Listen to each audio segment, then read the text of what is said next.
Hallo? Ja, okay. Eller kan du dæmpe lige over ganske sådan der? Ja. Ja, velkommen til det her symposium. Ja, som vi hører, begynder på dansk, fordi alle vores gæster forstår dansk, og ingen forstår færøsk, uden vi som sidder her. Så jeg håber, det er okay.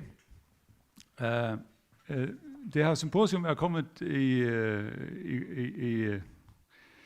hvad siger man, kommende lærer, som man siger på færøsk. Det har den baggrund, at H.C., som sidder her, vores galiciske ven, han og jeg har et forskningsprojekt, som vi har fået støtte fra det færøske forskningsråd til.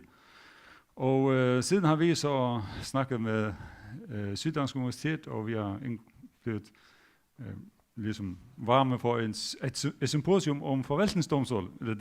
Det var oprindeligt tale om forvaltningsdomstol. Og nu tror jeg nok, at det bliver mere til prøvelsesorganer og forvaltningsretlige prøvelsesorganer generelt. Så det er det, som vi skal snakke om. Og vi holder det her symposium i regi af vores forskningsinstitut i navnet for Kari Rokve, som ikke er med os mere, men som vi er med at have det her institut i hans navn. Jeg synes, det er meget interessant at snakke om juridiske institutioner, men også institutioner generelt, fordi folk har en tendens til at tage institutioner for givet. Det ligesom ligger næsten uden for det politiske domæne. Og det selvfølgelig har det sin berettigelse i den grad, at man ikke kan diskutere grundlæggende arrangementer hver eneste dag. Men på den anden side synes jeg ofte, at man tager det for meget for givet. Og særligt vi i vores mikrokontekst synes jeg ikke kan tillade os at tage institutioner så meget for givet, som vi gør. Ud fra sådan en slags one size fits all fremmed import. Og det er ikke nogen andre end jurister, som kan diskutere juridiske institutioner, fordi andre faggrupper byder sig ikke til at gøre det, så jeg synes, at vi skal bare tage fat på det. Og tidsrammen er rimelig vid. Vi har 30 minutter til hvert oplæg og 10 minutter til diskussion, så det kan godt være, at vi slutter lidt tidligt, men jeg synes, det var godt at have en vid tidsramme. Og vi har sådan en frokostpause 12:10 eller cirka 12. Og den tager 40 minutter, og da den er slut, så er det slut. Eller så er det færdigt med det her. Yes, og vores årsstyrer, det er vores undervisningslektor, Johan Lamhauge, og han vil så tage over, efter jeg har haft mit oplæg.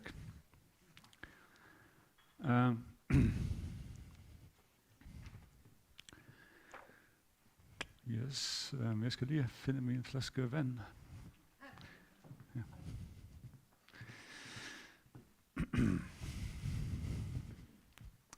Yes, Robert, kan du putte den på? Titlen på mit oplæg er Problemet med den ubekymrede retlige transplantation. Og det skal jeg prøve at retfærdiggøre igennem oplægget, hvorfor jeg har valgt den titel. Retlige transplantationer, man kommer hurtigt i tanke om noget, som har medicin og lægevidenskab at gøre, når man snakker om transplantationer. Men det er i hvert fald også et begreb, som er indarbejdet i den juridiske teori, i hvert fald inden for komparativ ret. Og det var en skotsk retshistoriker og komparativist, som hed Alan Watson, som var den første til at introducere den her term retlig transplantation. Og det var mere helt common sense, the moving of a rule or a system of law from one country to another, or from one people to another. Ja, man kunne også, det er noget, som snakker om cirkulation af retlige modeller, det kunne man selvfølgelig også vælge at kalde det.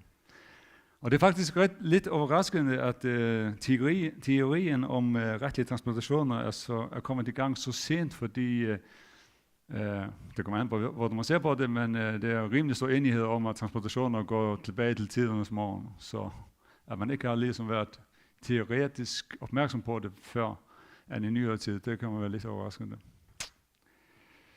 Og en transplantation kan selvfølgelig være en flyttelse af en lov i sin helhed, eller del af en lov, og det kan også være et helt retssystem, ligesom common law er blevet transporteret til de fleste forhenværende britiske kolonier, og den franske civil law til de tidligere franske kolonier.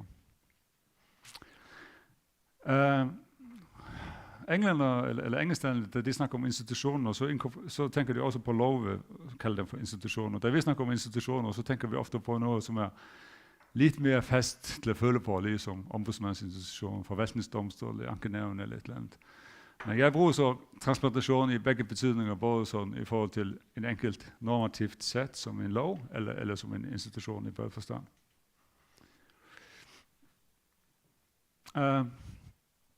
For lige at tage det lidt grundlæggende, og så er der mange eksempler, som sagt, det går helt tilbage til historiens begyndelse nærmest. Men det mest klassiske eksempler, som man ofte nævner, det er den romerske privatret, som efter middelalderen, det der Bologna, med inspiration fra Bologna-miljøet, blev transporteret til det meste af Europa, dog ikke England og Skandinavien, i hvert fald ikke sådan formelt. Og den franske privatret, Code Civil, privatretsbogen i Frankrig, den var franskmændene også stor eksportør af.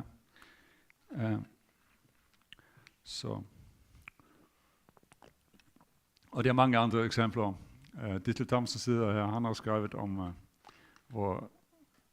at den danske grundlov er lidt mindre original end man ofte giver den hæder for, og det bliver sådan en national klenodie, men det er lidt, det er nu mest en transplantation af den belgiske grundlov, og i en vis grad også den norske grundlov. Yep. Færøske eksempler. Hvorfor skal vi tage færøske eksempler? Har vi noget retssystem på Færøerne? Det har vi nok ikke, eller det går an på, hvordan man ser på det. Ole Espersen sagde i 1970, at selv ikke inden for de overtagende områder havde Færøerne hjemmestyre eller selvstyre, fordi domsvagten var hos riget. Og det synes jeg er en dejlig pragmatisk tilgang, eller en tilgang, som anerkender, at domsmagten også har en rolle i retskabelsesprocessen, som man nogle gange glemmer i en mere sådan europæisk kontinental sammenhæng. Men altså, det er stadigvæk relevant at diskutere transplantationer til Færøerne, og endnu mere til Færøerne måske end nogle andre steder, fordi vi gør ikke andet som lovgivende myndighed end at transplantere. Det har selvfølgelig sine forklaringer, som vi kan prøve at komme tilbage til, men det er det, vi gør. Og det synes jeg ikke, man bør være. Vi leger ofte det der make-believe-spil, at vi er meget autonome og sådan ting, og vi er lidt svært ved at se os selv i ansigtet ved at sige det udtrykkeligt i lovbemærkningerne, at dette er en kopi, men det er det, som vi gør.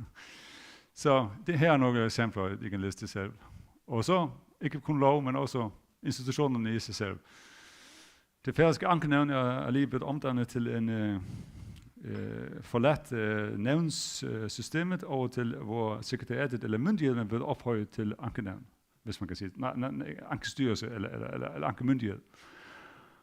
Og man oprindeligt begyndte den efter dansk model, sådan inkrementalt med etablering af nogle for ankenævn hen ad vejen, og så et fælles sekretariat senere i 98. Og på Færøerne så, da man havde haft en økonomisk krise i slutningen af 80'erne, så var politikerne fornuftige nok til at give strukturen og systemet, eller institutionen skylden for det, i stedet for sig selv. Og så fandt man ud af, at man skulle have, det er lidt en karikatur, men så fandt man ud af, at man skulle have et ministerielt system efter dansk forbillede, for det ville løse de fleste problemer. Selvfølgelig er det ikke sandt, det var nok et dysfunktionelt system før ministerielt systemet, men man kan selvfølgelig diskutere, om ministerielt systemet var egnet til det færøske forhold. Lagtingets ombudsmand er også et eksempel på en transplantation, som har den danske ombudsmand som forbillede. Allan Watson, som jeg lige nævnte, han var meget optimistisk i forhold til, hvad retlige transplantationer kunne udføre. Han sagde i den der bog, som jeg citerede før, at transplantering af regler og lovsystemer har eksisteret altid, og de allerfleste lovændringer stammer fra retslige transplantationer. Og at retslige transplantationer er nemme at gennemføre, fordi folk, privat borgere er ofte mere interesseret i at få nogle ting afklaret, end lige hvilket indhold reglerne har. Ja, i hvert fald på privatrettens område. Altså. Så er det det er ligesom to yderligheder. Alan Watson og Pierre Legrand, hvad man udtaler ham, en franskmand. Fransk-kanadier. Fransk-kanadier, ikke sandt? Ja. Og han siger, at transplantationer kan ikke lade sig gøre. Og det lyder lidt sådan kontraintuitivt, fordi vi har Watson ikke dokumenteret med rigtig mange eksempler på alle de transplantationer, som er sket gennem tiden. Men jeg tror ikke, at Legrand er så simpel. Altså, jeg synes, at han har en dybere pointe, selvom man måske driver det lidt vidt. Men han mener, at de, som er optimistiske om retlige transplantationer, de har en tendens til at være formalister. Formalister i den forstand, at de næsten kun ser retssystemet som bestående af normtypen regler. Og som kan ligesom uden for kontekst og helt objektivt transplanteres fra en samfundsmæssig kontekst til en anden, og de får den samme status. Men Legrand siger så, at kultur er en levet erfaring, a lived experience, og det kan næsten per definition ikke kodificeres, og hvis det ikke kan kodificeres, så kan det heller ikke transplanteres. Du bliver nødt til at gå i fodsporene på det samfund, som du vil reproducere, og det kan man selvfølgelig ikke gøre. Derfor kan man ikke transplantere institutioner. Lov over institutioner. Men jeg synes det er, som sagt, som jeg var inde på, jeg synes det har meget at gøre med, hvilken niveau man snakker om, og hvilken normtype man snakker om.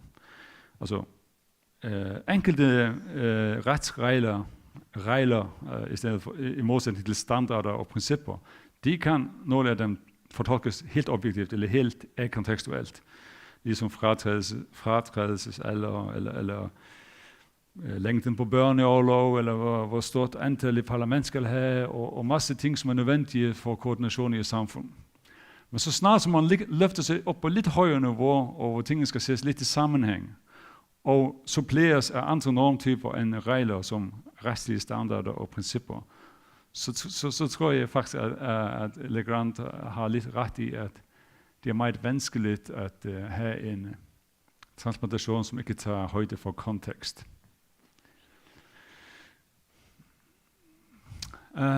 Så har jeg et indslag med en illustration med den danske og den norske ombudsmand. Og danskerne er meget glade for, at de er stor eksportør af ombudsmand. Og det synes jeg er en sandhed med modifikationer. Og jeg synes også, at Legrands refleksioner kan give os lidt inspiration til at tænke dybere over det. Her har vi et standardværk i dansk forvaltningsret sagsbehandling i 7. udgave. Og her har vi et standardværk i norsk forvaltningsret i 9. udgave af Torsten Eckhoffs forvaltningsret, udgivet af Eivind Smith. Det nok kommer senere udgave i 9. udgave, men det er ikke så vigtigt for den her diskussion. Hvis vi tager tilbage til indekset og kigger efter afgørelsesindeks, så er det 7 sider med ombudsmandspraksis i den gode danske, og 3 sider i domspraksis. Og hvis man kigger efter den grønne norske, så er det ingenting om civilombudsmandens praksis, men kun om domstolens praksis. Og det synes jeg kommunikerer en hel del om hvor forskellige status de her institutioner har. Så faktisk tror jeg, at man kan med rimelighed sige, at den danske ombudsmandsinstitution, som blev transplanteret til Norge 9 år efter den blev etableret i Danmark, den kom ikke vejen frem. Eller det kom frem, et eller andet kom frem, men det var i grove træk den samme retlige institution, retlige arrangement, men kontekst i forhold til politisk historie og alt muligt andet var anderledes. Måske en af de vigtigste forklaringer er, at den norske højesteret og norske domstol generelt har givet noget mere fyldige begrundelser og har leveret forvaltningsretten nået at bearbejde mere end det danske domstol har gjort.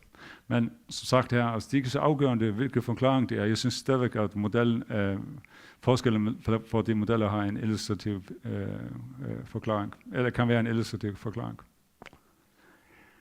Yep. Legrand har fået måske lidt støtte, selvom Legrand er mere interesseret i kultur, så er det andre, som har været mere interesseret i andre mekanismer, som for eksempel den her artikel, The Transplant Effect, mellem to økonomer og en jurist, som gør et omfattende komparativt arbejde. Og deres resultat er, at proces er langt mere vigtig end indhold, da det kommer til institutioner, transplantering af institutioner. Det, som er afgørende, er, at man kognitivt, intellektuelt forholder sig til det, som man er i færd med at importere.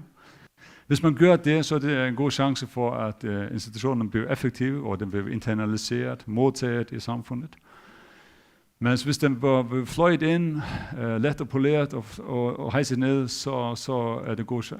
De har empirisk data, som indikerer, at de institutioner bliver ikke effektive. Og det synes jeg er en vældig nyttig indsigt for os på Færøerne, i forhold til, hvordan vi forvalter vores samfund og vores institutioner, at have det en mente. De lægger også vægt på, at efterspørgsel er vigtig. Ja? Så selvom nogle af de færøske transplantationer har været alt for, skal man sige, ubekymrede, så var det alligevel nogle gange som svar til en stor efterspørgsel, ligesom efter krisen. Det var efterspørgsel efter en forvaltningslov, det var efterspørgsel efter en ombudsmandsinstitution og sådan ting. Så det giver en vis mening, men de lægger også vægt på det der med, at proces er vigtigere end indhold. Og det siger også, at det, som kan indikere, at det ikke har været en ubekymret transplantation, men en som har kæmpet med, det er i hvilken grad den lov, som blev transplanteret, bærer præg af tilpasninger, lokale tilpasninger. Så. Men jeg synes også, at det resonerer rigtig godt med jeg ved ikke, om man tør gøre privatlivs analogier til hele samfundet. Det er i hvert fald kontroversielt i de fleste tilfælde. Men det passer meget godt med, at det heller ikke er nogen ubekymret tilgang til udvikling af en personlig karakter, en personlig moral og alt det der. Og det giver det lidt empirisk støtte for, at det samme er gældende for samfund. Et helt støbt samfund bliver nødt til at gå igennem nogle processer, intellektuelle processer for dertil. Hvis vi tager nogle af de færøske reformer i 90'erne, som jeg lige sagde, for at forsvare dem lidt på forhånd, og jeg kom med kritikken, at de var nok svar på et virkeligt behov, så var det også, efter min opfattelse, for ubekymrede. Det færøske forvaltningslov og offentlighedslov, den blev så transporteret fra den danske i ord til andet, stort set ord til andet. Og det var ingen politisk eller faglig debat om justeringen til lokale forhold. Kandidater til at blive justeret lokale forhold ville for eksempel være habilitetsreglerne. Nogle mener, at det lille samfund, at det betyder, at man skal have strengere habilitetsregler. Andre mener modsat for, at ikke at myndighederne skal miste deres kompetencer. Men i alle fald er det relevant at have en diskussion om det. Og det har man ikke haft. Og et andet ting er, at vi har meget små administrationer, så derfor vil den der knivskarpe ekstern dokumenter til forvaltningen ikke give god mening. Vi har måske mere brug for, at rådgiver kan komme og producere et notat til som får intern status. Det har vi heller ikke mulighed for. Fordi det ligger uden for den referenceramme, som vi arbejder for som færøske jurister, eller har gjort det hidtil. Det kollektive landstyre, eller den færøske landstyreregering, eller hvordan man skal kommunikere det til ikke-færinger, gik fra et kollektiv myndighed til et ministerialsystem efter kollapset i overgangen fra 80'erne til 90'erne. Og hvis man kigger på lagtingsdebatten, så er det meget livlig debat om, hvilke ressourcer det skulle til for at implementere den nye ordning. Men det var ikke alternative modeller på bordet. Det var det stort set ikke. Man kunne fornemme på noget af de gamle aktører, den gamle lavmand, han var skeptisk over det her, men han havde ligesom, det var ligesom ud for den rækkevidde, som han havde at snakke om alternative modeller. Og det færøske ankenævn, som sagt, det blev også efter dansk forbillede. Ingen seriøs overvejelse over alternative modeller, men med denne vigtige modifikation. Laudens ombudsmand, det samme. Her er det i hvert fald spor efter færøske lovgivningsmæssige fingeraftryk, men stadigvæk var det ikke nogen alternative modeller på bordet. Det var det ikke. Så synes jeg, at det kunne være interessant med nogle analytiske modeller. Hvad er det, som gør, at man transplanterer fra fremmede systemer? Alan Watson har påpeget det, at på det helt basale plan, så er det den der common sense logik med, at hjulet er opfundet, så opfinder man det ikke på ny. Men det er vel noget, som kun er gældende i forhold til de mest basale, universelt gældende menneskelige forhold. At man kan akontekstuelt drage nytte af hinanden. Så det er nok mere problematisk, som sagt, at man kommer til andre og større systemer. Men altså, man kan klassificere loven som motiveret af imitation, og politologer har også snakket om noget, som det kalder for normativ isomorfisme. Isomorfisme betyder bare lighed. Normativ isomorfisme. Adoption baseret på bundet læring, bounded learning or bounded rationality, og adoption baseret på læring. Nummer 1, det er en symbolsk politisk handling. Man vil købe sig lidt legitimitet, man vil købe sig en varme på det gode selskab, og jeg har så klassificeret det som den mindst rationelle tilgang. Men det er selvfølgelig problematisk i forhold til, at hvad snakker man om, når man snakker om rationalitet. Hvis man snakker om midler til at nå til et mål, som man har, så kan det godt være en rationel tilgang at imitere andre for at købe sig lidt legitimitet, hvis det er det, man vil. Og det er nok også det, som man opnår nogle gange, og nogle gange måske det endda kræves af andre, at man konvergerer. Men det der, som de kalder for normativ isomorfisme, synes jeg også er interessant. Vores faglige klasse, det som danskere kalder for Jeff'er, vi kalder det for BLF'er, de er vokset op i Danmark, i de allerfleste tilfælde, og de er socialiseret ind i et institutionelt og værdimæssigt system, som er det danske, som ligesom gør, at de har en referenceramme, som ofte ikke har plads for en færøsk tilpasset tankegang. Og så kan man sige, at adoption, som er baseret på bundet læring, eller bounded rationality, det har noget at gøre med det der, som filosofer kalder for tilgængelighedsheuristik. At man orienterer sig med det, som man har for hånden, og hvis man har nogle modeller på hånden, men man har ikke alle, man har ikke altid i verden til at undersøge alt, så har man en sådan en lidt rationel tilgang, som kunne være mere rationel, men den sådan til en vis grad. Og jeg siger, at den præger færøsk erfaring til en vis grad, fordi den færøske børneværnslov for eksempel, den har jeg hentet inspiration fra den norske og fra den danske, og det er også eksempler på andre love, som har hentet inspiration fra den islandske, men næsten altid er det den danske, som det gør. Det siger, man har ikke engang det stort set dansksproget Norge på bordet, eller Island på bordet, man har Danmark på bordet. Derfor synes jeg, at færinger befinder sig mest oppe i... At de har lidt svært ved at komme ned til 3'eren, og det kommer næsten aldrig ned til 4'eren. Hvis man siger 4, det her er selvfølgelig ikke enten eller, det er et spørgsmål om skala, mere eller mindre. Men altså 4, det er, hvor det er mest på bordet. Man har en kritisk diskussion af alle modeller, og man har en diskussion om kontekst, og man tager ikke noget for givet. Og jeg synes, den er så godt som fraværende i færøsk sammenhæng.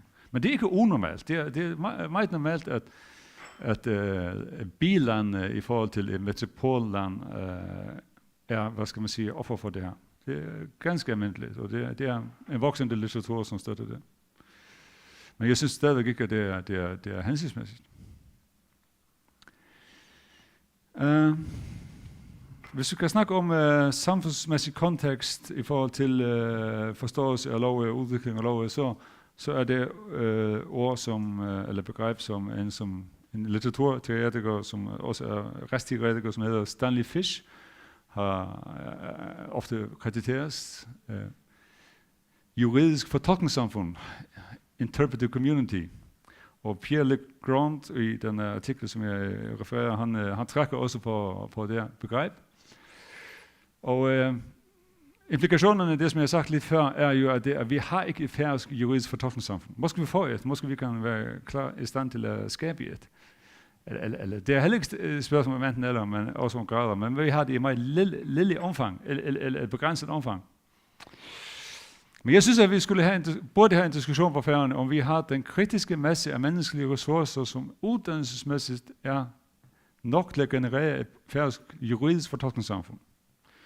Fordi altså, vi har et politisk samfund. Vi er i stand til at dirigere i forhold til økonomiske og handelsmæssige og forskellige præferencer, men jorden er, som I ved, jo en mere dyb og inkrementalt betinget rationel dialog, som muligvis kræver en kritisk masse af bestandet, men det kan man diskutere. Og jeg kan godt forestille mig, at det er vanskeligt at få øjenkontakt med danskere eller nordmænd om den her problematik, fordi vi har jo kun 53.000 mennesker. Så måske vi mister øjenkontakt, og I holder op med at lytte, inden I er færdige. Men jeg synes stadigvæk, det er værd at snakke om, fordi vores lovgivende myndighed har overtaget en masse formelle kompetencer. Og man bliver nødt til at have en idé om, hvad man skal bruge de kompetencer til. Jeg synes også, man kan diskutere, om vi har den nødvendige kritiske administrative eller tal af administrative prøvelsesager, som kan generere den information, som lovgiveren så kan trække på for at agere som lovgiver. Fordi som den foranværende højesteretspræsident i Israel sagde, og han er nok ikke den, som fandt på det, men han er meget glad for den der term, at domstolen er lovgivningsmagtens partner.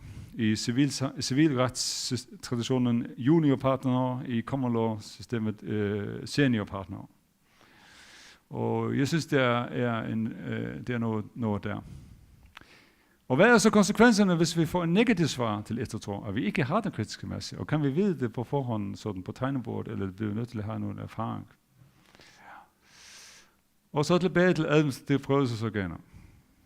Som sagt, det er vanskeligt at sige abstrakt, hvad svaret vil blive til det her ting. Men jeg synes, det er et faktum, og det er ikke for at fornærme nogen, fordi vi er alle sammen lige godt ude om det, da vi skal skrive en afgørelse i forvaltningsretten, så trækker vi på den danske ombudsmandspraksis, de danske forarbejder til den lov, som vi adopterer, de danske faglige litteratur. Hvis det er en færing, som har skrevet om det, så har vi en tendens til ikke så helhjertet at omfavne det. Så vi er del af et dansk juridisk fortolkningssamfund. Og hvad skal vi så bruge en færøsk forvaltningsret til, eller færøsk forvaltningsretlige prøvelsesinstanser til, hvis vi ikke har en færøsk forvaltningsret? Hvis vi vil have en færøsk forvaltningsret i forhold til en vis diskussion om at tillempe loven færøske forhold, eller at tillempe principperne, som ligger som en underskov der til færøske forhold, ja, så har vi vel nødt til at have et vist antal sager. Og hvis vi vil det, så synes jeg, så er et radikalt forslag vil være, at vi kollapser hele muligheden af administrative prøvelsesorganer til en forvaltningsdomstol. Det kunne jo måske være et forslag. Men det er ikke sikkert, at vi vil det, eller at vi kan få øjenkontakt om det spørgsmål. Det ved jeg ikke. Det er nok et åbent spørgsmål. Håber, at der kommer nogle kritiske svar eller bemærkninger. Så klarer jeg holdt mig til 30 minutter, tror jeg. Yes, er det nogle spørgsmål?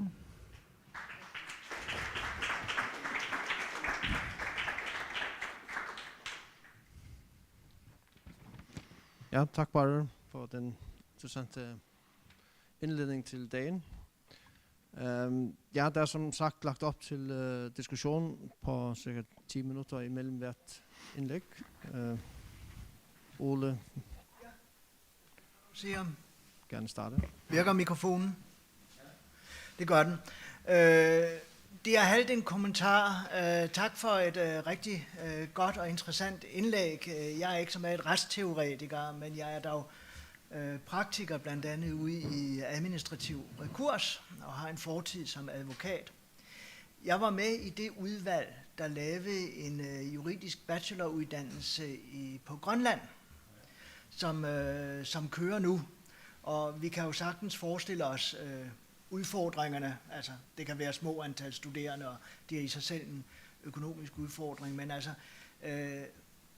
der er dog et eksempel på, at man har forsøgt at etablere det. Og jeg ved ikke, om I har kigget... Bachelor Education. Ja, det har I på Færøerne allerede. Nå, jamen der kan I se, hvor... Ja, men der hvor de jo især har gjort ind, det er at trække på ressourcer fra Danmark, altså med Zoom og lignende. Og det giver jo en anden mulighed. Ja. Vi har på Syddansk Universitet mange, der rejser til Grønland som kort tid, underviser hjem igen, for at styrke den akademiske men styrker man så den akademiske tradition der, eller er det en fortsættelse af det, som jeg snakker om, som er en transplantation, eller en reproduktion af et hierarki? Det er jo et godt spørgsmål, om vi så i virkeligheden får det samme. Ja. For hvis I skulle lave ny lovgivning, så skulle I nok ikke gøre det som Danmark. Det er jo at skyde gråsbrug med kanoner. Jo, netop. Jeg hører selv til dem, der synes, at vi faktisk har fået meget dansk lovgivning. Ja. Og det er lidt mærkeligt, for jeg lever jo af det. Men jeg kan godt fortælle dig lidt om, hvordan vi gør ved vores uddannelse. Ja. Altså, vi har optaget hver andet år, i hvert fald nu for tiden. Jeg ved ikke, om efterspørgselen kan forsvare på et senere tidspunkt, at vi får flere ressourcer eller mere end det. Og så har vi har en start på 3 permanente folk, og så har vi en deltidsprofessor, og så har vi en tidligere filosof ved Islands Universitet, som er ligesom vores mentor i hvordan vi designer det hele. Og så har vi i grove træk, vi interne på Flådskabsuniversitetet har ligesom ansvar for de kontekstualiserende og de metodologiske kurser, som vi betragter som ligesom meget centrale for identiteten, hvad vi gør. Og så har vi praktikere ofte til at komme ind på til de dogmatiske kurser. Og det er ofte advokater eller administrationsfolk med spidskompetencer på det område.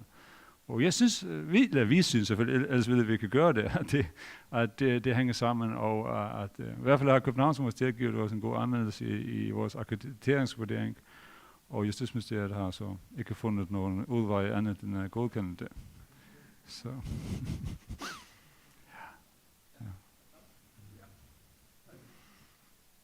Det er jo det spørgsmål, som du kaster op, er jo et meget interessant spørgsmål, som jeg også vil komme lidt ind på, som jo hænger sammen med dette, at hvis man har sådan en stor sammenhængende stat, som Danmark jo også var engang en konglomeratstat, så vil der jo være en tendens til, at det centrale land, om man så må sige, gennem hvad vi kan kalde en slags autoritetsreception, ikke får sine institutioner bredt ud over landets dele.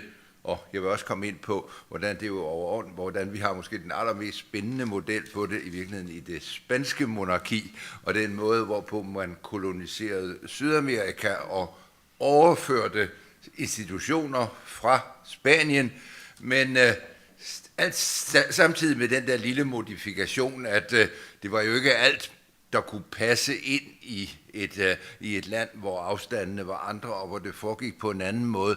Men det er jo en bevægelse, som altså man kan sige, det er jo helt grundlæggende i større monarkier, som det danske eller det spanske, den her enhedsbestræbelse, som gør, at embedsmænd, der kommer ud, ikke? Altså i den færøske historie siger jeg, det er jo også meget som en del af det der embedsmandsvældet, ikke? Der er de færøske partier, og så er der embedsmandsgruppen, som sådan står for centralstyret og får det igennem. Og løsningen på det, det tror jeg, det er jo det, du siger. Altså det er jo, at der udvikles et epistemologisk fællesskab af færinger, som med en stærk stemme fortæller, hvad det er, som er anderledes, og som gør, at man må modificere denne centralistiske model og tage hensyn til sit eget. Og der synes jeg, at dit foredrag, det viser der, om som siger allerede, altså er det jo meget vigtigt, at man erkender spørgsmålet, og det næste er jo så, at man får registreret og diskuteret, hvad det er for forskelle, som man gerne vil have. Så jeg er allerede meget oplevet over det her seminar, fordi jeg synes, det er et virkelig spændende spørgsmål, som du kaster ind her, altså forholdet mellem det centrale og de lokale særpræg, og hvordan man får det slået fast, og derved jo i virkeligheden er med til at skabe en meget, meget nyttig variation, sådan at man kan indgå i en dialog, herredømmefri, lige dialog, også mellem de forskellige dele af riget. Men det Maggio Powell-artikel der om The Iron Cage Revisited, den snakker også om noget, som det kalder for coercive isomorphism. Ja. Altså det, som du snakker om, at et monarki har den der interesse. Ja. Jeg har ofte fortolket det mere som normativ i den forstand, at man er ligesom, det ligger ligesom uden for ens referenceramme at gøre det anderledes. Men synes du, at det kan være en bevidst statsbevarende strategi? Ja, helt bestemt. Ja, altså jeg mener, det er en model. Ja. Jeg kan sige lidt mere om det senere. Der er en spansk model, og den er, at der er faktisk ikke noget, der hedder kolonier. Alle er dele af den samme helhed. Hver yder på sin måde. I Spanien så ender det i Casa de Contratación i Sevilla, i København ender det i Højesteret, eller i Danmark ender det i Højesteret eller det danske kancelli, og man sender embedsmænd ud, ikke sandt, som alle har den samme uddannelse, og som deres grundlæggende opgave er at fastholde enhedslinjen, fordi man selvfølgelig er bange for, at det går i opløb. Er det Justitsministeriet, som er Schweizergarden i det her spil? Ja, netop. Ja. Mm-hmm. Min far, hvis jeg nu må få lov til at nævne, han var fuldmægtig heroppe fra 1934 til 36, og han var både politifuldmægtig, dommerfuldmægtig og amtsfuldmægtig. Så sad han altså i forskellige kontorer og skrev breve til sig selv, ikke sandt, om hvordan centralmyndighederne mente, at de her ting skulle indrettes, ikke? Men var jo helt klart repræsentant for en enhed, ikke sandt? Ja.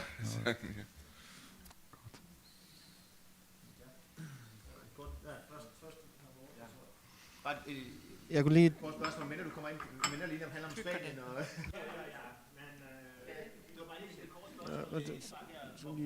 Hvor meget det her det drejer sig om at forholde sig til de konkrete juridiske institutioner og regler, og hvor meget det i virkeligheden handler om at etablere som vi allerede har i nogen grad, altså etablere et juridisk miljø her, altså nærmest en juridisk forening, ikke fordi det skal være sådan nødvendigvis konferencer og den slags, men et netværk blandt jurister, som har en opfattelse af nogle ting, for med den store lovmølle, der maler og maler med lovgivning, som vi jo ikke, altså som vi jo i Danmark kæmper med at have bare en mand, der kan tage sig eller kvinde, der kan tage sig et område, hvor at altså den specialisering må være helt umulig, men hvor meget handler det her om at have en juridisk forening nærmest? Jeg ved ikke om foreninger, men det skal ligesom være en miljø. Basis for det er bare, man kommer sammen, er ikke nødvendigvis nok. Men jeg synes, det er meget interessant, at du nævner med det. Da det nordiske lovsamarbejde var det Henrik Ussing, som skrev, at en af fordelene var, at landene var så små. Danmark var så små sammen med Færøerne. Og at retsområderne ofte kun var domineret af en ekspert. Og hvad har man så gjort på Færøerne? Man har den der kvantitative opfattelse af en kvantitativ selvstændighedsbegreb, så hvor glasset skal være 100% fuldt, så kan man gå over til selvstændighed. Og en sådan diskurs, som ofte kører på Færøerne, det er, at vi skal tømme hjemmestyreloven. Og så skal vi komme til de områder, som tilhører suveræniteten, og så skal vi blive de som tror på det. De snakker på den måde. Det giver ingen mening, fordi at en lille stat bliver nødt til at være i union med en stor stat, hvis den skal have sin egen eksistens. Og måske selv en færøsk suveræn stat skulle ikke nødvendigvis have ansvar for hele formretten, eller det har de små europæiske monarkier, dynastier har det jo ikke, eller hvad man kalder det, Monaco og sådan noget. Så i 2010, efter den der forhåbningsfulde kvantitative tilgang til suverænitet, så overtog man straffelovgivningen, ophavsretslovgivningen og formueretslovgivningen. Og det er kun straffeloven, som har fået noget opmærksomhed, og den har kun fået opmærksomhed fra øjeblikshungrende politikere efter en eller anden agenda. Det er ikke nogen vidensmæssig basis for at gøre det her ordentligt. Og det er ikke en kritik af nogen af dem, som sidder med det, fordi det gør godt arbejde, men I ved jo, hvor ekstremt tungt intellektuelt system i strafretten er, og hvor langt udvikling, der kan det tage måske supplere om, hvor meget en inkremental informationsopsamling man har som basis for det lov, man har i dag.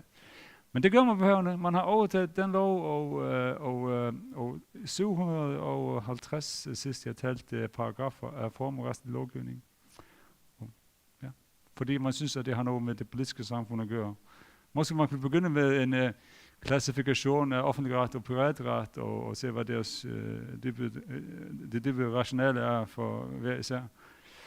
Det har man jo heller ikke, men det synes jeg også, fordi at den traditionelle uddannelse er rimelig deskriptiv, og man er ikke så meget til at diskutere sådan nogle ting. Men det er nok heller ikke nødvendigt i en stat som Danmark, som har været statisk i så lang tid. Ikke sandt? Men vi er jo vi er næsten per definition i en transformativ fase, så det er måske mere en transformativ juridisk uddannelse, som vi har brug for. I hvert fald modificere den traditionelle i den retning. Det snakker man for eksempel om i Sydafrika også.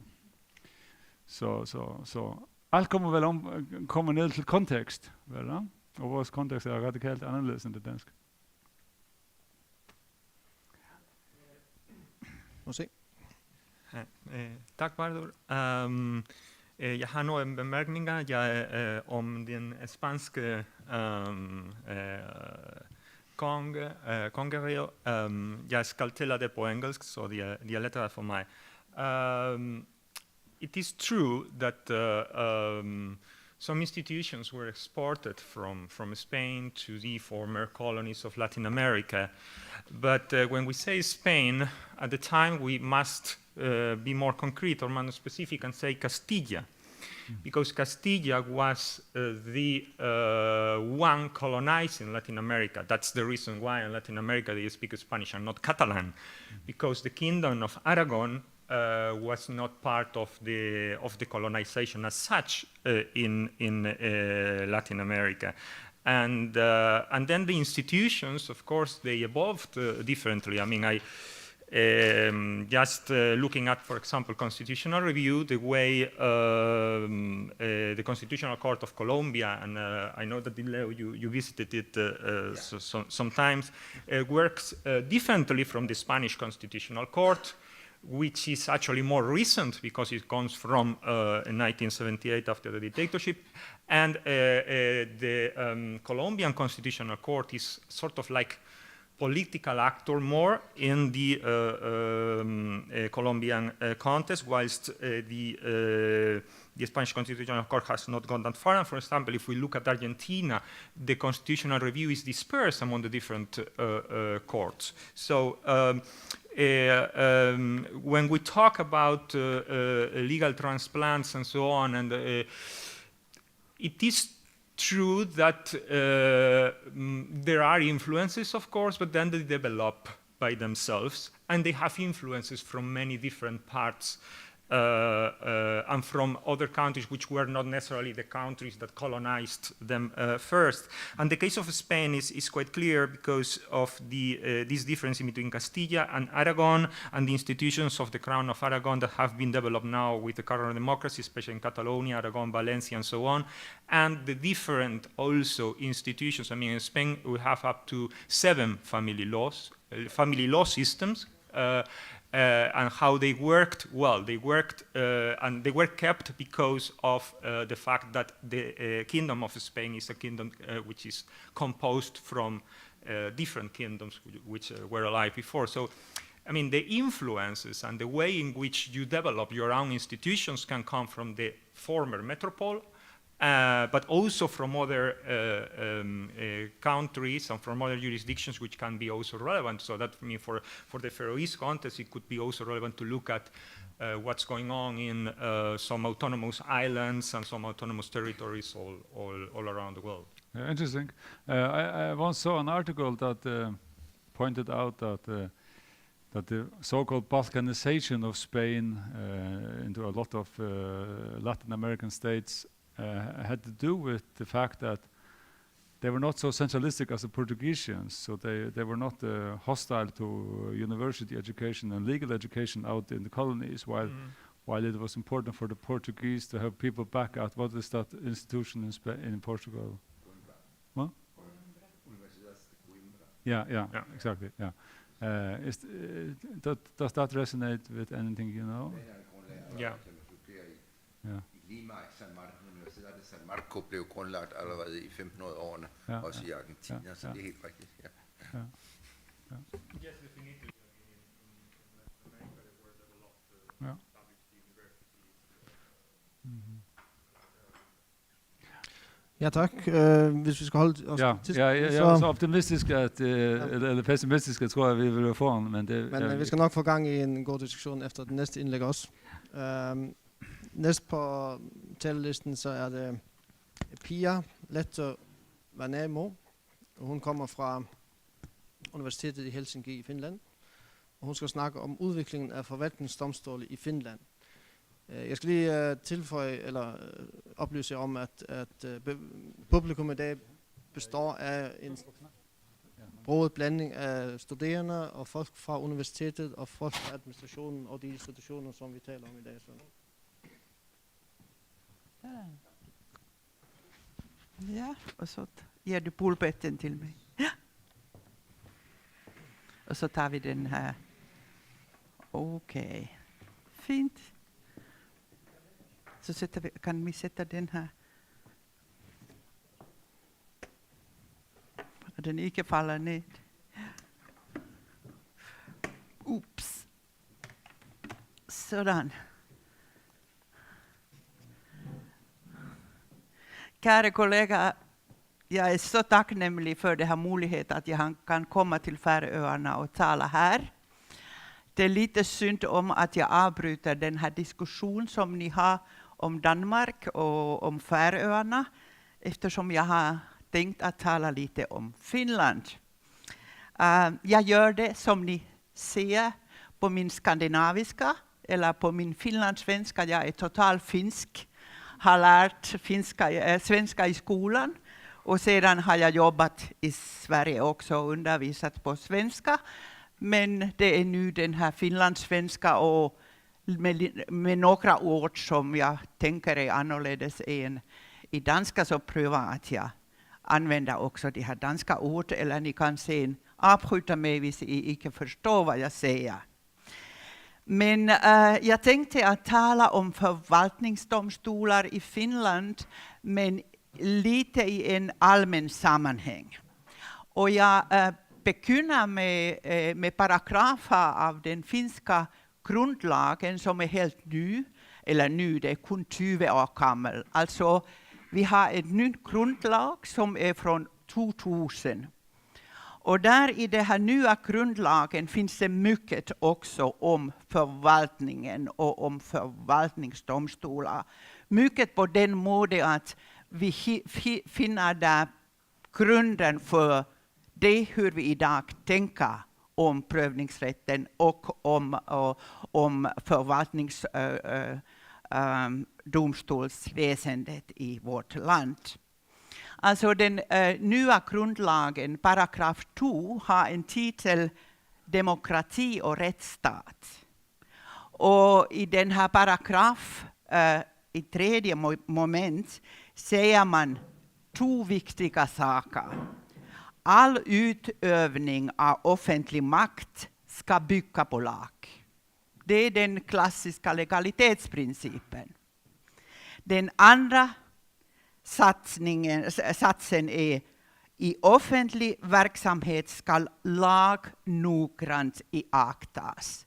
Alltså det är lagbundenhetsprincip som vi har i många andra länder också. Och det är den som är grunden för den diskussion som vi har idag, också i undervisning när vi undervisar förvaltningsrätt eller författningsrätt också. Det vill säga att vi prövar att påstå i våra läroböcker och i undervisning att i en demokratisk rättsstat ska myndigheterna agera i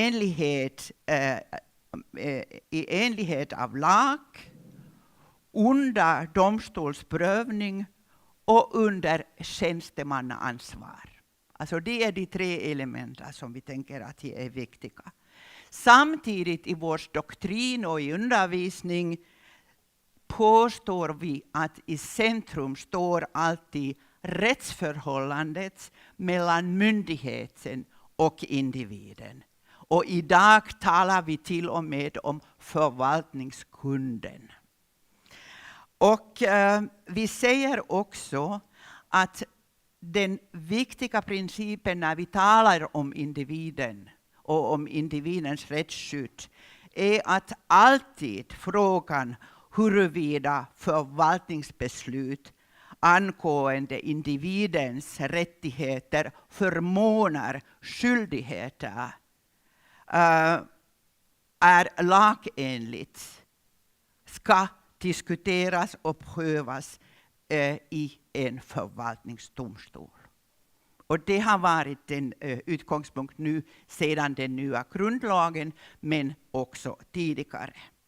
Det vill konkret säga att om nu har en individuum, en finsk medborgare eller en som bor i Finland och har ett ärende som har att göra med socialskydd eller miljön eller utlänningssak, så vet han eller hon att han kan vänta på att den sak behandlas av en kompetent eller av en behörig myndighet som ska fatta beslut.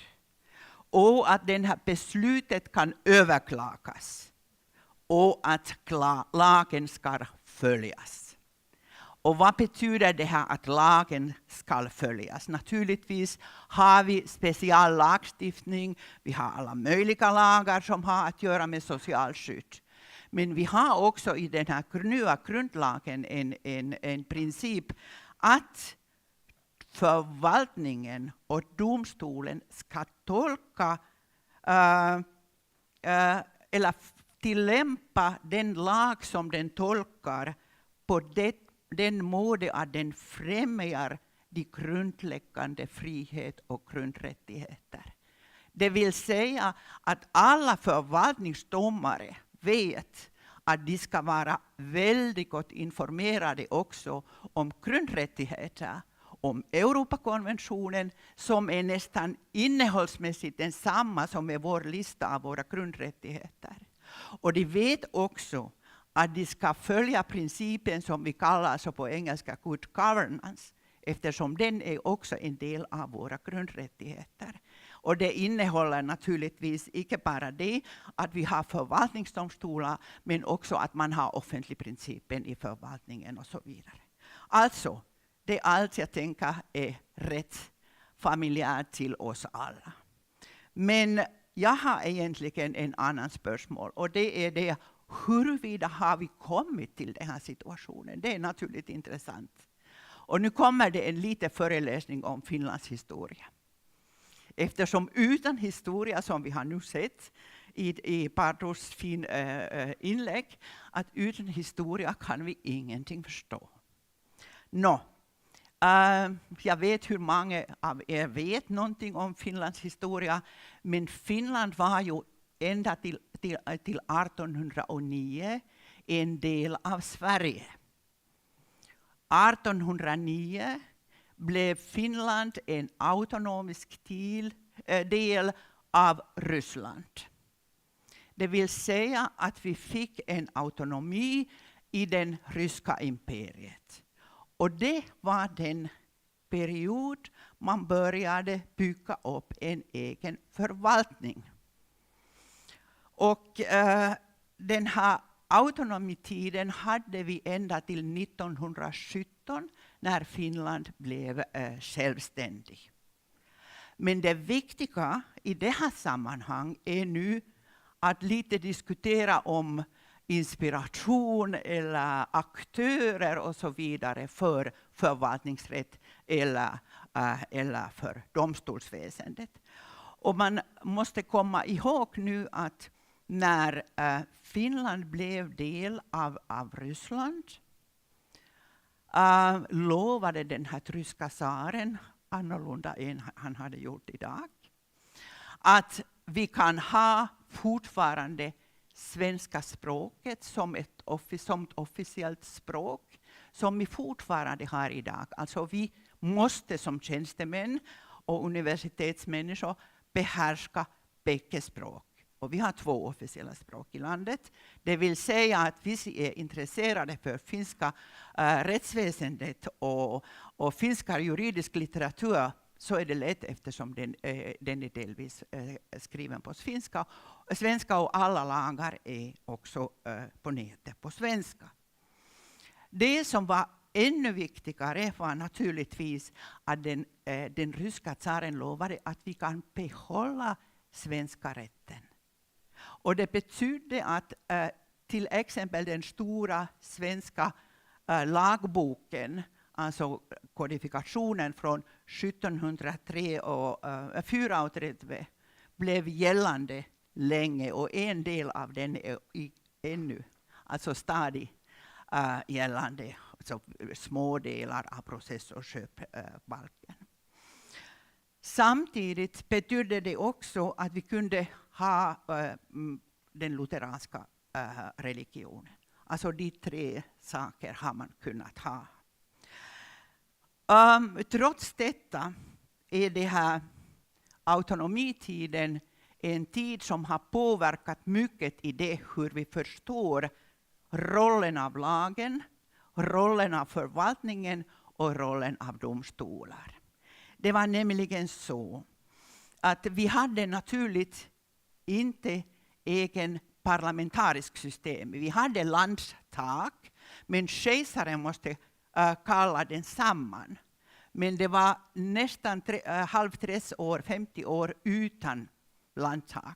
Först mot slutet av 1800-talet började man ha landtagssessioner igen. Det vill säga att de viktigaste aktörerna i finska storfurstendömet, som vi kallar, var domstolar och egentligen många professorer.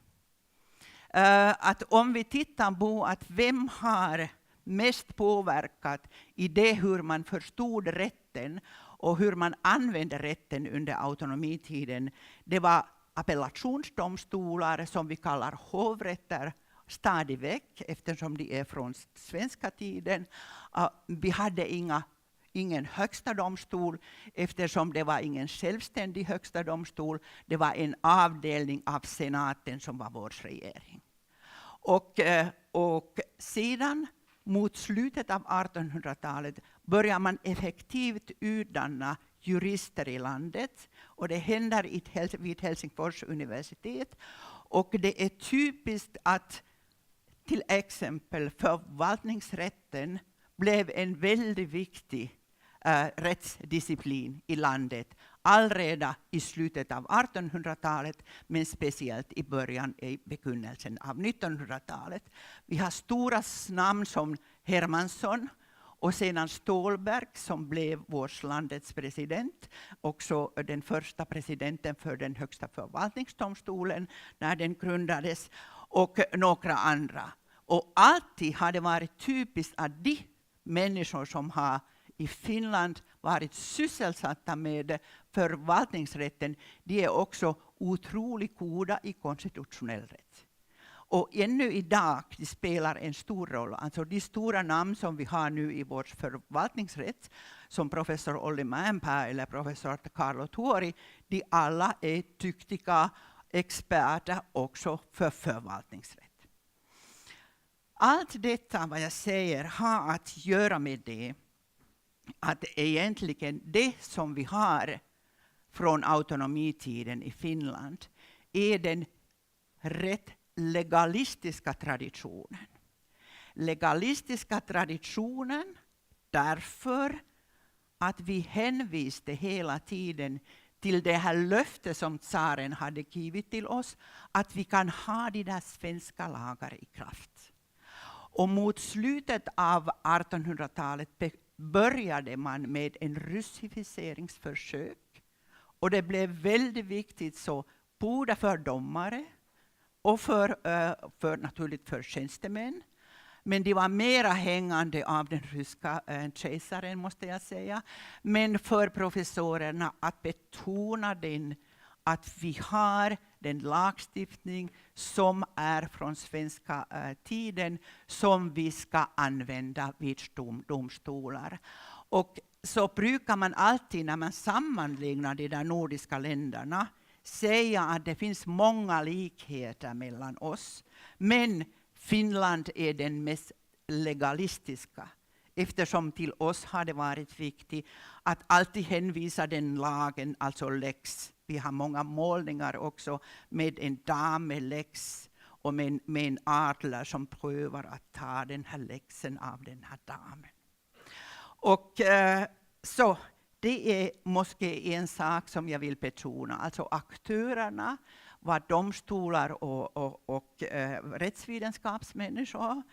Och att man hade i den här ideologiska men också rättspolitiska debatten men också i rättsvetenskapliga debatten som ett viktigt begrepp legalismen. Och legalismen naturligtvis betydde ganska formellt förståelse om lagen. Och om vi nu tittar sedan vad det har hänt i Finland under de perioderna vi har kommit till den här grundlagen som vi har, så tänker jag alltid att vi kan se 4 olika perioder som reflekterar det hurdant förhållande vi har haft mellan förvaltningen och rätten. Och den första perioden hade vi egentligen under svenska tiden och också delvis under det här autonomitiden. Och då var det viktigt att vi byggde upp ämbetsmannaförvaltningen och centralförvaltningen och så vidare. Men sedan kommer vi till den här tiden som kan ses som en tid med försök att russificera Finland och finska rättssystemet, också förvaltningen, vilket icke lyckades, men som är präglat av den här diskussionen av legalismus. Och om vi tittar nu närmare på förvaltningsdoktrinen och den politiska diskussionen, den viktigaste begrepp som man tar upp i slutet av 1800-talet och i början av 1900-talet är rättsstat. Alltså rättsstat från Tyskland, från tyska traditionen. Alltså vi tar mycket inspiration från Tyskland. Vi tar icke så mycket inspiration som Ditlev och Fredrik påstod från Sverige. Sverige var icke så intressant. Men Tyskland var intressant eftersom det var ju ett land var man hade en fin diskussion om rättsstaten. Och då när Finland sen 1917 blev självständig var det helt självklart. Vi hade redan då professoren för administrativ rätt, alltså förvaltningsrätt vid Helsingfors universitet. Det var självklart att vi följde igen på något sätt den här tyska modellen, också på det sätt att vi grundade som högsta förvaltningsdomstol. Alltså vi grundade den högsta förvaltningsdomstolen redan i 1919. Samtidigt när vi grundade högsta domstolen. Samtidigt när vi grundade också ämbetet av justitiekansler och lite senare också ämbetet av justitieombudsmannen. Alltså det blev viktigt att ha förvaltningsdomstol och också den så kallade legalitetsöversyn eller legalitetskontrollen i landet. Och den här perioden tänker vi att vi hade den perioden med det här starka rättsstatsdiskussion och den här legalistiska idén som var väldigt formell ända till 1930-talet, alltså till 50-talet. När man började bygga så sent, Finland var ju väldigt länge en fattig land, så började vi så sent bygga upp välfärdsstaten.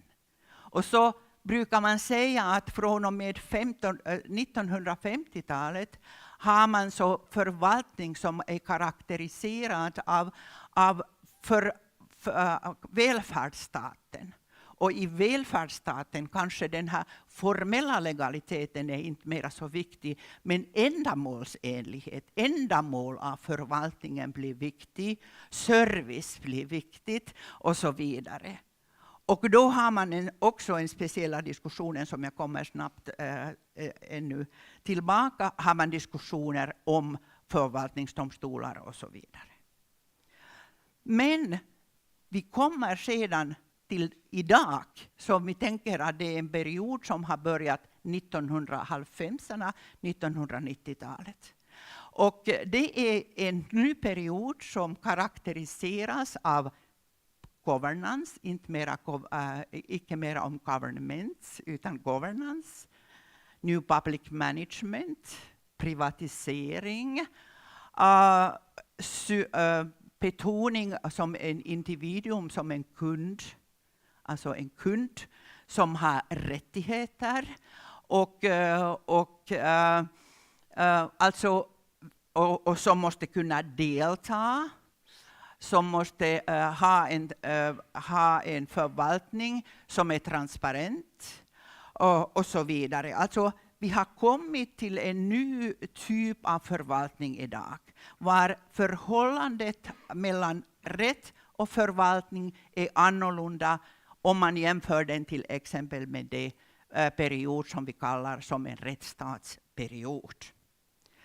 Och nu om vi sen snabbt följer med den här, att vi har haft den här legalitetstiden och så har vi haft den här välfärdsstatstiden och sen har vi den här moderna förvaltningsstaten. Vad har det betytt för diskussionen om förvaltningsdomstolar? Alltså vi har haft en situation sedan självständighet, alltså 1917 blev vi självständiga och de högsta domstolar blev grundade 1919. Och sedan det har vi haft högsta förvaltningsdomstol, som är den översta i förvaltningssaker, som har haft laglighetskontrollen som uppgift. Men annars under en rätt lång tid var det mera så förvaltningens inre kontroll som var viktig. Men den högsta förvaltningsdomstolen existerade. Och det har man haft rätt mycket diskussion om, eftersom den fyllde nu 100 år och man har alltid haft ett stämpel när det gällde högsta förvaltningsdomstol i den, att det var någon som grundade som var viktig för Finland när en rättsstat grundades. Men vi kan också ha andra diskussioner, följa andra diskussioner som hela egentligen har att göra om förhållandet mellan domstolsväsendet och förvaltningen.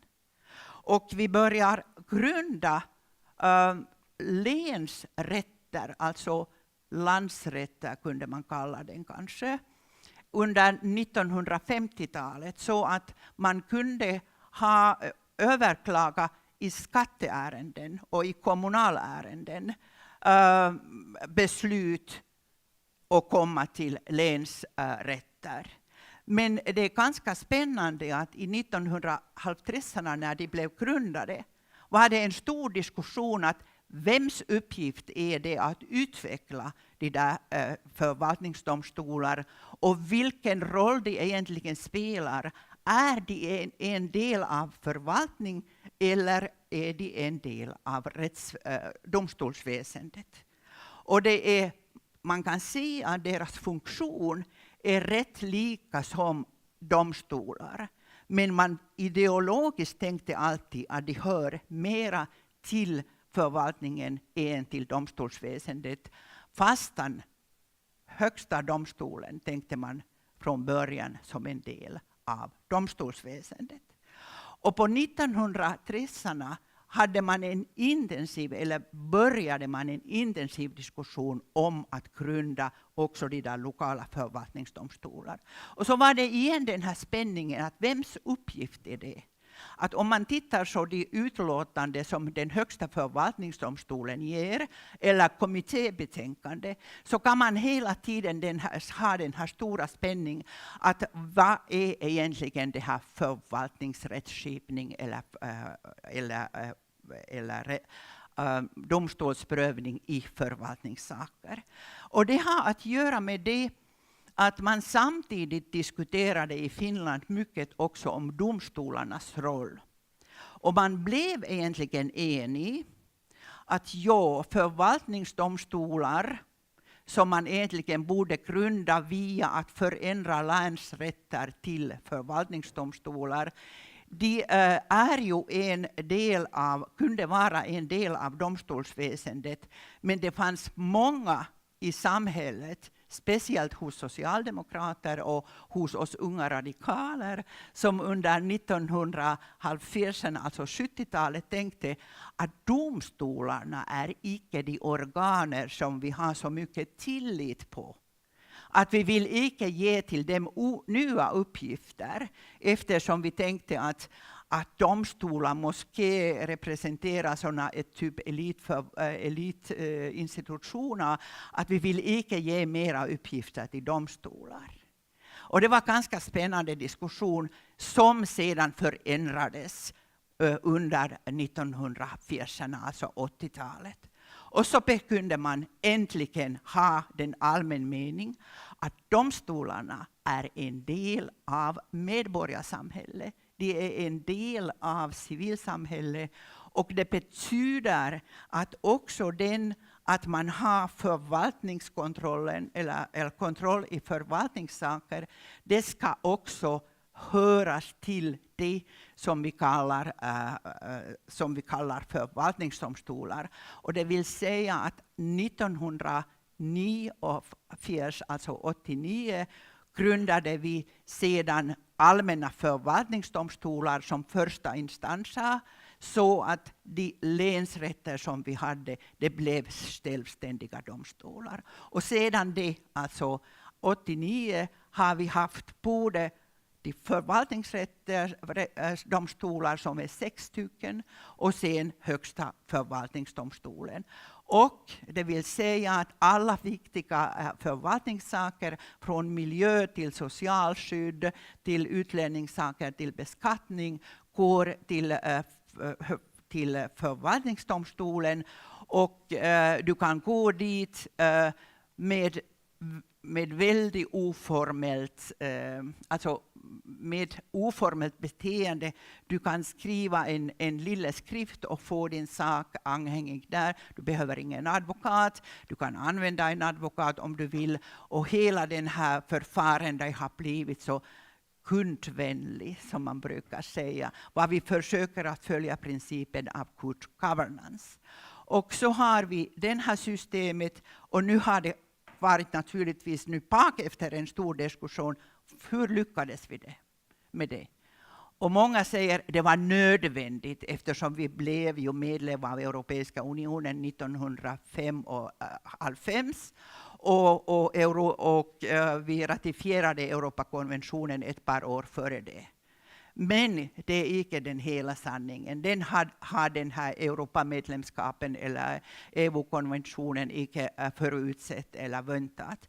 Men det finns många som sa det. Vi kom i den finska och i många europeiska länder i den situation att det har blivit viktigt att betona individens rättigheter. Och det har blivit viktigt att ge till henne eller honom en möjlighet att överklaga. Och samtidigt har man också tänkt att det hör till det här samhället som är ett marknadssamhälle. Eller en konkurrenssamhälle. Och icke mera så väldigt mycket en förvaltningssamhälle. Så det var allt som jag hade i det här 30 minuter att säga. Tack. Ja, vi säger tack till Tack. Pia. Är det någon spörsmål till Ja, jag kan. Pia? Ska jag stanna här eller? Okej. Det må du själv. Ja, visst det finns spörsmål Ja. så stannar jag inne. Någon som har någon spörsmål Ja. eller kommentarer? Jeg har lige en helt kort kommentar bare herfra i forhold til den diskussion, du siger, der er i 1970'erne af nogle lidt mere radikale stemmer blandt forskerne om, at man, altså de virker jo som om i Danmark og også på Færøerne vel sagtens har vi råd og nævn, altså som udfylder i nogen grad den rolle, og det kommer også til at tale lidt om det i mit indlæg efterfølgende. Hvad er opfattelsen i Finland af at overdrage sådan nogle opgaver til råd og nævn, som er så populære i Danmark? Nogle vil jo sige, at det er et eksempel på netop, jeg ved ikke, hvad man inden for retssociologien kalder for refleksiv ret, at man har en repræsentanter med, som er interesserepræsentanter. Det er egentlig ikke noget, som bliver fremhævet ofte i den danske debat, synes jeg, længere. Men man kan jo godt argumentere for, at det giver en særlig legitimitet, at der er nogle interesserepræsentanter, der sidder i de her nævn, som gør, at det ikke bliver den her elitære domstol, som du netop præcis nævnte fra en diskussion i 70'erne. Så giver det meget god mening, og meget interessant at sige, at nu opfatter man domstolene som en del af civilsamfundet, og som nogen, der skal medvirke til løsningerne. Men hvor er I henne? Har I sådan nogle råd og nævn i Finland overhovedet? Om jag svarar nu kort. Den längre svaret hade varit att vi har en kämpelång tradition med nämnden. Men speciellt när det gäller allmänna domstolar. Vi har haft den så från och med medeltiden och ännu idag. Men motivationen för nämnden när det gäller domstolar har förändrats under tiden. Först tänkte man att man behöver dem eftersom domaren var icke från orten.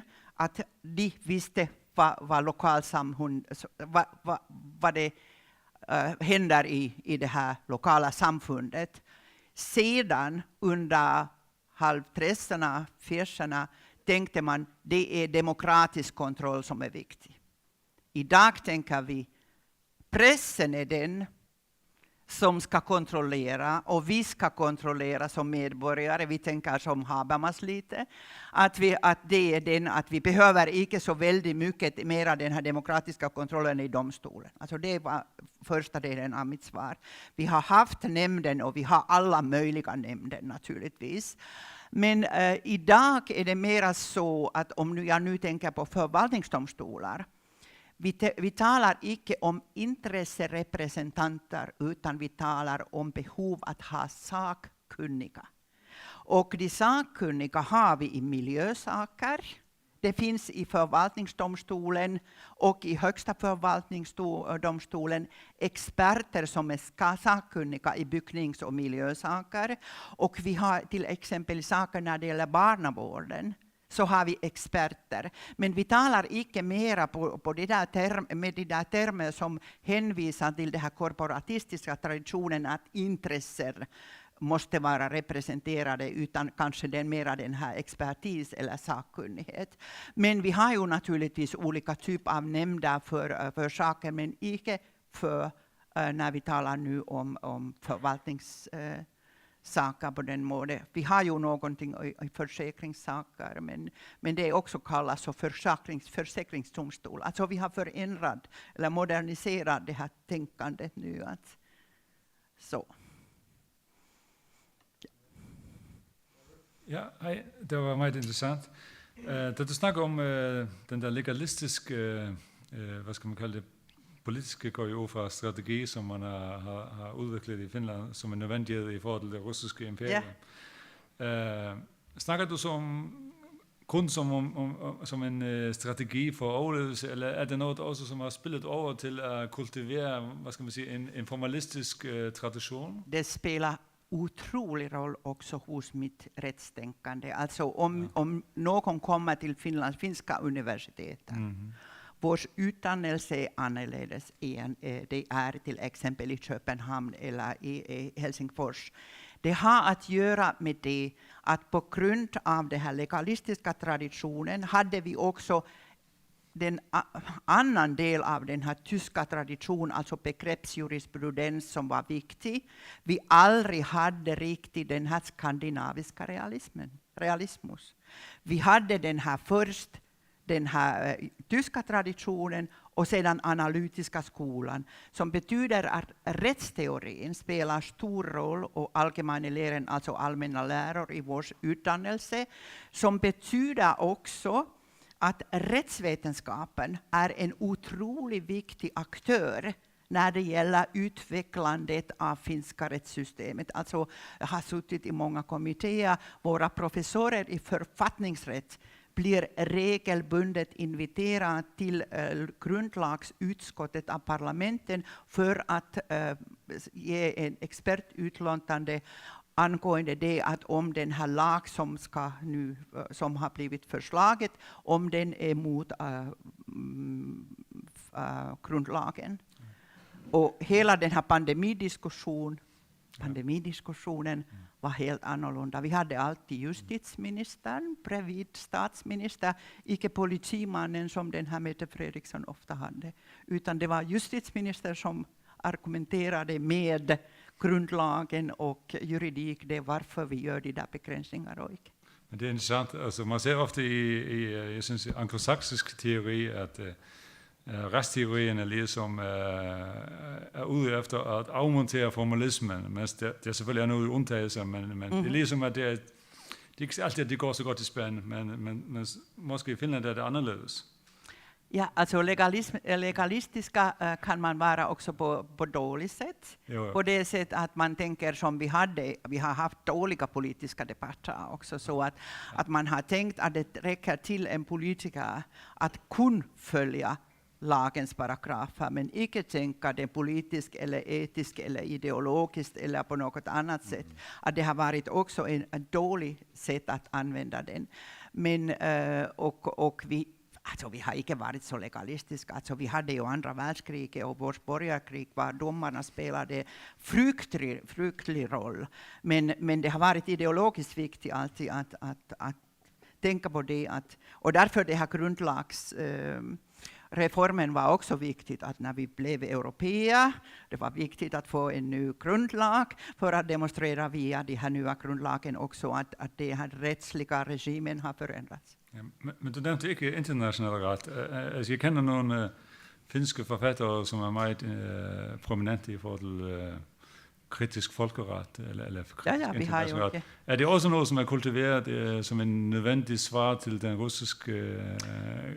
Jag tänker inte internationell rätt, men det har att göra med den att det är också typiskt att själv om vi har en stark rättsvetenskaplig tradition och vi tänker alltid när vi jobbar vid universitetet att vi är partner till laggivaren och till domare. Men det är också viktigt naturligtvis att vi har en roll som ska vara en kritisk roll. Men den här, om du hänvisar till den här internationella rätten, det har också att göra med det att de har jobbat mycket med Kennedy och med de med det här USA-folk. Ja. Så. Så tack till Pia. Tack själv. Så.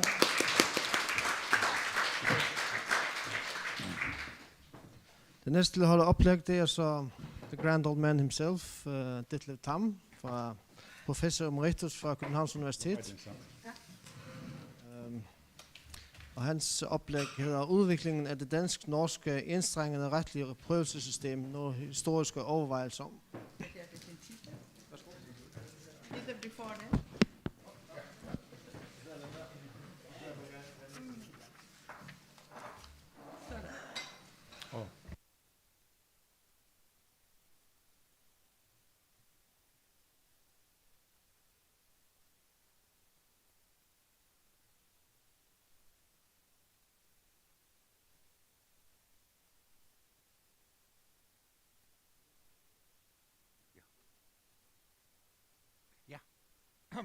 Virker det? Nej.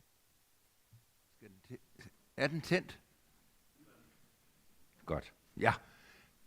Hjertelig tak for indbydelsen til at komme her til Færøerne og tale.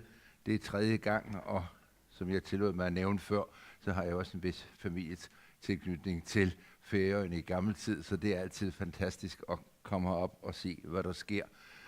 Jeg er retshistoriker, og for mig er historie både noget, der er interessant, fordi det er historie, men historie er jo også, og netop når vi går ind i en juridisk og administrativ sammenhæng, som vi gør her, rigtig interessant, fordi det kan hjælpe os til at forstå, hvorfor ting nu er på en bestemt måde. Hvad er det for strukturer, der har bestemt, at vi nu har en diskussion, som jo er blevet rigtig fint indledt i forhold til det, som jeg gerne vil tale om. Hvad er det, der gør, at man nu her i Færøerne diskuterer egne særpræg? Hvad er det, der gør, at Finland er gået en lidt anden vej end de andre? Og et af de spørgsmål, som jo er særlig interessant i retshistorie, handler jo om den juridiske tænkningshistorie, og det handler også om de spørgsmål, eller de tidspunkter, hvor en diskussion opstår. Hvad er det egentlig, der gør, at vi en gang imellem ikke bare lader historien gå videre og fortsætter med det, som vi har tradition for, men standser op et øjeblik, ligesom ser et brud og begynder at diskutere, om vi måske kan gøre det på en anden måde. Og når vi så gør det, hvad er det så for nogle elementer, der indgår i vores diskussion? Dog peget her på transplants og på det udenlandske, og det er jo meget vigtige elementer, og det er noget af det, jeg gerne vil tale om her nu. Nogle af de tidspunkter, hvor man er begyndt at tænke nyt, til en vis grad også, fordi der er mennesker, der er i stand til at fange det op. Altså det er noget med tankerne og tiden, og de mennesker, der nu er til rådighed, som kan gribe dem og gøre, at vi engang imellem kommer til at tænke på en anden måde. Jeg har nogle nøglebegreber, som jeg vil udvikle, og et af dem har vi jo for så vidt allerede haft mulighed for at tage hul på, og det handler jo om det her med enhed og centralisering. Og der er, i modsætning til hvad man jo ofte skulle tro, der er Danmark og netop den måde, hvorpå med Danmark som centrum, man har udviklet i en periode et monarki, jo nærmest et proto-eksempel på en enhedstankegang.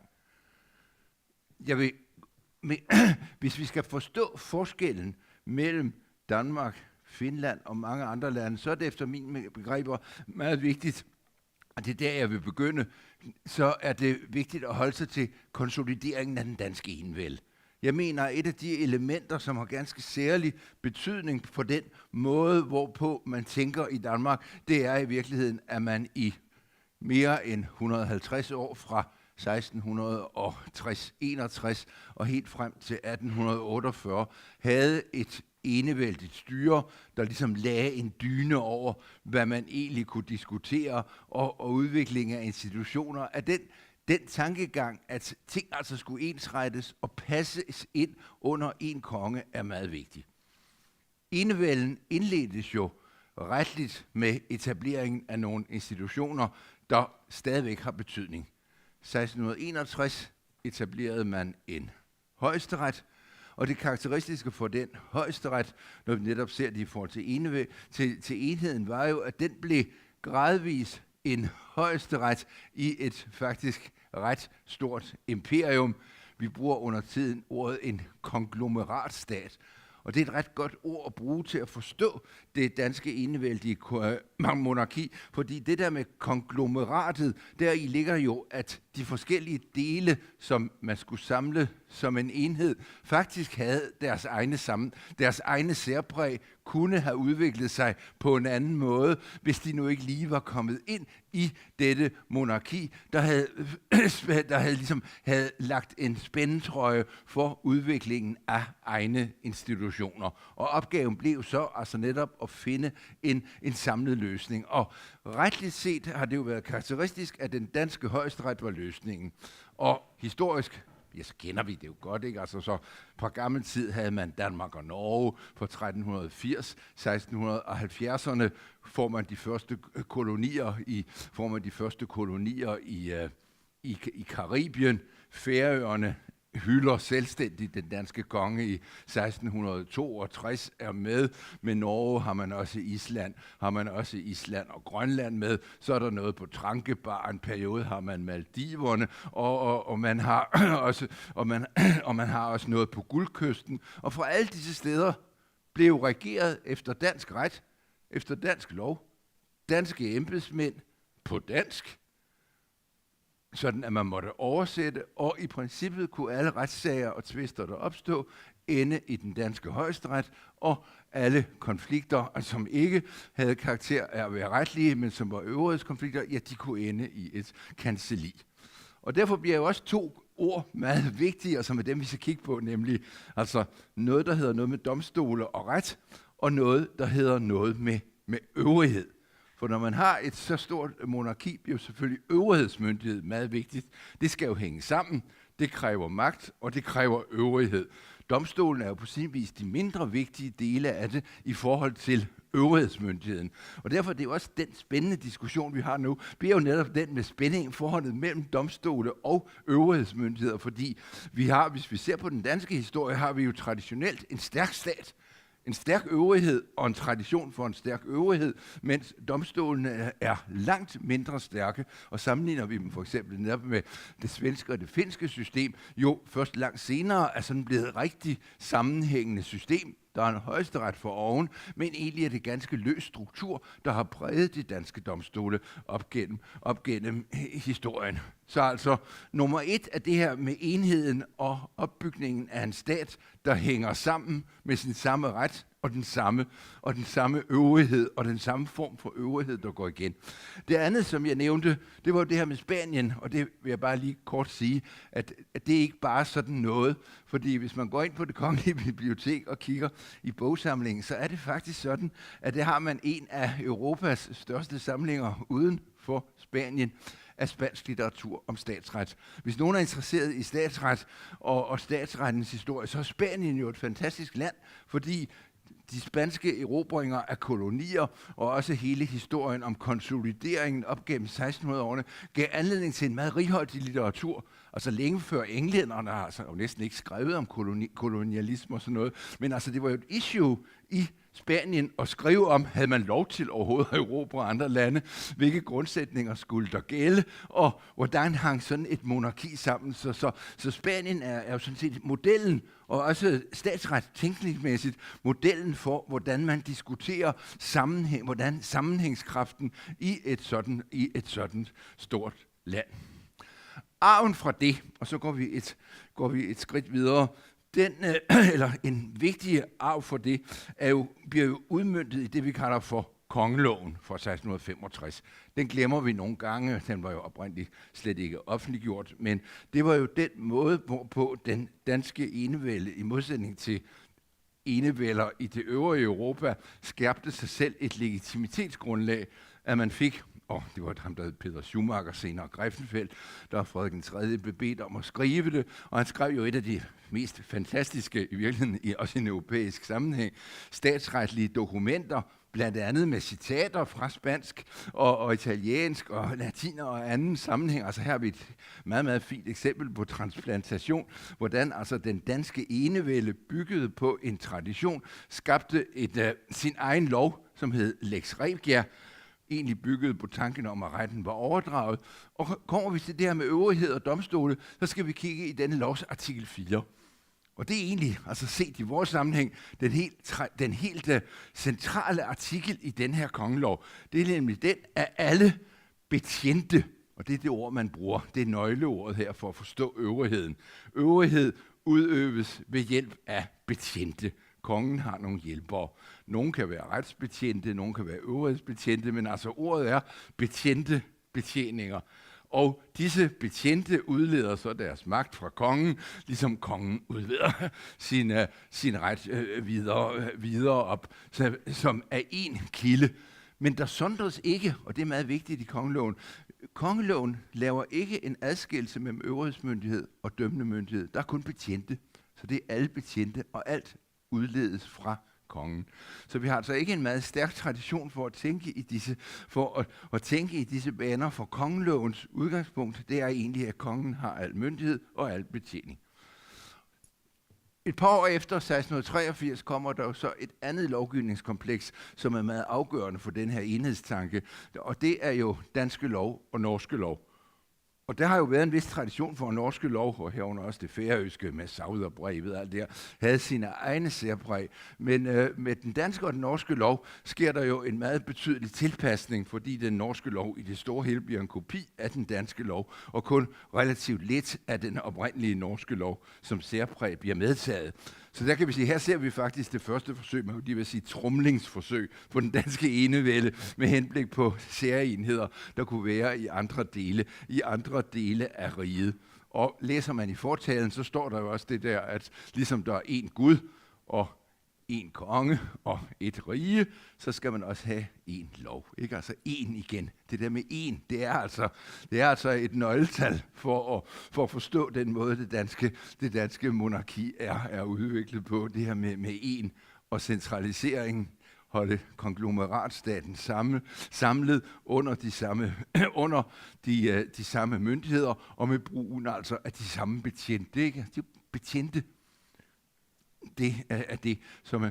Hvornår begynder man så at tænke lidt nøjere over, og det er så det næste over, og nu kommer vi ind på det næste nøgleord, jeg vil have fat i, det her med øvrighed og domstol.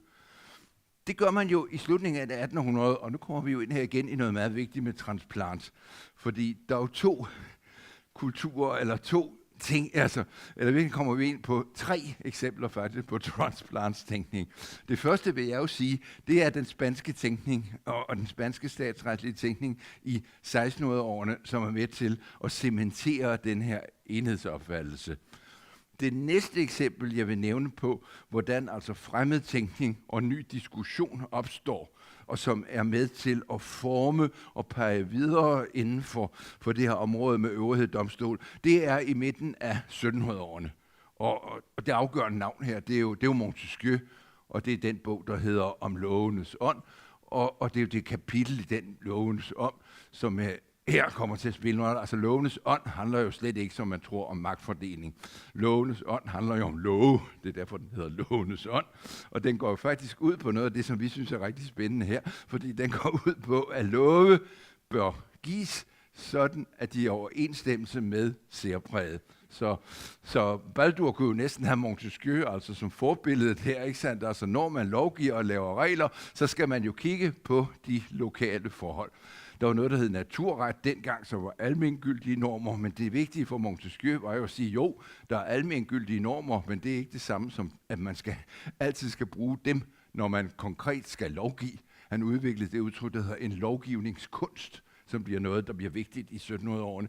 Lovgivningskunsten går ud på, at man forstår det område og det, man skal lovgive om, og sørge for, at lovgivningen er tilpasset omstændighederne der, hvor man er. Noget af det, han så skriver om, det er jo så, hvordan blandt andet netop altså den måde, hvorpå staten er indrettet, har betydning for, hvordan lovgivningen skal være indrettet. Og i den forbindelse er det, at han kommer ind på det her med magtfordelingen, og beskriver det jo som en del af den engelske forfatning, som vi ved, og udskiller det her med den udøvende og den dømmende og den lovgivende myndighed, og forklarer, hvorfor de ikke må være forenet. Og det var det jo i Danmark. Så det var jo ikke muligt at tage Montesquieu og sige, her kan I se, hvordan vi også skal indrette os, fordi det kunne man ikke. Men det man kunne gøre, og det man så gjorde, og som jo er meget vigtigt for forståelsen af hele den danske diskussion om øvrighed og domstole, det var, at der var en mand, der hed Henrik Stampe. Henrik Stampe havde det embede, der hed en generalprokurør, og det var et embede under enevælden, som var en embedsmand, tilknyttet det danske kancelli, som altså var det centrale øvrighedsorgan i København, og som var den, der tog stilling til komplicerede juridiske spørgsmål, og afgav en række erklæringer. Så hvis det ikke var, fordi det var så stort et værk, så ville jeg jo have elsket det, fordi det holder med, så ville jeg have 6 brune bind liggende her foran os, som er samlingen af Henrik Stampes hundredvis af erklæringer, som han afgav. Han var egentlig juridisk professor, men allerede i 1750'erne fik han altså tilknytning til det danske kancelli, og i løbet af 1750'erne, 1760'erne og 1770'erne var han altså var han den, der som den øverste embedsmand på det område tog stilling til en række vigtige spørgsmål. Og en af hans store fortjenester, det var at udvikle et begreb, som han kaldte landslov og ret. Og landslov og ret bliver så ved med at gå igen i virkeligheden i vores diskussion om det her med ytringsfrihedsmyndighed og domstole, fordi landslov og ret betyder, er spørgsmålet om, hvornår bør noget forelægges høre under en dommer, og hvornår bør en afgørelse eller en klage over en afgørelse blive inden for et administrativt system. Så hans store fortjeneste er jo så den, at han er den første og den, der skarpest ser, at selvom man har det her med embedsmænd på et underordnet niveau, der både kunne være politimyndighed og domstolsmyndighed, og måske også amt og andre funktioner, så er det altså forskellige ting, de laver, selvom det er den samme mand. Det er jo en rigtig vigtig erkendelse, ikke sandt? Altså, at den samme person kan lave ting, der i det øjeblik, vi tænker over det, hører hjemme i forskellige kategorier, har forskellige kasketter på, og skal man klage over det, skal man gå forskellige veje. Hvis det er noget med frihed, ejendom, så hører det under domstolene. Hvis det er egentlig øvrighedsmyndighed, så hører det under øvrighedssystemet, som jo er så noget med en amtmand, og som kan ende oppe i kancelliet. Men altså vigtigt er her, altså, at i Danmark allerede i 1760'erne og 1770'erne er der en mand, der med stor pondus, stærk åndelig kraft, har læst sin Montesquieu, læser og forstår de sager, der bliver lagt foran ham, og er i stand til altså analytisk at pege på, at der er noget, der hedder øvrighedsmyndighed, og der er noget, der hedder domstolsmyndighed, og selvom vi ikke kan se det, fordi det er den samme mand, der sidder og gør det, så er det altså to forskellige ting. Og det er en meget vigtigt erkendelse. Lidt senere end Stampe kommer en anden meget dygtig generalprokurør. Altså det er også for mig at se meget vigtigt for forståelsen af danske enevælde. Der er altså nogle helvedes dygtige embedsmænd, der sidder der. Og nu talte vi om det her fællesskab, og hvor mange der skal til. Men det var altså faktisk kun en eller to, der ligesom kunne det her, og som er med til at skabe altså en ny bevidsthed om, hvad der foregår. Christian Kolbjørnsen, som var norsk, var en meget skarp jurist, og han fik i 1790'erne den samme job, som Stampe havde som generalprokurør. Man kender ham også, fordi han var med til det her med landboreformer og andet. Og hvis man virkelig vil læse noget godt, altså, så vil jeg meget anbefale den her bog, som hedder Til det almindelige bedste.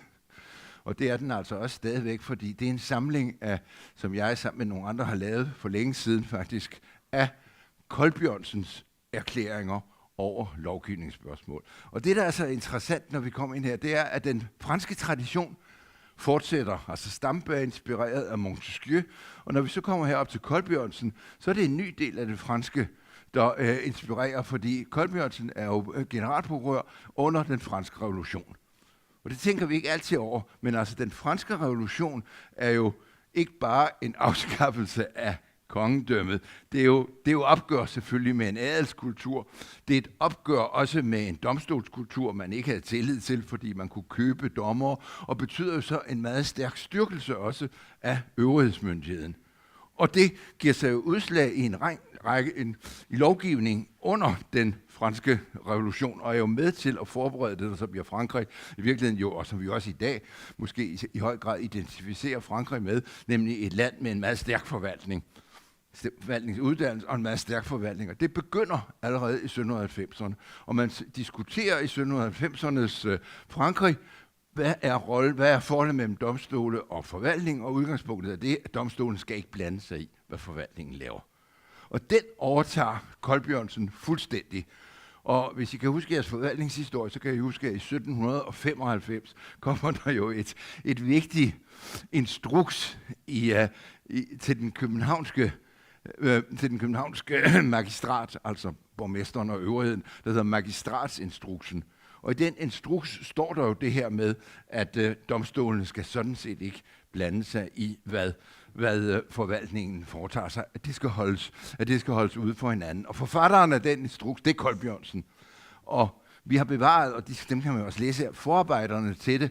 Og det er jo meget interessant at se, fordi blandt forarbejderne var der et forslag fra 6 medlemmer af den danske højesteret om, at man faktisk skulle have domstolsprøvelse.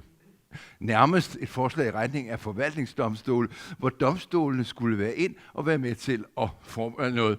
Og Colbjørnsen, han gør så fuldstændig dette, nedgør dette forslag fuldstændig. Han siger, at det minder om en historie, han har hørt om, at i Paris var der en, der havde set et barn løbe rundt, som havde 4 ben og 4 arme og 2 hoveder.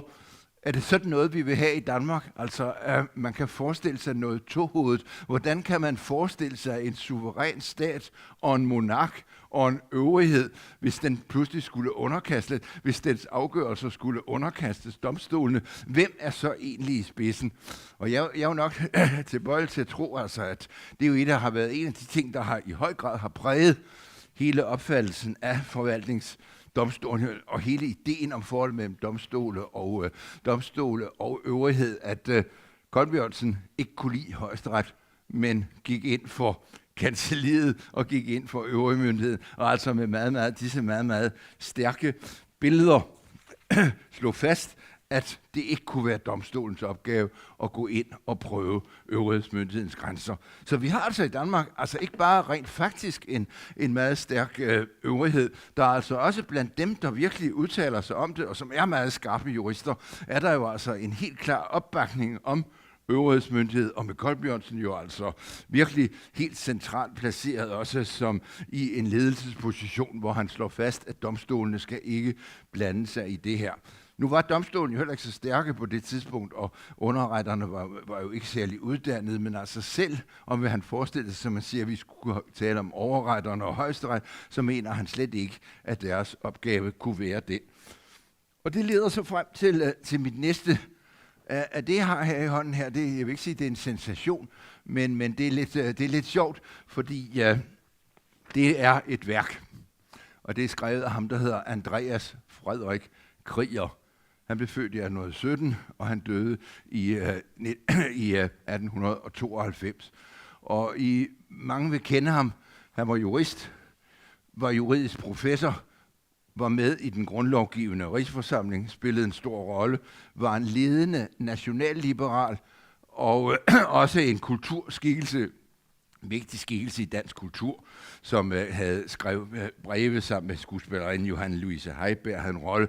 Han har også efterladt sig dagbøger, meget udførlige, hvor han kommenterer sin samtids politik, og derved altså er en meget vigtig kilde til forståelse. Og så var han også, og det skal vi lige, var han også en af dem, der var med til at indkalde i 1870 de første nordiske juristmøder. Og de første nordiske juristmøder har jo netop den betydning, som vi nævner her, at de var jo også et udtryk for den tankegang, at der i de enkelte nordiske lande ikke var tilstrækkelig volumen, om man så må sige, intellektuelt, til specielt at hamle op med Tyskland, og at det derfor var en god idé, man slog sig sammen, så havde man flere eksperter, så kunne man lave en lovgivning netop, der passede bedre til de nordiske forhold, så man ikke bare kom til slavisk og overtage det, som tyskerne gjorde.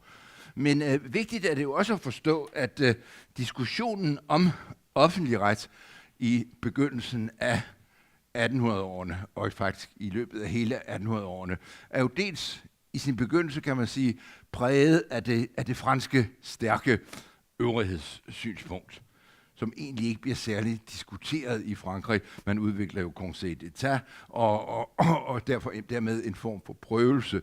Men en af diskussionerne er jo så den, hvis man nu får et system med prøvelse af øvrighedsmyndighedsgrænser, og får en slags forvaltningsdomstole, er det så egentlig forvaltningsmyndighed, er det øvrighed, eller er det egentlig domstole?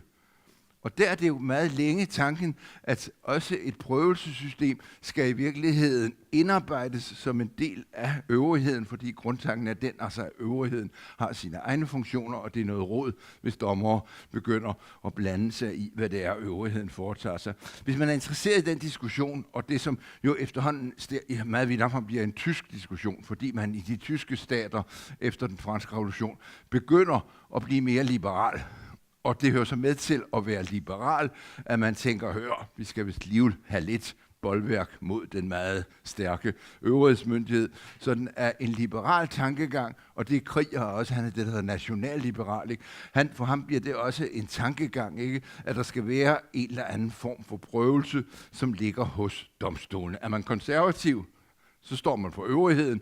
Er man liberal, så går man ind for, at det skal være noget med domstolen. Og det er en tankegang, der jo udvikler sig ved tyske universiteter og blandt tyske lærte, og bliver jo en meget stærk. Hvis man har lyst til at læse om det, så synes jeg jo, altså Michael Stolleis bog, den hedder Geschichte des öffentlichen Rechts in Deutschland, kan jo klare sig som jurist uden at kunne noget tysk og læse det, så kommer man ind i den her, så kommer man jo ind i den diskussion. Og se, den der gør det, og som den første i Danmark ligesom er opmærksom på, at der er altså sådan en spændende diskussion her i Tyskland om det her med øvrighedsmyndigheder, det er A.F. Krieger.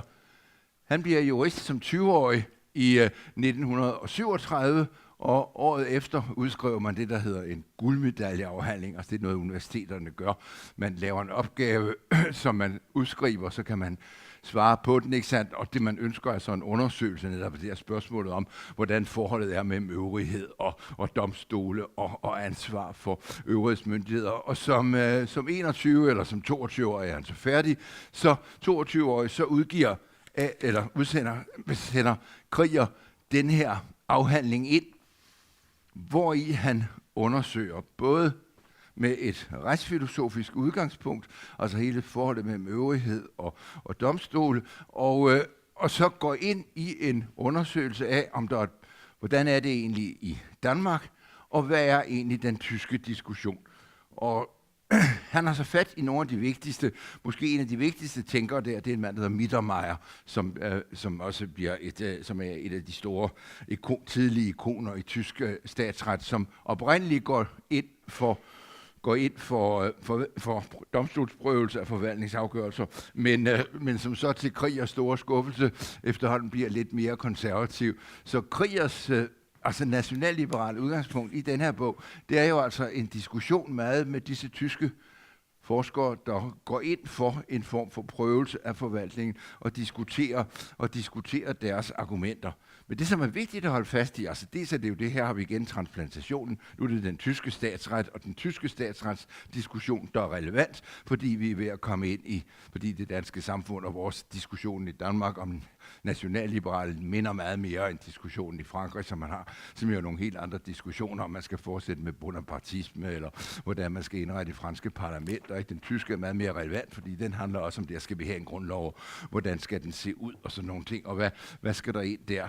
Og det, som er nøgleordet i Kriegers fremstilling, det er jo øvrighedsmyndighedens grænser. Altså han er jo sådan set den, der i en tidlig alder skriver og bruger det her begreb og udvikler det her begreb om øvrighedsmyndighedens grænser. Og hans syn er jo altså det, at man i langt højere grad bør lade domstolene kunne efterprøve beslutninger truffet af forvaltningen i det omfang, der er noget, der er relevant for private. Så rejser han også spørgsmålet, om man skulle have forvaltningsdomstole. Det synes han ikke. Det er vel da indlysende, at den hele institution, altså forvaltningsdomstole, i videnskabelig henseende bliver en uting. Hvad værd der imidlertid i praktisk henseende bør tillægges den, må aldeles bero på det omfang, hvor den er indført, den måde, hvorpå den er organiseret, og i det hele den øvrige gældende retsforfatning.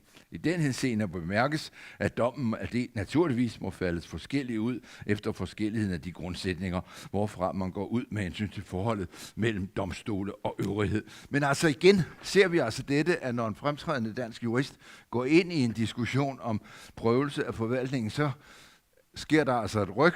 Stampe finder ud af, at der er forskel mellem øvrighed og domstole. Kolbjørnsen siger øvrighed, og Krieger siger også domstole, men der er ikke nogen, der siger forvaltningsdomstole, eller bruger dem, og man har ikke den her grundlæggende, men Krieger er jo helt klar over den diskussion, som er diskussionen i begyndelsen af 1800, og som også er vigtig, nemlig er forvaltningsdomstole forvaltning, eller er forvaltningsdomstole egentlig domstole. Og den har vi jo heller ikke haft i et land som dette.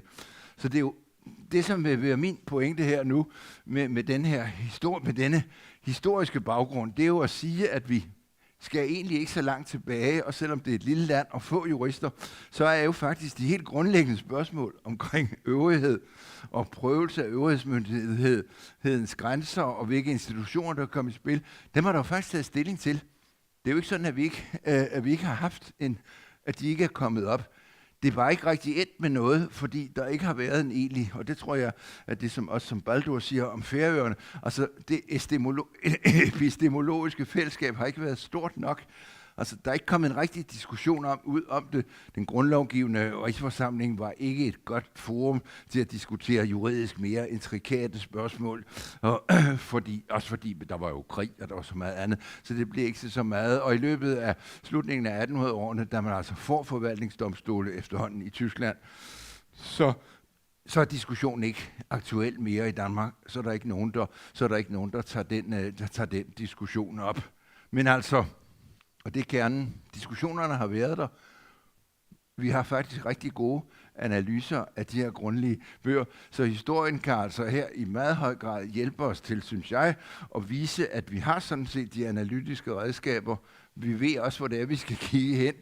Og altså Frankrig, Tyskland, når det gælder i dag måske også til nogle af de andre nordiske lande. Men at det, der savnes, og som jeg ofte synes savnes i den danske debat, det er det der med anledningen til at få diskussionen til at gå videre. Man havde det der i 1800-årene, da man begyndte at læse Montesquieu, man havde det, da den franske revolution kom, man havde det, da man var nationalliberal i begyndelsen af 1800-årene og skulle diskutere en grundlov. Men det er ligesom efter, at man fik grundloven i 1848-49, så røg ligesom interessen for at diskutere principielle spørgsmål. Men nu sidder vi altså her og gør det igen. Og som sagt, med historien ligesom lidt med i bagagen, kan vi se, hvor vigtigt det er, at man, hvad enten man er få eller mange, en gang imellem, tager nogle af de helt grundlæggende spørgsmål op og rejser, om vi måske alligevel ikke godt kan lære noget af de andre, også, og ikke mindst i henseende til den måde, hvorpå den danske øvrighedsmyndighed fungerer. For det er jo ikke noget, der er blevet mindre vigtigt. Hvis man tænker på, hvor lille øvrigheden var på Colbjørnsen og Kriegers tid i forhold til, hvordan den er i dag, så er spørgsmålet jo meget, meget større, og hele spørgsmålet om indretningen af et fornuftigt klagesystem, som følger grundsætninger, som man kan have tillid til, efter mine begreber, mere relevant end nogensinde, og det burde i sig selv være nok til, at vi sætter den diskussion i gang. Tak for opmærksomheden.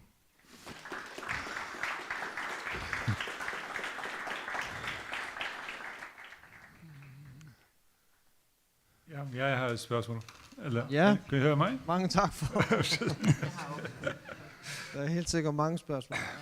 Ja. Mange tak skal du have. Altså, Martin. jeg synes, det er interessant, at du fører den enhedstankegang tilbage til enevælden, fordi i den moderne danske statsretlige debat, så prøver man gerne at grunde eller retfærdiggøre enhedstanken i grundloven. Og hvis man så gransker den grundlovgivende rigsforsamling, som du siger, så er det ikke så meget, der hente. Og for Færøerne var det mere interessante tidspunkt, da man året efter den grundlovgivende rigsforsamling fik loven om valgloven til riksdagen. Og som du ved, var det en spændende debat på det tidspunkt, og det gamle systems mænd, som for eksempel Ørsted, han var jo skeptisk over for ikke at spørge Færøerne. Jeg ved ikke, hvad han ville stille op med, hvis færingerne var skeptiske, men han ville i hvert fald, at man konsulterede dem først. Så jeg mener, altså, det er introduktionsdebatten i enevælden, men ikke alle af det gamle systems mænd var lige så meget enhedsmænd, eller sådan, eller er det ikke rigtigt forstået? Jamen altså, hvad er din tanke om den der, at man prøver at ligesom bygge enheden i dag på grundloven? Hvad er din tanke? Altså, jeg mener jo grundlæggende ikke, altså det som er problemet lidt omkring den danske grundlov er, at den kun tog de helt nødvendige spørgsmål op. Altså den blev ikke anledning til en gennemdrøftelse af hele staten og dens sammenhæng, men blev grundlæggende båret af et ønske om, at man fik et parlament, og fik begrænset kongens magt, men der står jo også, det er jo også grunden til, at der står kongen hele tiden i den danske grundlov, selvom det er regeringen, ikke? Altså, det var jo en respekt for kongemagten, og man prøvede jo at begrænse det. Og læser man forhandlingerne på den grundlovgivende rigsforsamling, så er de jo meget lidt givende med hensyn til altså helt grundlæggende spørgsmål. Altså halvdelen af det handler jo om, hvorvidt man skulle have almindelig værnepligt, eller altså, fordi det var midt i en krigsperiode, og kun relativt få af de medlemmer, der var på rigsdagen, på den rigsforsamling, diskuterede jo egentlig juridiske spørgsmål. En af dem er så netop kriger, ikke sandt, som får taget nogle spørgsmål op omkring frihedsrettigheder, øvrighedsmyndighedens grænser, men forsamlingen er jo i virkeligheden ikke et sådan epistemologisk fællesskab, hvor man rigtig kunne diskutere juridiske spørgsmål, fordi den var meget bredt sammensat, og de fleste var relativt enige, så jeg synes, den er meget skuffende. Altså i modsætning for eksempel den finske grundlov 2000, det er jo en helt anden historie og tænkt helt anderledes igennem end den danske grundlov, som vi jo ved ikke. Altså udgangspunktet er jo den belgiske grundlov fra 1831, som Monrad, der skrev det første udkast, havde liggende på sit bord, og så skrev man nogle ting ind fra Norge og nogle andre ting, men altså det er jo ikke en grundlov, der er skrevet, om så må sige, men det er grundlov jo sjældent. Den er jo ikke skrevet med henblik på Danmark, kan man lige frem sige, ikke? Den er jo skrevet ud fra den grundlæggende, almindelige konstitutionelle tankegang på det tidspunkt og indeholder de bestemmelser, og gav egentlig ikke, synes jeg, den statsretlige refleksion, som man kunne have ønsket sig. Og det er jo igen arven fra enevælden, ikke? Altså der var jo ikke den danske enevælde havde jo den bivirkning, at der var jo sådan set censur, og man kunne jo ikke frit diskutere tanker. Altså meget af det, man så måtte diskutere, måtte man jo virkelig hente fra Norge, hvor man kunne diskutere nogenlunde frit, fordi man havde fået en grundlov i 1814. Og det bruger hvis man nu, vi er ved at udgive den der, I kan glæde jer, ikke? Vi er ved at udgive den der krigerafhandling, så man kan se, hvad det var, han læste. Og man kan jo også se, altså han er også stimuleret af noget, der sker i Norge, hvor man kan diskutere ting, mens man jo ikke havde nogen diskussionstradition i Danmark. Du kender nok den norske Jens Arves Hype. Ja. Han sagde det, at de statsretslærte, det kunne ikke holde sig tilbage fra at rende efter statsmagten og kaste legitimering, det klæde på dem. Ja. Er det sådan, at vi skal forstå den danske statsretlige doktrin, hvor man prøver at grunde indestaten på grundlov? Ja, altså den norske grundlovs tanke er jo en helt anden, ikke? Fordi den går jo på, nu skal vi have et frit Norge med fri organisation. Den er jo vendt mod enevælden, mens den danske grundlov er jo ikke vendt mod enevælden. Den er faktisk kun vendt. Den går kun ud på at etablere det, som er helt nødvendigt for at få noget, der ligner et konstitutionelt system, men uden at man vil være kritisk over for enevælden. Og derfor er den jo den norske grundlov på mange måder stærkere, har jo også stærkere frihedsgarantier end den danske, har også ting, vi ikke vil bryde os om. Forbud mod jøder, og der er også frygtelige ting i den oprindelige norske grundlov, som var tidsbestemte, men altså ellers den er jo i højere grad et frihedsbrev, end den danske grundlov blev, og derfor mere principielt end den danske grundlov.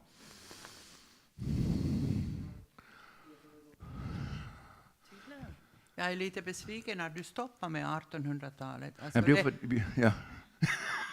Nej. Jag vill säga det nämligen att det är så spännande alltså med den här situationen om man sammanlignar de där nordiska länderna, om man tar Danmark. Så jag hade just ett föredrag hos den finska jurister, alltså eller rättsvetenskapliga föreningen, när jag sammanlignade många högsta domstolar i Europa och i globalt. Och det är nästan ingen diskussion som man kan hitta i Danmark, så i den akademisk diskussion. Och det är ju, man läser ju samma böcker. Ni har läst säkert om europeiska förvaltningsrätt och ni är inspirerade av den europeiska diskussionen om konstitutionalismen, och så vidare. Men så kommer man spännande till en situation att den politiska kliman eller den här kulturella bakgrunden är annorledes. Att man inte tar de där inspirationen, selv om man har det överallt och man har läst det samma litteratur. Och vi har nästan lika länder som med politisk mentalitet också och historia. Men vi tar andra inspirationer och så kommer man till den här bakgrunden av legal transplants. Alltså, vad tar vi? Och vem är det som tar? Eftersom, det er fuldstændig rigtigt, ikke? Og det er jo meget interessant, når man ser på den danske forfatningsdiskussion, så er den jo helt indadvendt. Altså så ændrer man grundloven i 1866, det gør man efter krigen 1864, og man begrænser så den almindelige valgret i den forstand, at særligt velhavende vælgere får en dobbelt indflydelse på det andet kammer på landstinget. Så får man en ny grundlov i 1915, der får man kvindelig valgret ind, men grundlæggende er den jo bare vendt mod muligheden for provisorieårene og går ud på dels og jo helt katastrofalt fik lavet en bestemmelse, der gør det næsten umuligt at ændre grundloven, ikke? For oprindeligt, der skulle være 45% skulle stemme for, og hele taget bare lige indrettede det helt nødvendige, og det samme sker jo i 1953 for en ombudsmand, man afskaffer et kammer, men der er jo ingen bred diskussion om, hvordan, hvis vi nu er vi faktisk i 1953, ikke? Altså så heldigvis er jeg jo lige ved at sige, så var Max Sørensen lige med og opmærksom på, at det kunne være det her med det europæiske fællesskaber var noget, der kunne blive vigtigt, så det var klogt lige at få en bestemmelse ind om det, og så laver man den der meget, meget kryptiske paragraf 20, ikke? Som var vejen ind i de europæiske fællesskaber, men uden nogen diskussion om det, ikke? Der er jo ingen diskussion om de europæiske fællesskaber. Hvor skal Danmark hen? Eller hvad skal der egentlig foregå? Det er jo hele tiden en intern diskussion. Og det gælder jo også, synes jeg, altså meget af faget statsret i dag, handler jo om den danske grundlov, ikke? Altså kæmpe tykke bøger, hvor man sidder og læser den danske grundlov igennem bestemmelse for bestemmelse, i stedet for sådan lige at måske have lidt mere, det er lidt spændende, hvordan de gør i Tyskland, eller i Finland, eller hvordan amerikanerne gør, eller hvordan man i Sydamerika laver altså nogen med rigtig mange rettigheder og sådan ting. Det lærer man ingenting om, vel? Altså, fordi det er så dansk. Fordi og det tror jeg, der sker i sådan et kerneland som Danmark. Altså heroppe på Færøerne har I meget mere anledning til at diskutere, fordi I er i udkanten af sådan en monarki, og så vil man da godt lige diskutere, på hvad måde vi skal være det. Men altså i Danmark, det gælder jo til vis grad også Sverige, ikke? Altså så har man jo altid været der, ikke? Og altid været Danmark og Sverige, så de jo slås nogle gange, de har altid været der. Men altså Norge bliver først selvstændig i 1805, Finland bliver 1817, ikke? Altså så har man ligesom noget mere at kæmpe for, ikke? Altså der sker sådan en træhed, som gør, at der en gang med, at der er nogen, der tager det op. Hvis der ikke er nogen, der tager det op, så bliver man ikke så bare ved og tænker, at det her, det går jo nok, nu er det gået så længe, i stedet for at lige at få hovedet sådan sat lidt i gang. Så det er rigtigt. Ja.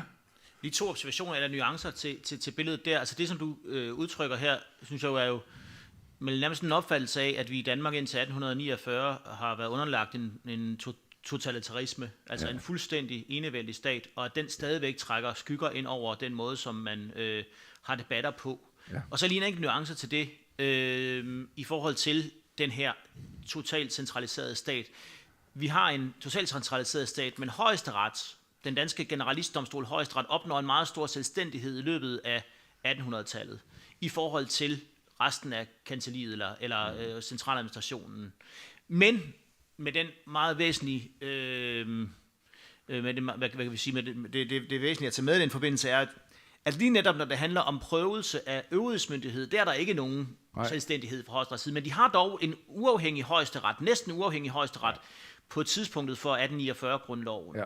Men så det er det ene element i det, og jeg vil vende tilbage til det. Men den generelle tillid, vi siger, vi har til forvaltningen i Danmark, og som netop kan udfordres her på Færøerne for eksempel, er den en del af det her? Altså den der grundlæggende tillid, som man siger, som også nogen mener, det var derfor, vi er kommet så godt igennem coronapandemien, og altså det er, den her tillid til, det er, at vi i virkeligheden alle sammen er blevet hjernevasket til at tro på et enevælde-system, og totalitarismen, det præger den danske folkesjæl meget mere, end det egentlig gør i Finland eller Norge eller Sverige.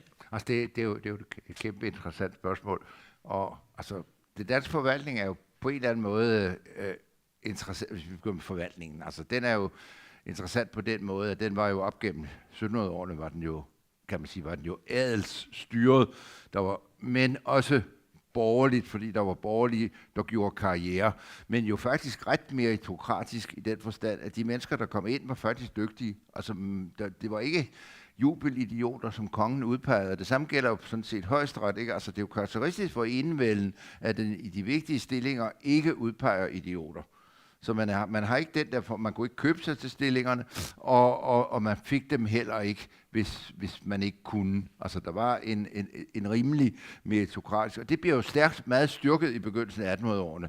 Altså den sene enevældes bygger jo et Max Webersk virkelig byråkrati op af ret ordentlige folk, der kan deres sager, er interesseret i en ordentlig sagsbehandling. Altså, jeg har selv siddet der med Ørsted, som jo også var generalprokurør ledet, ikke? Altså, det er jo på et niveau, ikke? Altså, jeg tror, det var ikke, der var ikke kommet nogen minksag, hvis Ørsted og sådan nogle folk havde været dem, der diskuterede, hvad statsministeren kunne, ikke? Altså, det foregår jo på et fint niveau. Altså, der er jo et højt niveau af byråkrati, ikke? Der er den der. Og det samme gælder jo Højesteret. Det, man kan sige med Højesterets uafhængighed, er jo til en vis grad det, at svaret på det er jo også, at Højesteret ikke har nogen vigtige sager. Ikke? Altså, man kunne godt overlade dem og løse ejendomskonflikter og erstatningsret, familie og sådan nogle ting. Ikke? Altså, Højesteret er jo ikke en trussel, og har aldrig været en. Vi har jo ikke haft diskussioner, som man havde i England, Lord Coke og alt det her fra 1600-årene med konger, der ville blande sig og træffe afgørelser, og hvor engelske dommere så er stolte over, hvad de skal gøre. Ikke? Altså, det er jo også karakteristisk for det danske system, at det har fået lov til at udvikle sig sådan ret uafhængigt inden for områder, der heller ikke er særlig farlige. Så på den måde og jo virkelig en stærkt byråkratiseret.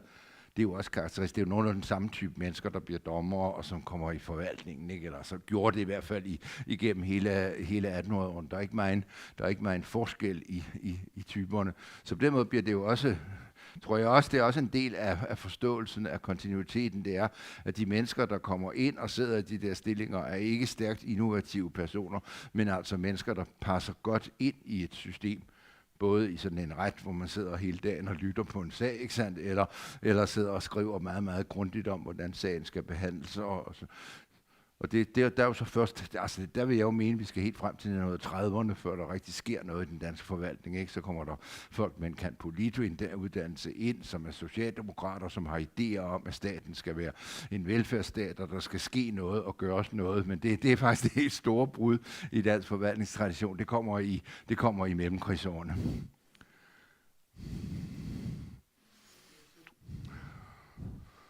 Det er synd at bryde ind, mens retshistorie bliver skabt på Færøerne, men nu er der middagspause. Starter igen klokken 12:50.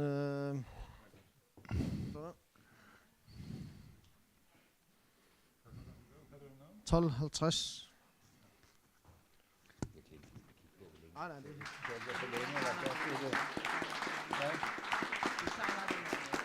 er fint. Jeg vil ikke råbe, jeg råber det i rigtig. Jeg plejer at råbe, nu har du Det er simpelthen ikke. Jeg tænkte, at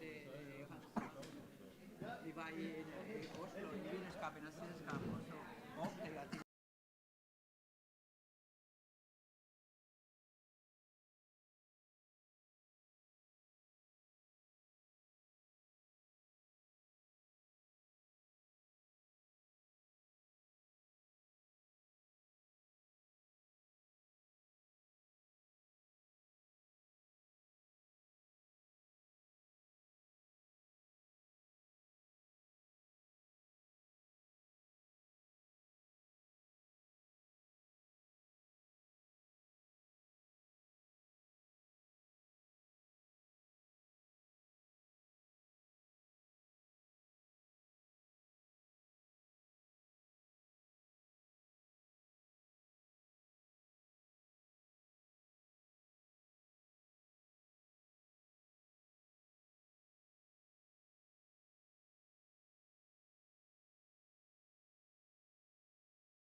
Ja, skal du lukke horen her først?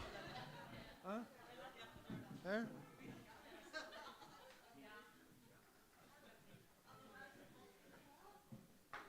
Og panelet på plads først.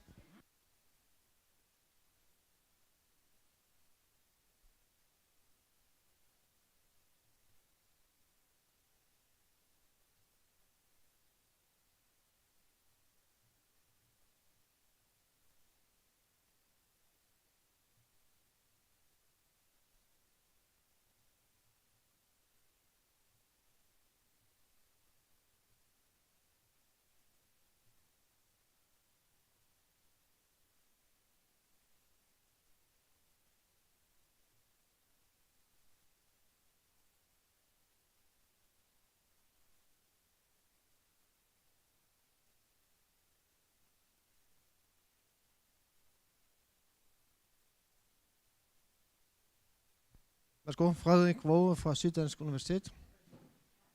Ja, tak.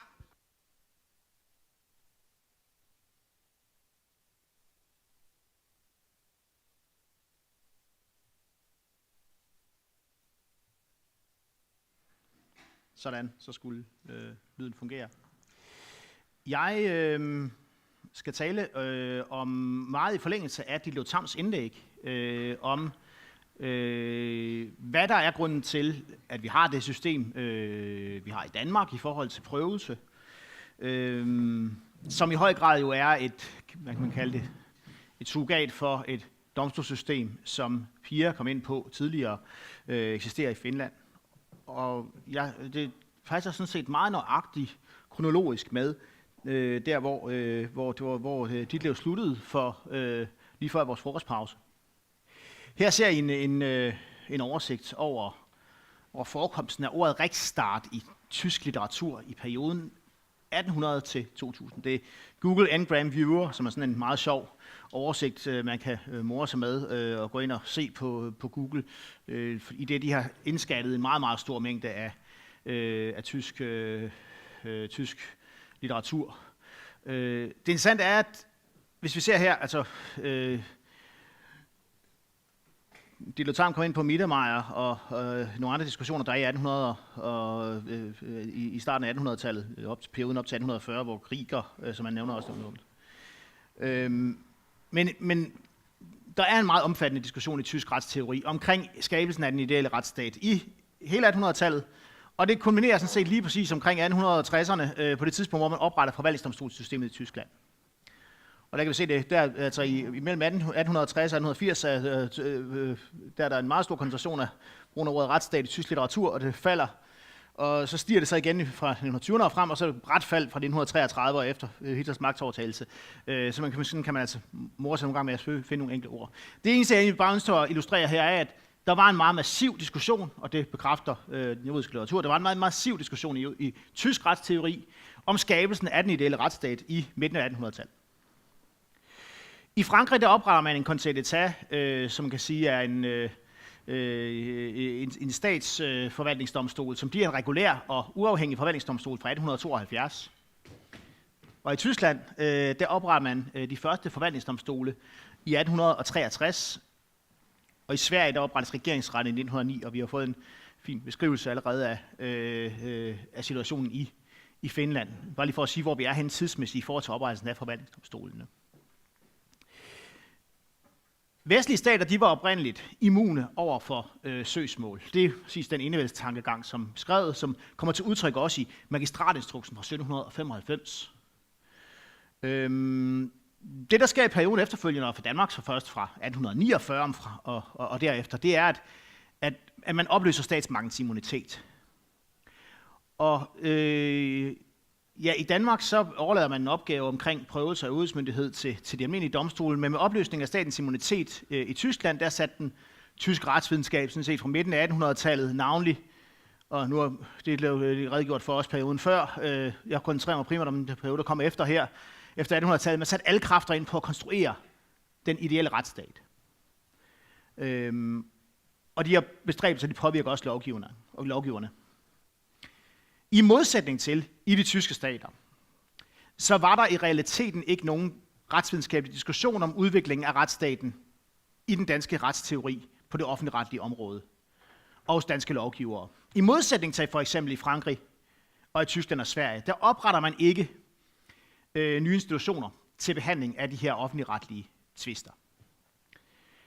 Og hvad gør man så, når man er borger, og man har en tvist mod det offentlige? Ja, i mangel af særlige forvaltningsdomstole, som oprettes i Sverige, Finland, Tyskland, Frankrig osv., i mangel af de domstole, så må borgerne jo udnytte de muligheder, de har i det danske system. Og så går de til de almindelige domstole, i de almindelige civile domstole, og får behandlet deres offentligretlige krav der. Og som konsekvens af det, så har behandling af offentligretlige retssager fortsat et meget stærkt privatretligt præg, kan man sige, i Danmark. Simpelthen fordi det er der, man går til. Og man kan sige, at hele vores danske forvaltningsret er ikke skabt af forvaltningsdomstole, men er skabt i billedet af privatretten. Vi taler om ugyldige forvaltningsakter, vi har en ugyldighedslære, der matcher i privatretten. Og på rigtig mange områder kan vi sige, at så er vores forvaltningsret skabt med udgangspunkt i privatretten. Lige for at sige, at det er ikke en naturlov, det skal være sådan. Altså i tysk ret, så havde man en stor diskussion omkring det her spørgsmål, hvorvidt skulle vi behandle sagerne ved almindelige domstole, eller skulle vi behandle sagerne ved forvaltningsdomstole.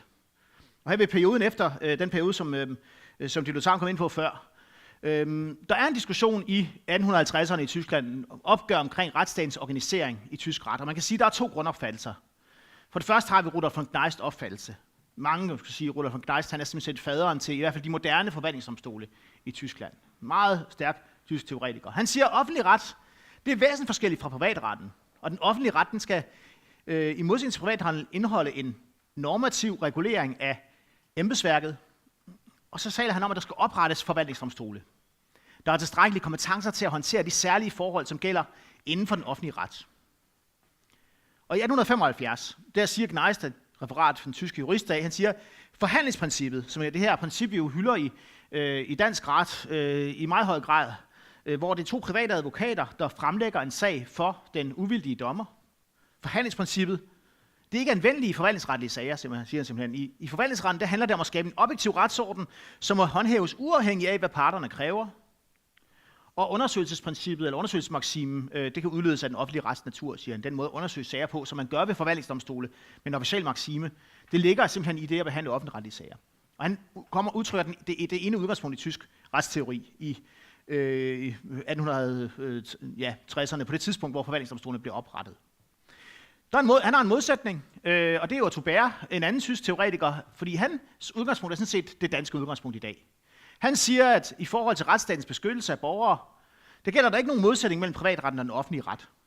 Den offentlige myndighed udgør en del af samfundet og skal derfor bedømmes ved de samme domstole som private parter. Staten er et juridisk udviklet begreb for den forening af borgere, der udgør nationen, og statsretten er derfor principielt ikke anderledes en form for foreningsret eller selskabsret. Han er en generalist, og han taler for, at vi skal have almindelige domstole til at behandle sager om offentligretlige forhold.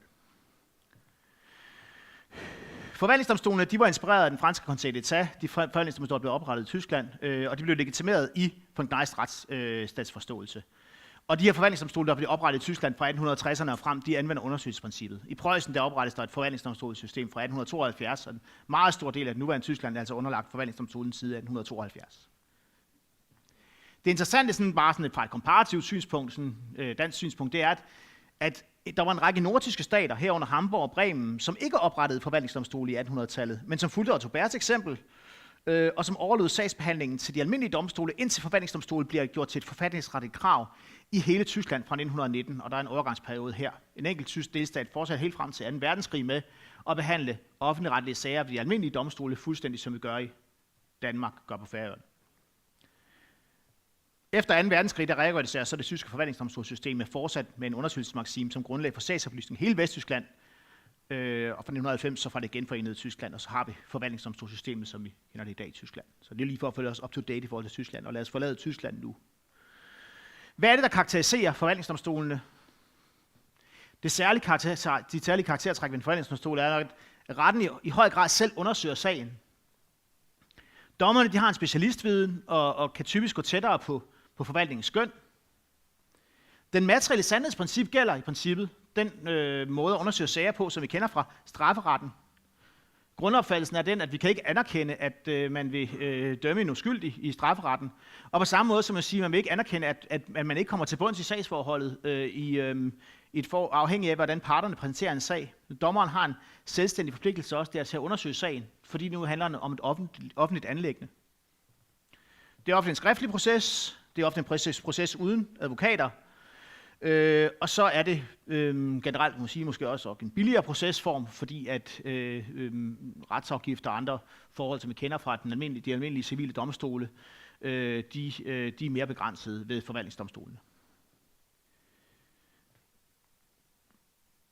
Der har lige fra begyndelsen været modvilje mod forvaltningsdomstole i Danmark.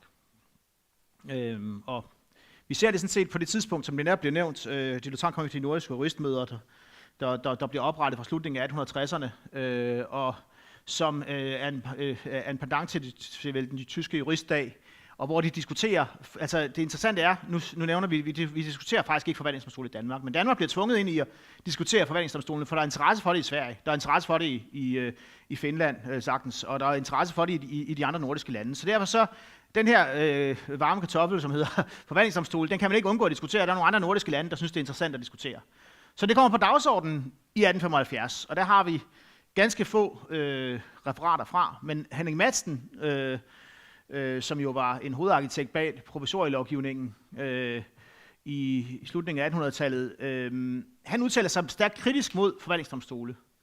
Og han er meget repræsentativ, vil jeg nok mene, fordi hans synspunkt på det her, tror jeg, matcher meget godt den generelle opfattelse i det juridiske establishment på det her tidspunkt om forvaltningsdomstole. Og det er vel også en rimelig, kan vi sige, formodning at tro, at hans to kolleger, der sad i proceslovskommissionerne, henholdsvis Goos og Madsen, Goos og Lellemann, at de delte hans opfattelser på det her punkt. I hvert fald så reflekterer det meget godt, hvad der synes at være opfattelsen, eller vi ser i hvert fald ikke nogen omtale af forvaltningsdomstol i retsplejelovens forarbejder. Der er ingen rimelig udsigt til, at kompetencesreglen i grundloven skal ændres, mener Henning Madsen, og derfor så taler han allerede imod, ud fra grundlovens udgangspunkt, at man ikke skal lade det være de almindelige domstole, der behandler sager mod det offentlige. Og så siger han, at en ordning, hvorefter der dannes en dobbeltrække domstole, den vil være betænkelig, fordi det er let ved at afstedkomme en adskillelse inden for retsbrugen selv i henseende til dens almindelige ledende grundsætninger, henholdsvis for den offentlige og den private rets vedkommende, som kunne virke i højeste grad uheldig, i dette dog er så ønskeligt, at der hersker enhed og fællesskab i udviklingen på hele retsområdet. Generalistprincippet har altid stået meget stærkt i dansk ret. Det kommer i hvert fald meget stærkt til udtryk her. Forvaltningsdomstolssystemet, det betragtede Henning Madsen som en luksus for store stater. Han fremhævede også, at der ville være rekrutteringsvanskeligheder til domstolene. Hvis man skulle op og matche den super populære højesteret, jamen så ville det være svært at rekruttere gode dommere. Han turde nok fra dansk rets synspunkt og de administrative domstole, siger de administrative domstole, altså forvaltningsdomstolen, i det hele taget næppe vil have nogen udsigt for sig, og vi befinder os i dansk ret i almindelighed godt, ved og vil vedblive det fastholdende det gældende system. I 1876-betænkningen bag retsplejeloven tog 40 år at få skrevet og få vedtaget en retsplejelov, i virkeligheden 70 år, hvis man tager perioden fra løfteparagrafen kommer ind i grundloven i 1849, men 40 år tager det, hvor man skriver på udkast til retsplejeloven. Hvis vi skal læse bemærkningerne og forarbejderne til retsplejeloven, så skal vi faktisk tilbage til de første udkast, i hvert fald når det handler om forhandlingsprincippet og hvad for en undersøgelsesform vi har. I 1876-betænkningen til retsplejeloven, der hyldes det danske generalistprincip på mange punkter. Man siger, landsretterne, de skal henhøres under en appelret højesteret, der til lige vil tjene til at bevare den retsenhed, som i større retsterritorium med flere sideordnede appelretter må søges opnået ved en særlig beregnet overinstans. Landsdommerne, de bør både behandle straffesager og civile sager, da en afvekslende beskæftigelse med borgerlige retsretter og straffesager erfaringsmæssigt for dommerne selv må anses for det ønskeligste. Og så var det grundlæggende synspunkt, man kan sige, der kommer frem her, hvorfor kom forvaltningsdomstolen ikke ind i retsplejeloven? Ja, forhandlingsprincippet stod meget stærkt i Danmark med højesteret som generalistdomstol. Man havde en grundlæggende opfattelse af, at offentlig ret og privat ret, det skulle ikke adskilles. Danmark var for lille til forvaltningsdomstole. Det var svært at indføre nye forvaltningsdommere, som kunne matche højesteretsdommere. Og så mener jeg også et andet element, der kommer udenfor, som jeg måske kan læse direkte ud af kilderne, det er, at i 1800-tallet, der så man ikke noget behov for at kontrollere magten i Danmark. Og det er så tankevækkende, at de koncepister, der er, dem der skriver retsplejeloven, de på det her tidspunkt også er ministre i en højere regering, som jo er udpeget af kongen, af den tidligere enevældige konge. Nå. Hvis vi nu springer frem til efter retsplejelovens vedtagelse, så er den første, der begynder at tale om diskuterer egentlig virkelig muligheden for forvaltningsdomstole i dansk ret. Der Ussing har skrevet et værk i 1891 omkring administrative retter. Men Poul Andersen er efter retsplejelovens vedtagelse den første, der egentlig tager spørgsmålet op. Og han påpeger i 1931, Poul Andersen, at den afgørende garanti for forvaltningens legalitet, det var domstolenes prøvelsesret. Og så påpeger han også i 1931, at da det er civilret og strafferet, som i overvejende grad lægger beslag på de almindelige domstole, så vil forvaltningsretlige spørgsmål let komme til at ligge i udkanten af dommernes sagkundskab og interessesfære. I 38 der påpeger han, at de almindelige domstole de er fuldt ud kompetente til at behandle forvaltningssager, så længe det handler om underkendelse af forvaltningsafgørelser ud fra nogenlunde faste retlige synspunkter. Men på den anden side så er domstolenes manglende specielle kendskab til forvaltningsanliggender en vigtig indvending mod og lade dem sentere over materielle skønsspørgsmål ud fra et ubestemt kriterium som åbenbar urimelighed, for eksempel. 1938. Så når vi frem til 1953-grundloven, hvor vi får ændret grundlovens paragraf 63 stykke 2, eller får indført en ny bestemmelse i grundlovens paragraf 63 stykke 2, der siger, at påkaldelse af spørgsmål i udenrigsmyndighedens grænser, det kan ved lov henlægges til en eller flere forvaltningsdomstole, hvis afgørelse dog skal kunne prøves for rigets øverste domstol, og de nærmere regler fastsættes ved en lov, som aldrig er blevet vedtaget, og vi har aldrig fået forvaltningsdomstol i Danmark. Grundlovens paragraf 63 stykke 2, bemærkningerne til grundlovsforslaget kommer sådan set fra en betænkning undervejs i Folketingets behandling. Den her regel om, at man skal kunne gå til højesteret, den kommer ind under Folketingets behandling, navnlig under pres fra dommerne. Der er Knud Testrup, der var dommer under den grundlovgivende, under 1953-grundlovens forhandling, senere justitsminister. Han argumenterede meget kraftigt for, at højesteret altså skulle vedblive med at være den her øverste domstol. Vi skulle ikke have en høgsta forvaltningsdomstol som i Sverige, eller en finsk øverste forvaltningsdomstol. Vi skulle have den danske højesteret, generalistdomstolen, som den øverste domstol. Stadigvæk. Man har anset det for rigtigt, at spørgsmål om øverstmyndighedens grænser, der måtte opstå inden for et til forvaltningsdomstol henlagt sagsområde, skal kunne indbringes for rigets øverste domstol.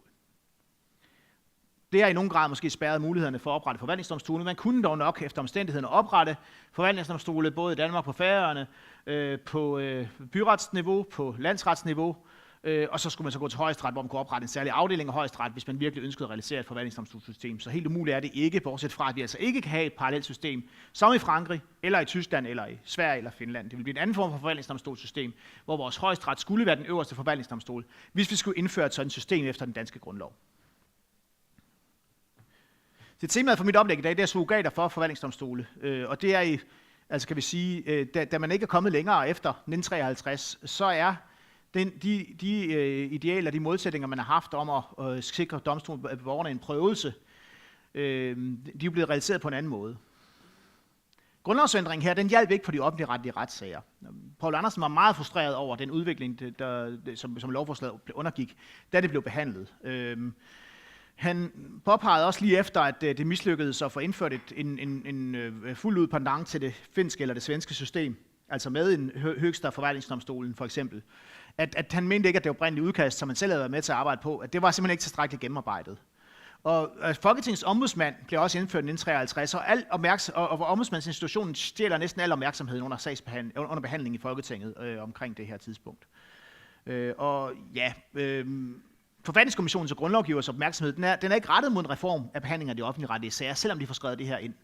Det er lidt fuldstændig, som det Lothar var inde på før, at man har ikke den store diskussion om noget. Der er nogle teoretikere, der kommer noget input, lige så vel som man får en paragraf 20 ind, jamen så får man altså også lige skrevet det her med forvaltningsdomstol ind, uden nogen større refleksioner over det i virkeligheden. Og Poul Andersen er dog meget frustreret over det, og skriver med Knud Testrup, altså ham som forpurrede dels planerne om forvaltningsdomstol ved at indføre den her regel om afskæring til højesteret. De skriver sammen frem og tilbage i Juristen lige efter 1953-grundlovens vedtagelse om forvaltningsdomstole. Og Poul Andersen siger, at han har slået forvaltningsdomstole til krøbling, og vi får aldrig et forvaltningsdomstol i Danmark, og er dybt frustreret over, at det ikke er lykkedes at få den her ordning indført direkte med grundlovens paragraf 63 stykke 2.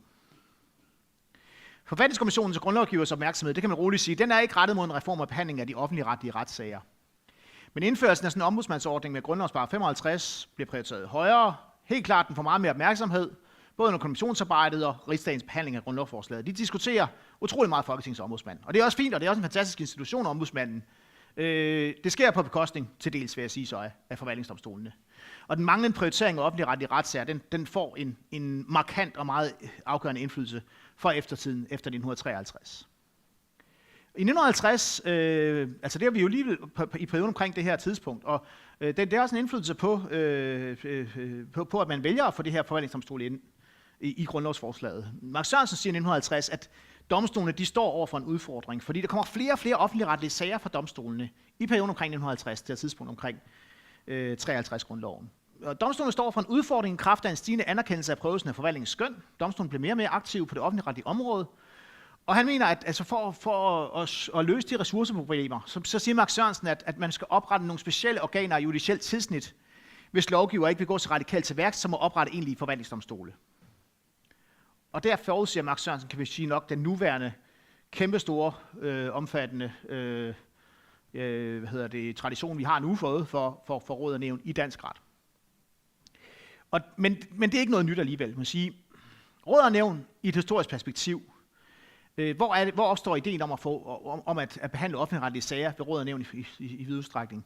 Ja, måske det bedste første eksempel, vi har på det, første prototype på sådan et råd og nævn, som vi kender i dag, som betyder så meget i dansk forvaltningstradition. Det er jo Overfredningsnævnet, der blev etableret i 1917.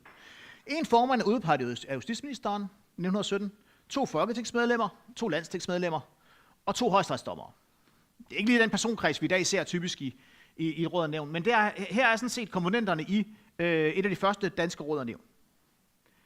Og det bygger man så videre på. Altså vi har en landsskatteretten, blev oprettet i 1938. Det er et klassisk råd og nævn, må jeg sige. Det fungerer, det hedder godt nok landsskatteretten, men det er ikke nogen domstol, men det fungerer som udgangspunkt som en nævnsbehandling for et officielt princip. De har så da de har en dommer som formand typisk, da de har parter, som er advokater, tit der møder op, så er vi i høj grad ved at nærme os har i lang tid nærmet os en forhandlingsprincip. Men der er dog en forpligtelse for landsskatteretten til at undersøge sagen til bunds efter en form for materielt sandhedsprincip, efter en officiel maksime. Andre eksempler kan være valgbarhedsnævnet fra 65, Miljøankenævnet, der senere blev til Natur- og Miljøklagenævnet og Natur- og Fødevareklagenævnet fra 1974, Adoptionsnævnet fra 76, Flygtningenævnet fra 83. Bare nogle enkelte eksempler på det, hvor man ligesom efterhånden får en knopskydning af forskellige alternative tvistløsningsorganer til forvaltningsdomstolene. Det er ikke helt uden diskussion, at det er blevet sådan, fordi man kan jo godt diskutere, hvad er hensigtsmæssigheden i, at vi har nogle dommere, som møder op om eftermiddagen, efter de har fået fri i Højesteret, eller måske fra landsretten, og har det her som et bierhverv. Hvorfor er det egentlig, når man nu har et behov for at have råd og nævn, hvorfor skal det så organiseres i den udøvende magts regi?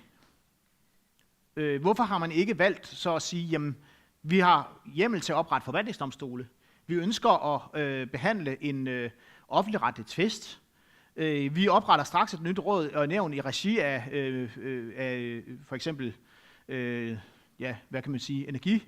Det kan så være inden for Energiministeriet, så opretter man et nævn der, eller man opretter inden for de forskellige ministerielle fagområder.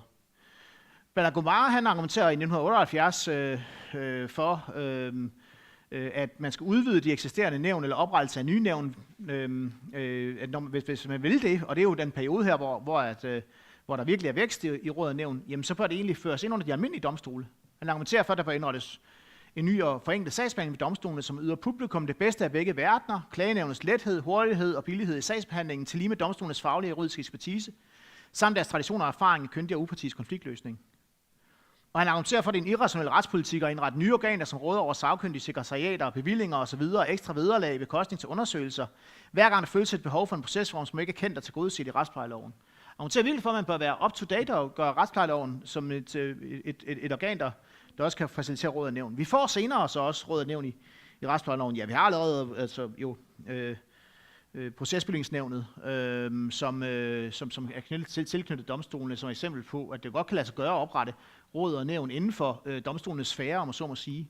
Og det er jo i høj grad et spørgsmål, hvorfor er det egentlig, at vi har valgt at lade de her surrogater for forvaltningsdomstole være placeret i den udøvende magt, som en del af den udøvende magt, frem for at lade os inspirere af den måde, som man gør i andre lande, og få det ind i domstolsregi på den her måde. Og jeg har ikke en egentlig forklaring på helt, hvad der er grunden til det. Bortset fra, at man måske kan sige, at det er jo politisk drevet det her, og det er jo, altså der er vel et ønske om også fra ministre og fra folk, der opretter de her nævn, at det kommer ind i regi af deres eget ministerium, hvor de også har en eller anden element af tilsynsforpligtelse over nævnet, og har mulighed for at påvirke nævnet på en eller anden måde, frem for at det ligger hos uafhængige domstole. Ja. Det er det ene, kan vi sige, surrogat, altså det er råd- og nævnsverden. Og et andet er jo så Folketingets ombudsmand, som flere jo har udlagt. Hans Gamtoft Hansen siger, at ombudsmanden det er et forfatningsmæssigt alternativ og supplement til domstolene, som er udtrykkeligt forankret i en særskilt bestemmelse i grundloven. Alligevel så kan man jo nok diskutere, også når man læser forarbejderne igennem, om det egentlig var tiltænkt, om ombudsmanden virkelig var tiltænkt en rolle som en slags forvaltningsdomstol, altså som et klageorgan for borgerne, som det er blevet i vid udstrækning. Han siger jo, Hans Gamtoft Hansen, at realiteten er, at ombudsmanden i et ikke helt ringe omfang træder i stedet for det system med forvaltningsdomstol, som kendes i forskellige andre lande. Og Jens Peter Christensen siger også andet sted, at ombudsmanden reelt er kommet til at fungere som en nem og billig forvaltningsdomstol for borgernes anerkendelsessøgsmål mod forvaltningen. Og det kan man sagtens sige, at det er jo altså i funktionelt, så ja, så har vi nogle substitutter her. Og der er selvfølgelig, og der kan man så straks stille sig op med kritikpunkter til ordningen. Altså, jeg har ikke det præcise tal, men det ligger i hvert fald over 90% af de sager, der bliver indbragt for Folketingets ombudsmand, de bliver afvist af ombudsmanden, de bliver slet ikke behandlet. Det er jo en helt anden situation, man har ved domstolen. Det er en af de helt særlige karaktertræk ved domstolen er jo, at man altid kan få et svar fra en domstol. Man kan altid få en behandling, en sagsbehandling. Det får man selvfølgelig også fra ombudsmanden, men man kan jo, hvis man ellers udfærdiger en stævning, indgiver den, jamen så skal domstolene behandle sagen. Så skal de foretage det kan selvfølgelig der skal afskæring, hvis man ikke har søgsmålskompetence osv. osv. Men man har krav på en forhandling, hvis ellers man betaler retsafgiften og sørger for, at sagen kommer for. Og sådan er det jo ikke i ombudsmanden, som man nogle gange jo, når man altså også kan se, har en tendens til simpelthen af ressourcemæssige grunde, naturligt nok, selvom de har over 100 medarbejdere i institutionen i Danmark, jamen så har de ikke ressourcer til at behandle det her. Så henviser de netop til, så kan man gå til domstolene, hvis det nu er. Men de udfylder da et tomrum på mange måder, som jeg ellers ville få ved forvaltningsdomstolen. Og jeg ved ikke, om altså i forhold til den finske ombudsmand, opfattes ikke på samme måde, tror jeg, som en klager, som en klageinstans for borgeren. Ja. Afslutningsvis skal man sige, at der er fortsat en modvilje mod forvaltningsdomstolen. Jeg vil ikke komme ind på den nyeste debat, som har været fremhævet for eksempel Danmarks skatteadvokater og på det socialretlige område omkring forvaltningsdomstolen, som også er en af grundene til at tage temaet op her, og vi drøftede med Bardu, at det var et element, vi kunne tage ind her, fordi der er en fornyet debat omkring det her spørgsmål i Danmark. Særligt når man er på et område, et eller andet forvaltningsområde, hvor det ikke går særlig godt, så bliver det fremhævet, at jamen, så skal vi have forvaltningsdomstol, der skal rydde op, der kan løse de problemer, som der er. Særligt på skatteområdet kan man sige, at borgerne har en meget, meget lav succesrate der ved domstolene. Altså langt under 10%. Der er meget forskellige kan vi sige, statistikker, som er ude af det seneste. Taler altså omkring altså under 10% af de skattesager, der bliver indbragt for domstolene, ender med på en eller anden måde at komme i borgernes favør. Når det samtidig koster måske millioner af kroner at føre en skattesag ved domstolene, hvor man godt nok kan få omkostningsdækning, sådan en udvidet fri proces, men hvor det stadigvæk tager overvis og er enormt omkostningstungt. Det er kan vi sige, selvfølgelig et kritikpunkt. Der har Danmarks skatteadvokater blandt andet været ude og argumentere for, jamen altså kunne man ikke få forsøge handelsretten nogle andre instanser eller oprette en helt, altså er løsningen ikke her, at man får dommere, der er sagkyndige, der kan løse det her på samme måde som i Tyskland. Og jeg er personligt ikke i tvivl om, at jeg hellere ville have løst ville bo i Tyskland end i Danmark, hvis det handlede om, at jeg havde en skattesag mod det offentlige. Alene det, altså hvis den skulle føres på et seriøst niveau med ordentlig rådgivning, så skulle jeg jo hyre et af de store advokatkontorer, som kunne matche kammeradvokaten og kunne komme med de nødvendige argumenter for, at jeg skulle få min retsstilling igennem. Og med min private økonomi, så kan jeg slet ikke forestille mig, at det ville have nogen, altså der ville ikke nogen realisme i at få anfægtet sådan et spørgsmål om, hvorvidt jeg havde krav på et fradrag eller ej. Det er meget, meget omkostningstungt. Retsplejerådet imidlertid, de afviser i 2001 forvaltningsdomstole ud fra blandt andet en begrundelse om, at man siger, at råd og nævn og Folketingets ombudsmand, de har særlige fortrin. De argumenterer for det her, den nem, billig måde at få løst problemer på. Og så siger de sådan set, og kommer med en meget hurtig kortslutning, at jamen, altså, så må vi afskaffe Folketingets ombudsmand og råd og nævn, hvis vi vil oprette forvaltningsdomstole. Og det ville være ærgerligt, når vi nu har sådan en sund, god dansk retstradition for råd og nævn. Og så kommer det et grundlæggende argument, som sådan set er Otto Bährs argument fra 1870'erne, men altså man kom videre i Tyskland i 1870'erne allerede, og nåede frem til, at generalistprincippet måske ikke altid er det mest egnede, når det handler om offentligretlige sager. Oprettelsen af selvstændig forvaltningsdomstol i Danmark vil ikke give en mere kvalificeret behandling af forvaltningssagerne end i dag. Tværtimod vil det ifølge Retsplejerådet være risiko for en mindre kvalificeret behandling. Retsplejerådet tillægger det stor betydning, at retsplejen henhører under én domstolsordning, og ikke to særskilte og uafhængige domstolsorganisationer. Og privatret og offentlig ret bør, efter Retsplejerådets opfattelse, ses som under ét, og ikke fjerne sig for meget fra hinanden. Og jeg tror altså, det helt slående grundlæggende argument mod forvaltningsdomstolen er jo generalistprincippet, at man ønsker, at dommeren skal ikke være en nørd, der sidder med et enkelt isoleret område. Dommeren skal kunne bevæge sig over hele spektret i juraen og træffe afgørelse i alle sager. Og der er en styrke ved generalistprincippet, og det er jeg helt enig i. Generalistprincippet er meget vigtigt, at vi altså for udvikling af retsgrundsætninger og andet. Men det må selvfølgelig også veje det op mod nogle af de andre ulemper, der er ved den danske ordning, og i den forbindelse overveje, hvor langt man kan gå. Personligt er desværre, selvom jeg ellers synes, jeg ellers generelt er rigtig optimistisk anlagt, lige netop på det område, noget pessimistisk anlagt, fordi at altså domstolene står meget, meget stærkt i alle former for diskussion omkring det her, og særligt blandt dommerne er der en meget, meget stor modvilje mod forvaltningsdomstole. Og det kommer til udtryk for ganske nylig. Vi havde nogle debatter omkring det i forbindelse med corona og i forbindelse med hjælpepakker. Kunne man oprette en forvaltningsdomstol i den forbindelse? Det var måske også rimelig præmaturt at komme ind på det i den sammenhæng, men det var straks noget, som Dommerforeningens formand gik meget kraftigt imod, og som dommerne generelt ikke har særlig stor gehør for. Så jeg har desværre lavet, eller vil sige, jeg ved ikke, om det er desværre, men jeg har i hvert fald noget, hvis man vil se på det fra forvaltningsdomstols perspektiv, så er jeg ikke super optimist omkring muligheden for at indføre forvaltningsdomstole i dansk ret.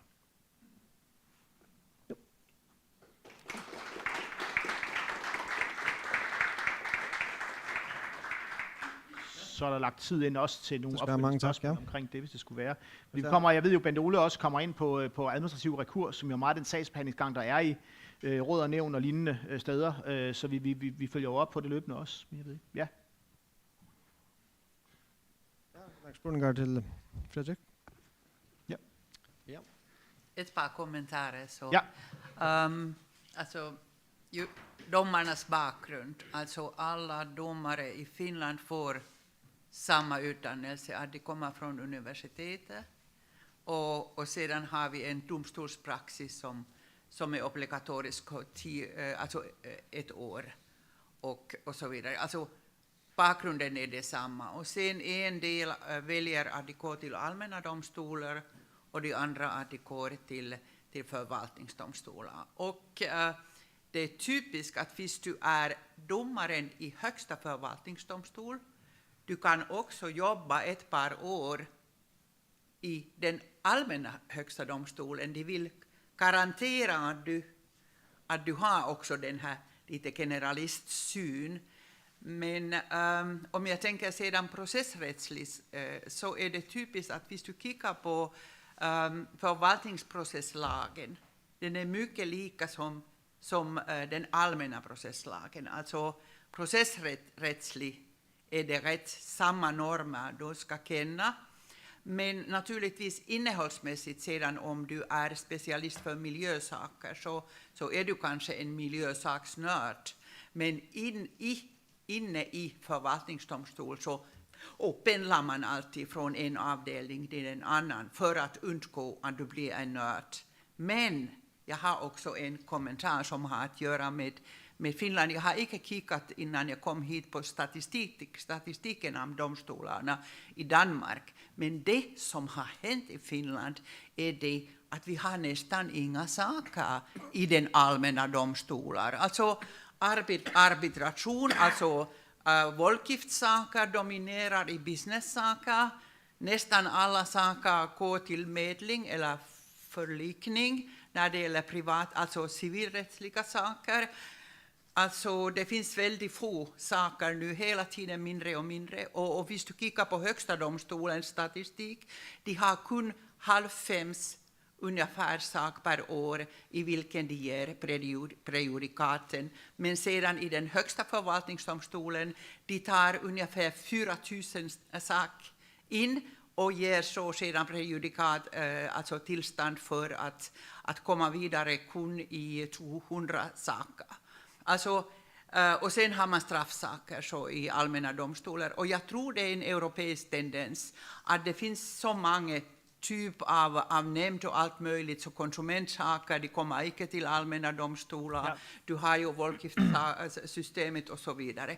Alltså, det är ganska spännande, den hela bilden om man tittar, vad är min poäng? Min poäng är egentligen det. Att det är ganska spännande. Det har varit en stor upplevelse till mig när jag satt 20 år sedan i en kommitté som evaluerade hela finska domstolsväsendet. Och det var första gången vi hade också erfarenhet hur de här förvaltningsdomstolarna har fungerat. Och vi kunde se att domarna hade den samma domaridentitet, samma domarbakgrund. Men om vi skulle kika på vad det händer i förvaltningsdomstolar, det är den gränslinjen mellan politiken och rätten som de drar fastan varje dag. Vi skulle kika på en stor miljösak, alltså Natura 2000. Alltså, det är ju politiskt otroligt stora saker som de har. Och så har vi haft till exempel 20 år sedan hade vi en jämpe-diskussion om domarstaten.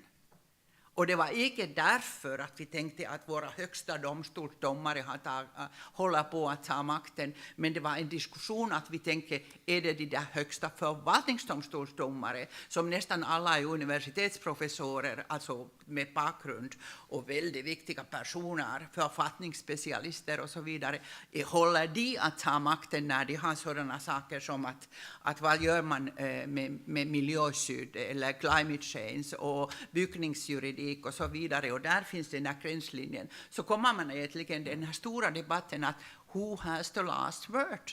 Vem har egentligen? Och så kommer man naturligtvis till den här diskussionen, inte bara att är det domarna som tar makten, men vad är balansen mellan riksdagen, alltså parlamenten och domstolen på en sida, eller på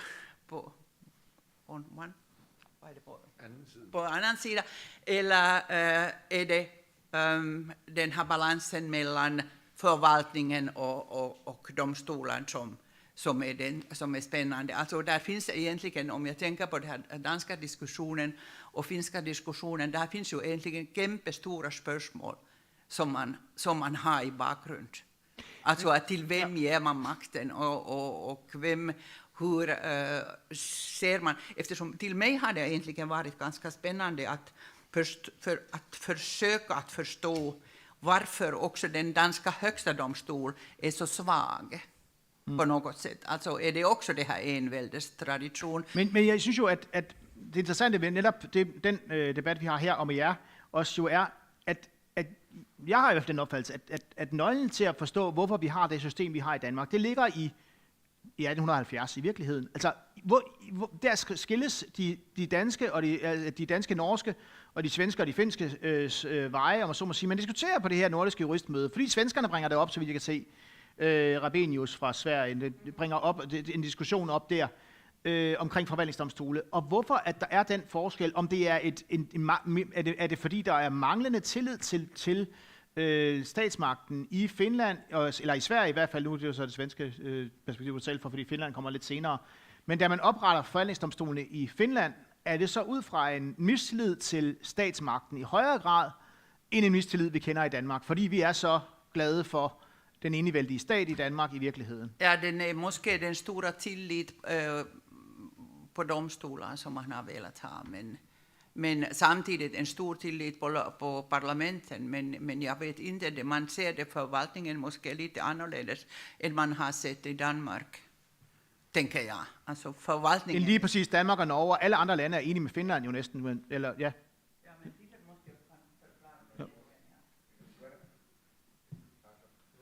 Ja. Det her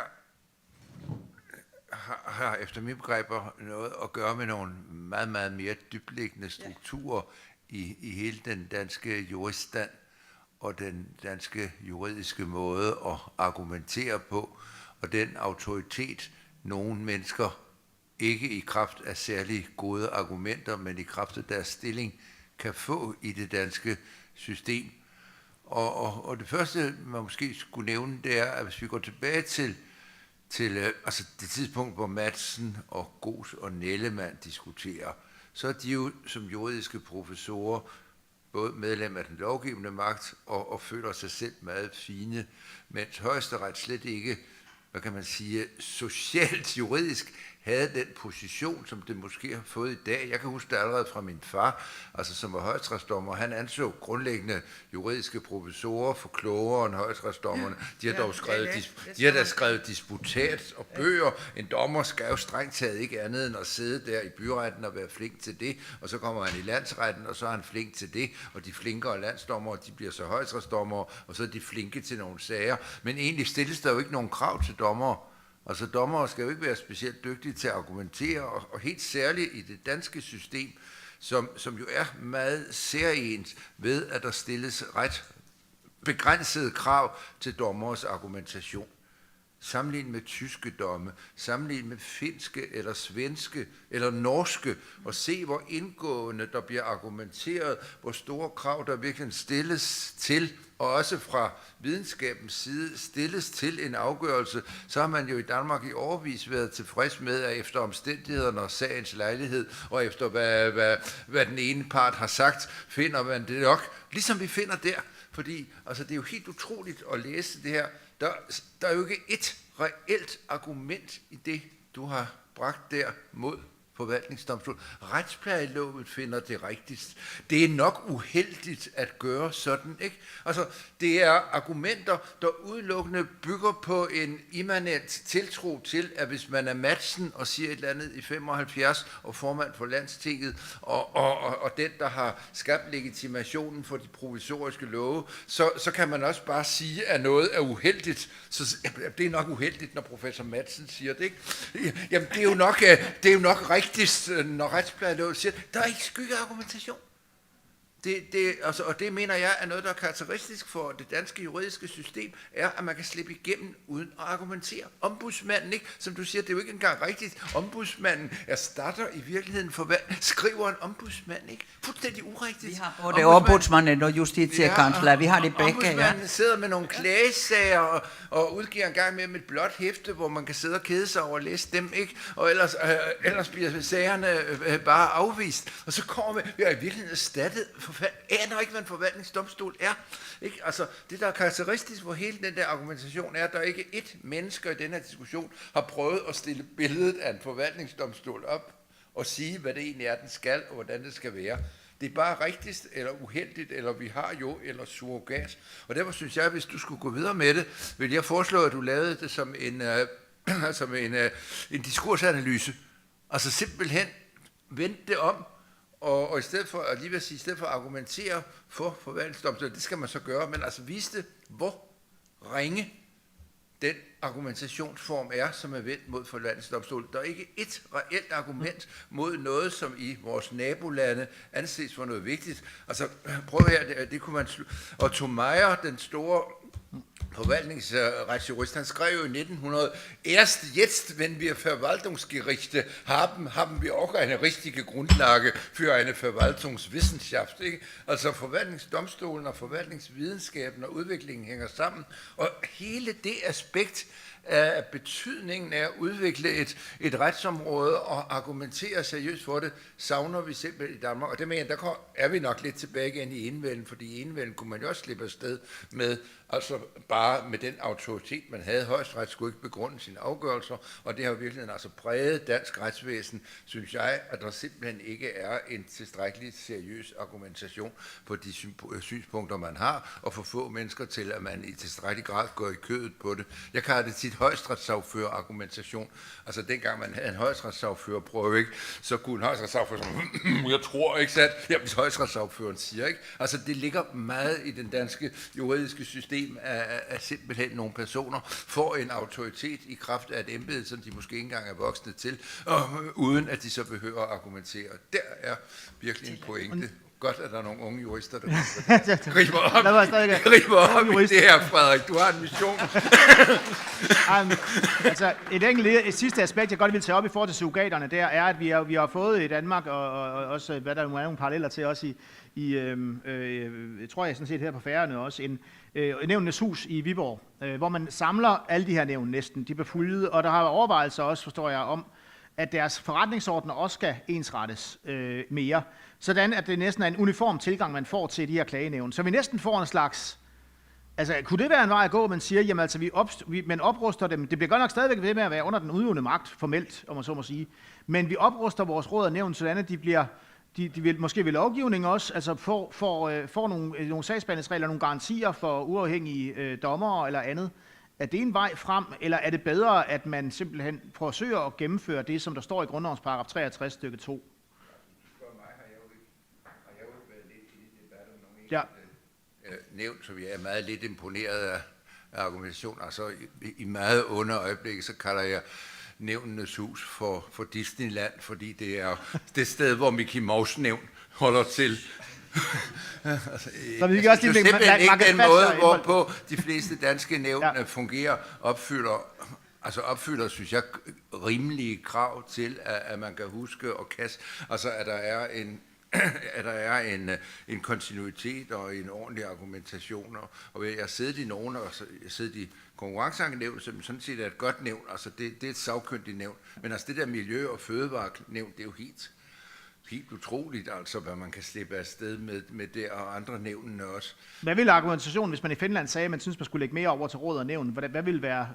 Hvad vil være opfattelsen i... Så vi behöver inga råd och nämnd eftersom vi har förvaltningsdomstolar. Ja. Alltså det har vi inte. Vi vill inte ha mera förvaltningsdomstolar. Så tänker jag. Men en sak som de spörde mig, jag tror inte säga någonting negativt och vill säga någonting negativt av de andra länder, men du frågade om det här justitiekansler eller justitieombudsman. Ja. Alltså, det är naturligtvis viktigt att ta hela den här paletten med när vi talar, eftersom det gäller ju om stora spörsmål om access to justice. Alltså det är den stora teoretiska frameworken naturligtvis under vilken vi diskuterar. Och så kommer vi alltid att säga att vi har justitieombudsmannen i de nordiska länderna, vi har i Finland och i Sverige justitiekansler som spelar kämpestor roll. Och om man nu tänker till exempel pandemihanteringen eller management, så ser man att de båda har spelat kämpestor roll.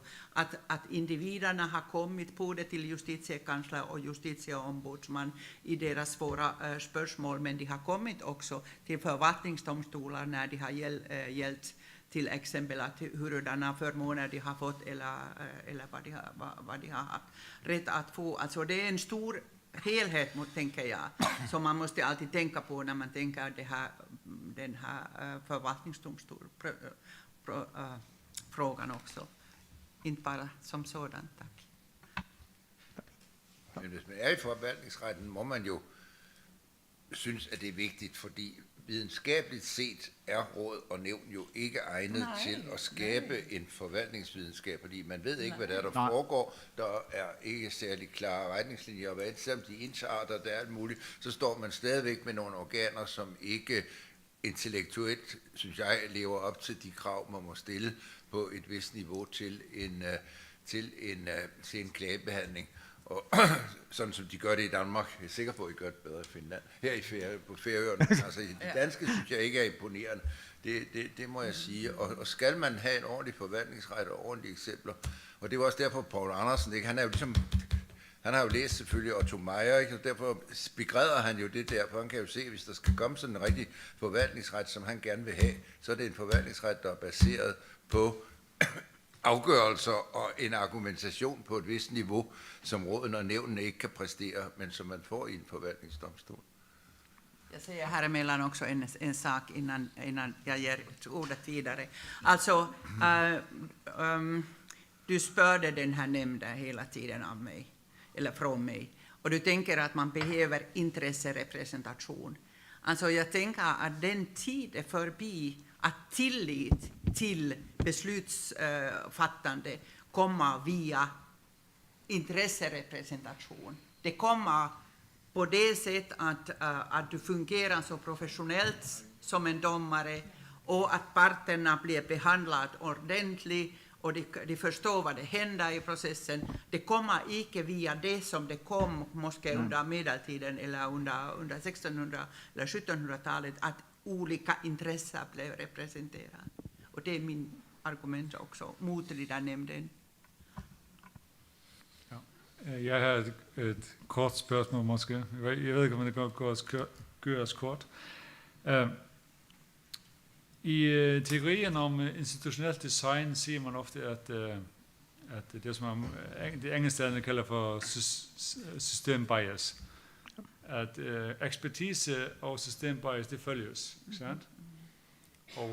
Og i takt med, at uafhængigheden vokser, eller system bias går ned, så har inkompetencen måske en tendens til at komme ind gennem døren.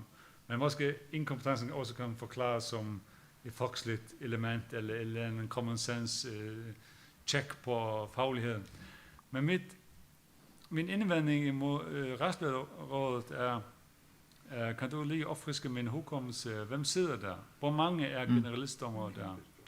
Jamen, der sidder repræsentanter fra både domstolen og fra advokatbranchen og retsvidenskaben. Men er det ikke en vis eller stærk systembias i den? Ja, jeg forstår på de referater, man har fra, hvad der skete der, da de lavede det betænkning i 2001, at det er jo kun noget, jeg har. Det er jo ikke noget, jeg har altså andet end, at det er et stærkt ønske fra dommerside, der påvirker formuleringerne her. I Retsplejerådet. Altså, der sidder også dommer med i Retsplejerådet. Og, er det ikke i overtal, dommerne? Det tror jeg ikke, at...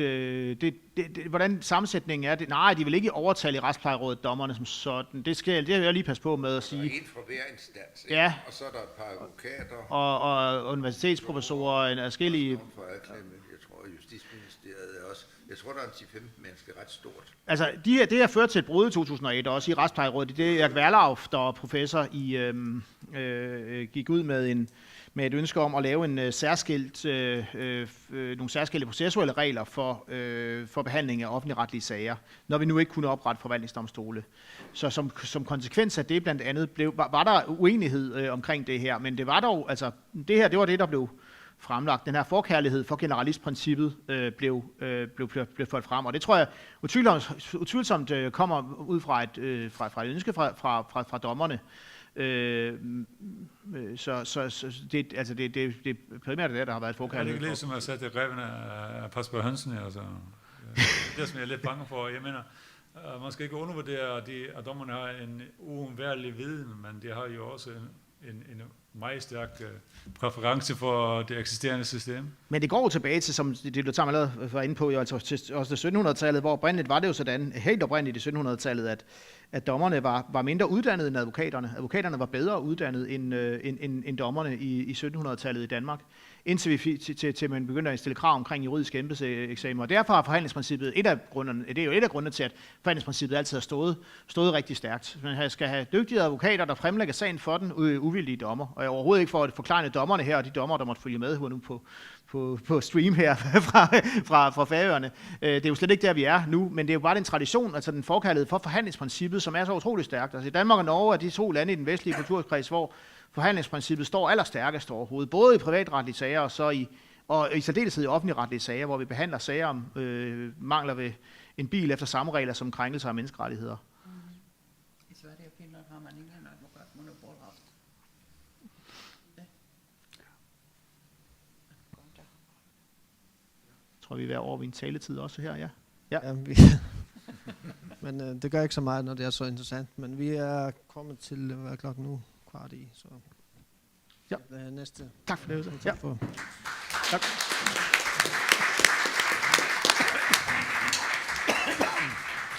Ja, næste taler er så, eller næste oplægsholder er José María Lorenzo Villaverde. Han er adjunkt ved Syddansk Universitet i Danmark.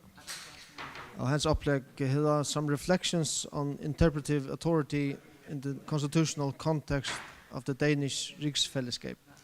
Det bliver helt nær enskole.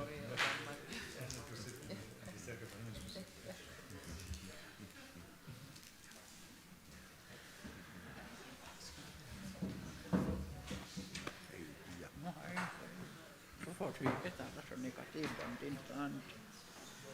Jamen, det er jo lidt rigtigt noget af det. Ja. Altså, hvis man skal have et budskab ud, skal det jo skæres lidt til, men det er måske lidt amtligt selvfølgelig. Men det er jo lidt rigtigt. Den altar du hittar den alltid i YouTube sen.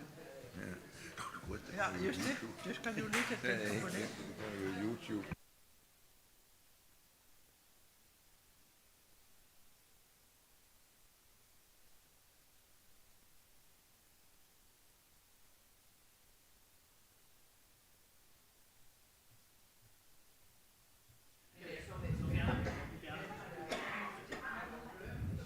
Shall we wait for Bardur and Bentule?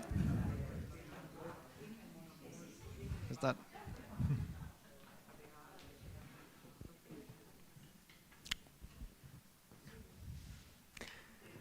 Okay.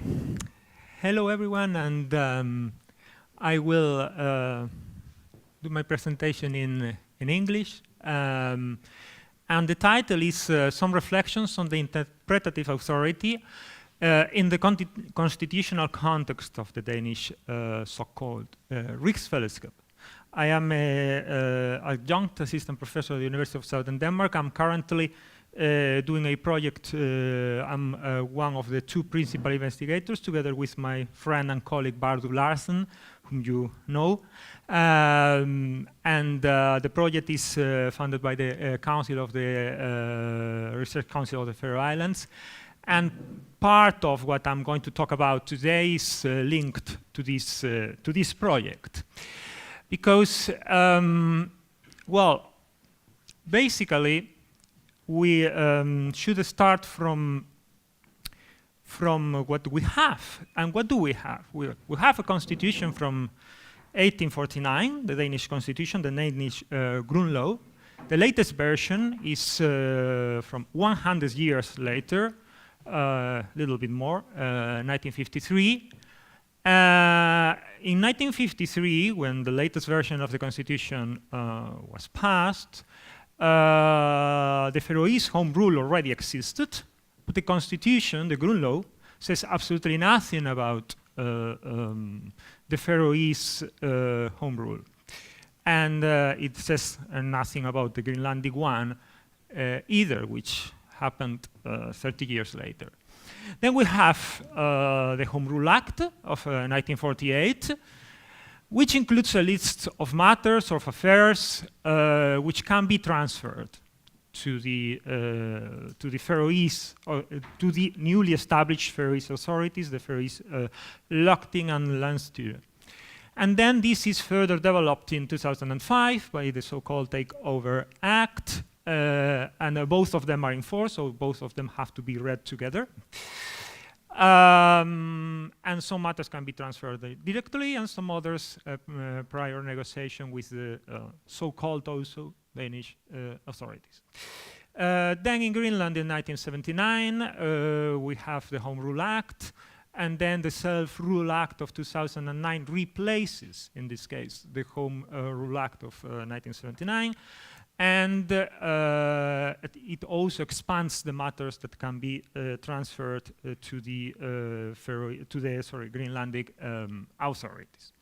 Okay, so Well, we have the Grundlov from 1849, latest version 1953.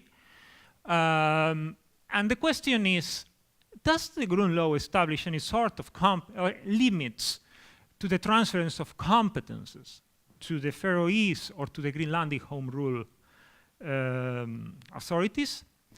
Or even the Grundlov limits the very existence of this home rule arrangement in Greenland and the Faroe Islands? This has been a discussion that has been going on, and it could be endless. And it has been discussed among scholarship, especially two provisions of the Danish Grundlov. One relates to Article 3, which is about the delegation of powers in between the legislative power, executive power, and judicial power. And among the scholarship, there were like different versions. I mean, when the latest version of the Constitution, 1953, in the Forfatningens Commission, Ross and Andersen, for example, supported that there was no need to mention anything about the home rule, the Faroese home rule by then, because it was supposed that to be already complying with the Constitution, and they considered that the laws passed by the Lagting, the Faroese Assembly, were not actually laws in the constitutional sense, in the Grundlov sense, but more like administrative regulations. So I mean, like a lower level in terms of normative hierarchy. And even Andersen mentions in a responsum in these preparatory works that it would be even undesirable, will create sort of problems to even mention the possibility of an autonomy or a home rule arrangement for Greenland, which at the time was not even discussed. Well, there are other authors who think otherwise. Sørensen, for example, thinks that according to the Home Rule Act, of course, if the legislative and the executive powers are in the hands of the Faroese Home Rules, then they enact laws in the Grundlov sense. There are like different authors with different positions among the scholarship. And then the other article that has been discussed is Article 1. Article 1 of the Grundlov was introduced in 1953, and it says that basically that the Grundlov applies to the whole kingdom, to all parts of the kingdom. And why was this introduced? Well, if you go into the origins of the provision, it's because by then Greenland was a colony, and in order to make it no longer a colony, by saying that the Grundlov will also apply to Greenland. That's what it says.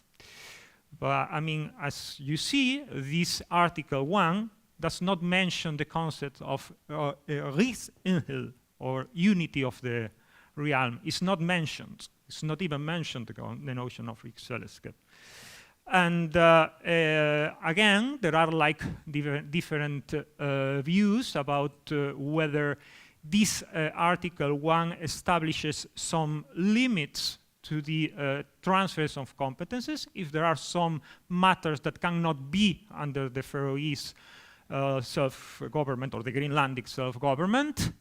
And that has been interpreted that way, for example, in the commission which resulted in the Home Rule Act of Greenland in 1979. And these limits, or this framework, seems to be also supported by the Danish government in the evolution of the home rule arrangement over time. I mean, even if the Danish government was sort of interpreting the arrangements in order to expand the types and numbers of competences, of matters to be transferred to the home rule, on the basis of the understanding of the Danish government. There is still the theory of the delegation. If we look at the latest travaux préparatoires of the Takeover Act or the Self-Rule Act for Greenland, and also the idea of the unity of the realm of the Rigsheden, it's also pretty much present in the arguments by the Danish government. But over here, I think we could endlessly talk about this academic discussion, this discussion about the scholarship, but I think that there is a missed question in all this, and is that what body, who is, which authority, which body is in the end the ultimate authority to interpret the Constitution, the Grundlov, as such, and also in the context of the relations in between Denmark proper, the Faroe Islands, and Greenland. Who interprets the Grundlov? Who has the last word? Because yes, of course, we have different scholars with different opinions. We have, well, the Danish government, etc., etc. But, well, the Grundlov does not say anything about how to interpret itself. There is no mechanism in the Grundlov as such to interpret itself. There is nothing like a constitutional court or a similar body, and there was not something like that in 1849, but it was not either. There was nothing included in 1953, which is 100 years later. So with all that happened in 100 years, also in terms of constitutional law in Europe. And also, the Grundlov does not say absolutely anything about the Faroese home rule or the Greenlandic home rule arrangements. Actually, if one plainly reads the Grundlov, one could get the impression that Denmark or the Kingdom of Denmark is a unitary state. So there is no answer as to who has the last word. Let's see the possibilities. The Danish government, Ministry of Justice. It has played a very relevant role in the interpretation of the constitution, of the Grundlov, over the time as the Faroese and the Greenlandic home rule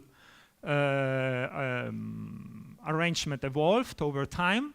It was often said in the travaux préparatoires, regeringens opfattelse, in the understanding of the government, in the Danish government, in the understanding of the Ministry of Justice, this and that provision shall be interpreted this and that way, and this and that limit to the transfers of certain competences should be interpreted in this and that way.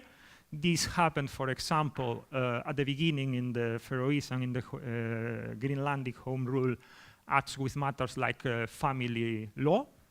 Family law is one of my main areas of research, so that I will probably refer to it sometimes.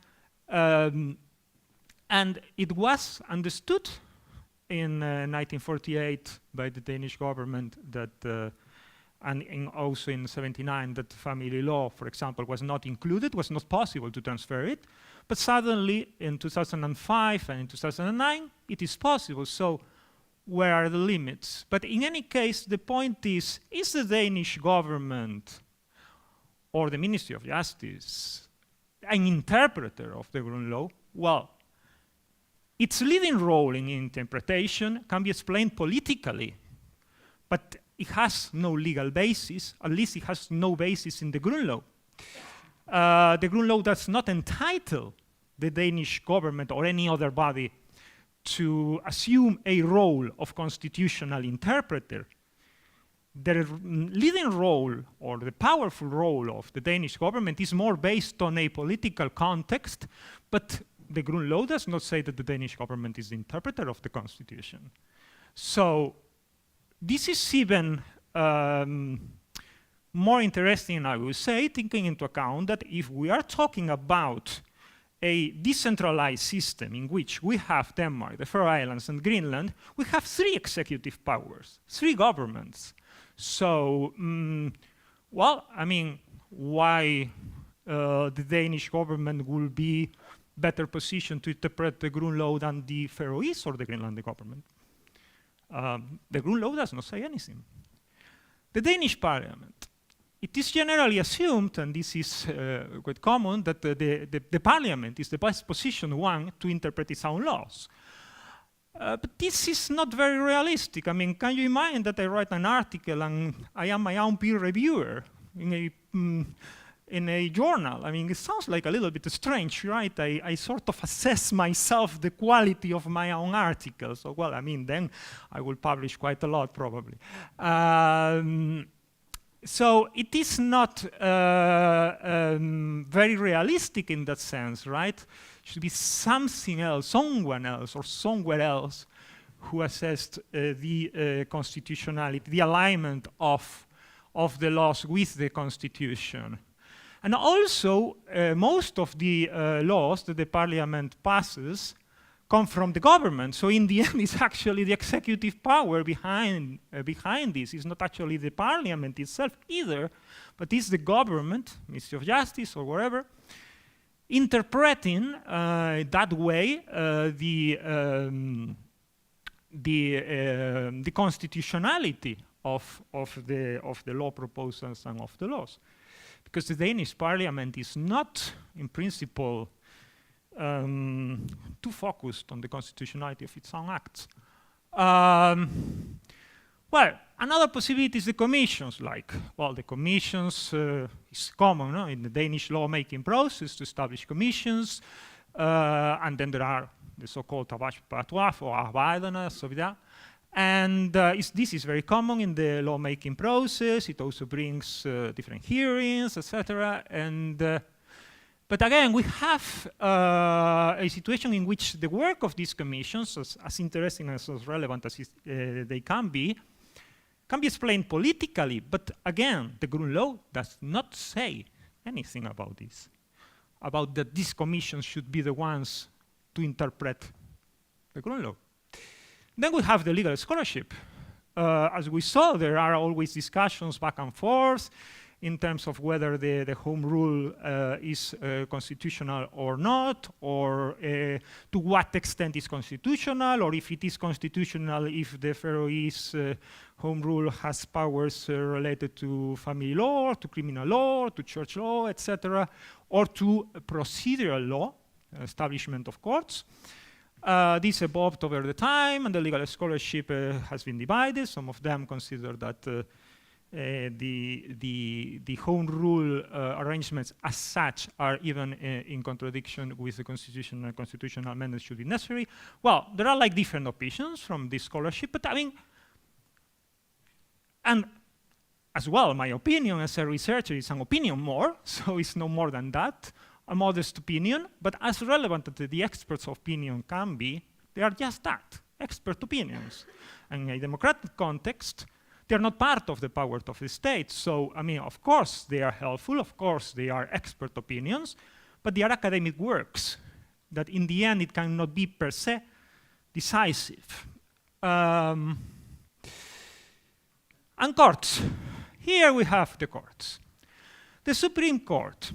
Well, the Supreme Court has been acknowledged from the beginning of the 20th century the possibility of assessing the constitutionality of the act, right? The possibility of the constitutional review. Even if the Grundlov, again, the Grundlov does not say that the Supreme Court, for example, is the one entitled to interpret the Grundlov. But still, has been generally acknowledged that the Supreme Court will have this possibility. However, the role of the Supreme Court when it comes to constitutional review is modest at best. It's sort of like silent. It's like, you know, it's like it's not there. And it has been so rare that only once and only partially, the twin case that probably you know, you heard of, that only in that case a provision of an act was considered unconstitutional in regards to that specific case. Right? So it's so rare that only once the Supreme Court sort of like dared to consider somehow unconstitutional one act.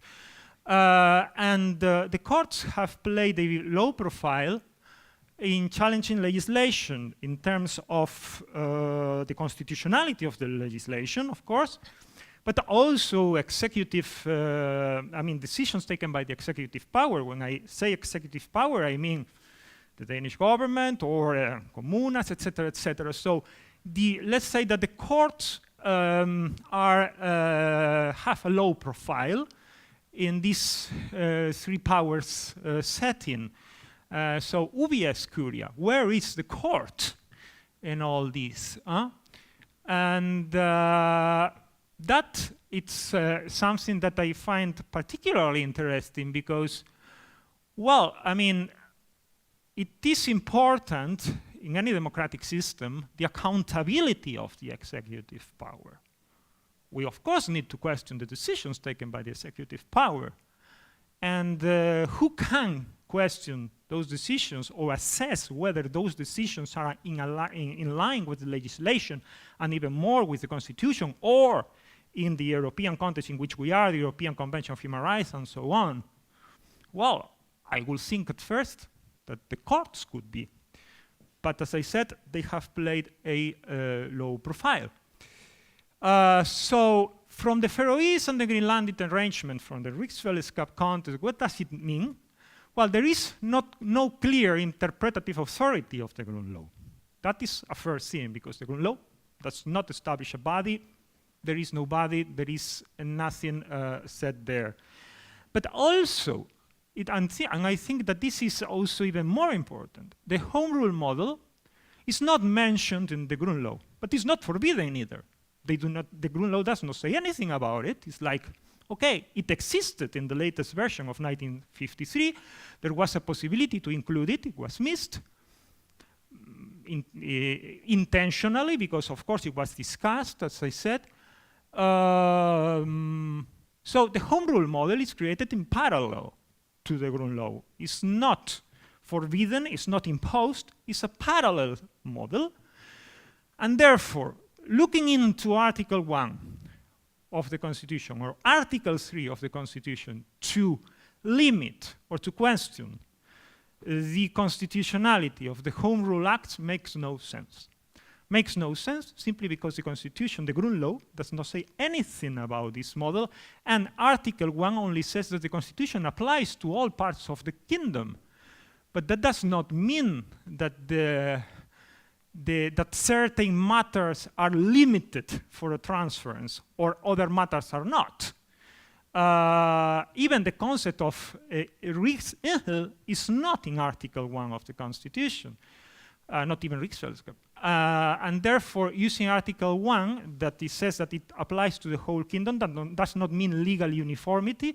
It only says that, for example, as I say in point 3, if the Faroese authority suddenly said, okay, we are going to consider that we are going to forbid freedom of religion, which is guaranteed by the Grundlov, well, then, of course, the Faroese authorities, by imposing whichever religious faith, will be violating the Grundlov, but not because of transferring certain matters to the Faroese authority. And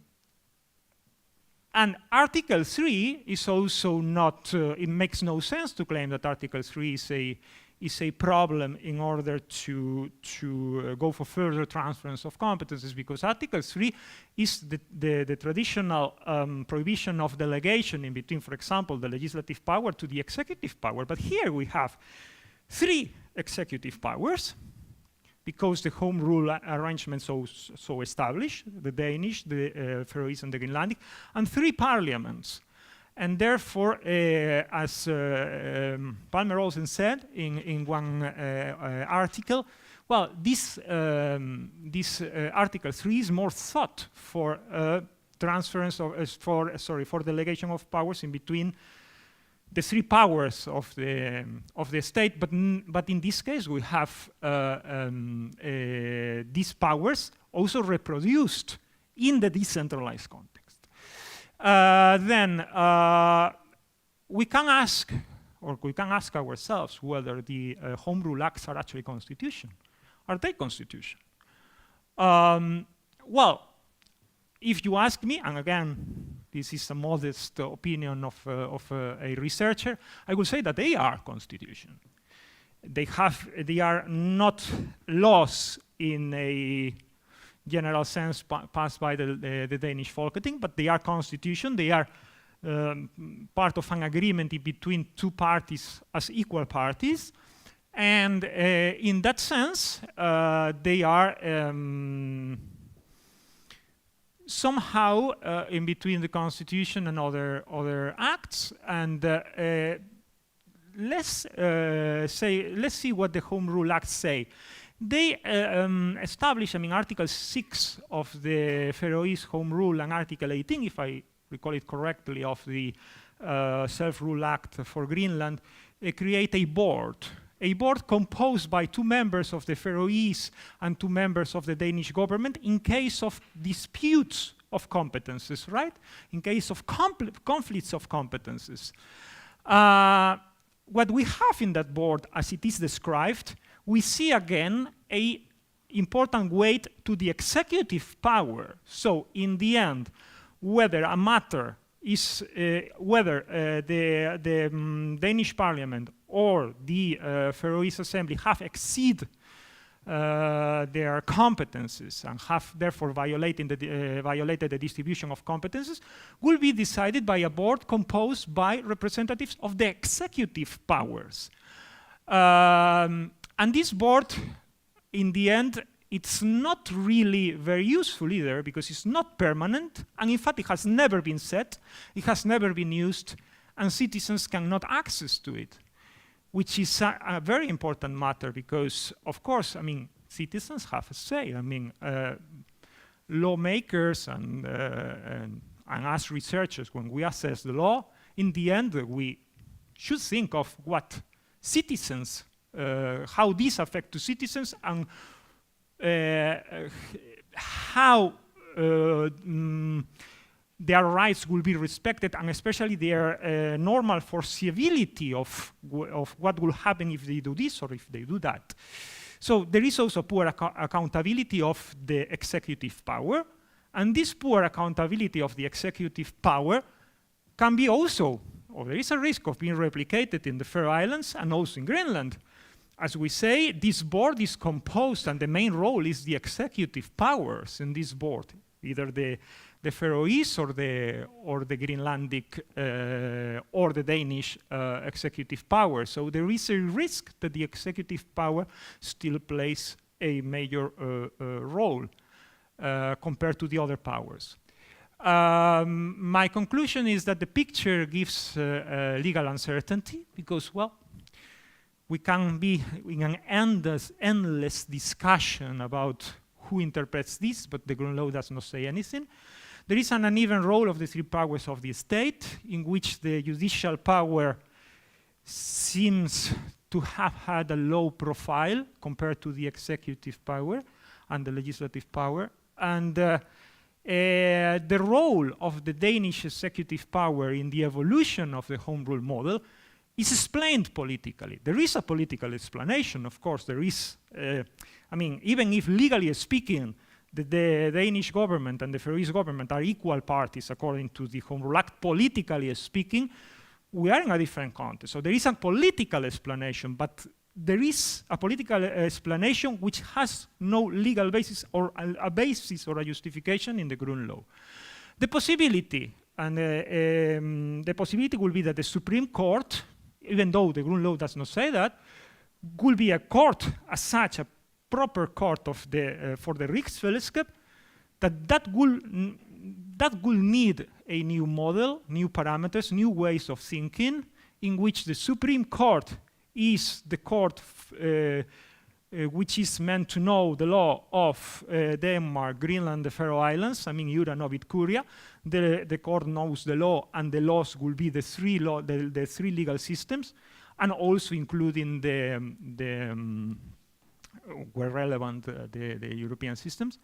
And it will also require the development of a new legal mindset and legal principles. And since the Grundlov does not say anything about the interpretation of itself, possibly a constitutional amendment. I mean, I'm aware of the fact that there are historical explanations, as my colleagues, especially Dillew, who is a historian expert, clearly explained. There are historical reasons on why the system is as it is. But 170 years later, well, maybe it's time to reflect on perhaps a constitutional amendment, even though this is complicated, taking into account that the Danish Grundlov is quite rigid in that sense. It's not like, for example, the Swedish one. The Swedish one, not like 10, 15 years ago, introduced, for example, in its equality clause, which is something that you do not find in the Danish Grundlov, non-discrimination on the grounds of sexual orientation, for example, right? It's easier to amend. This is not the case with the Danish one. And I will just finish, because since it was also commented, and I included this last slide, with the Spanish system, which I think it could be interesting as a means of comparison. This map, well, basically what you have here is the different autonomous communities. So there are 17 autonomous communities. The ones in green are the ones that were called the fast-track access to autonomy, because they were called the historical autonomies. This is Catalonia, the Basque Country, and Galicia. This is where I'm from. It's rainy and cloudy, very green, but very good food, if you like fish and seafood. But it rains all the time, so it's like the Faroe Islands, a little bit warmer. And then Andalusia also had access to this fast track. And then Navarra is also important because it has also a special character. Both Navarra and the Basque Country have also autonomy in public law. When we were talking about before about the centralization of the system, I think it was not mentioned, but I think it's relevant to take him into account. Napoleon created one of the things that were developed by Napoleon was a civil code for the whole France. So France is a very centralized state. It's very, very much centralized. And when it comes to private law, the whole idea of Napoleon was to have a private law for the whole France. And that means that there are no autonomous territories in France as such. I mean, the languages even in Brittany or in Corsica, they were kind of losing speakers and so on. Well, and the model of the civil code, of one whole civil code for the whole Spain, was also discussed in the 19th century. And it was impossible. It was absolutely impossible to the point that today, Spain has 7 civil laws. There is a civil code for the whole Spain, but there are some autonomous communities, which is Galicia, the Basque Country, Navarra, Aragon, Catalonia, and the Balearic Islands, which have their own private law, their own civil law in certain areas, especially related to family law and land law. And in family law, especially regarding to property regimes and inheritance law.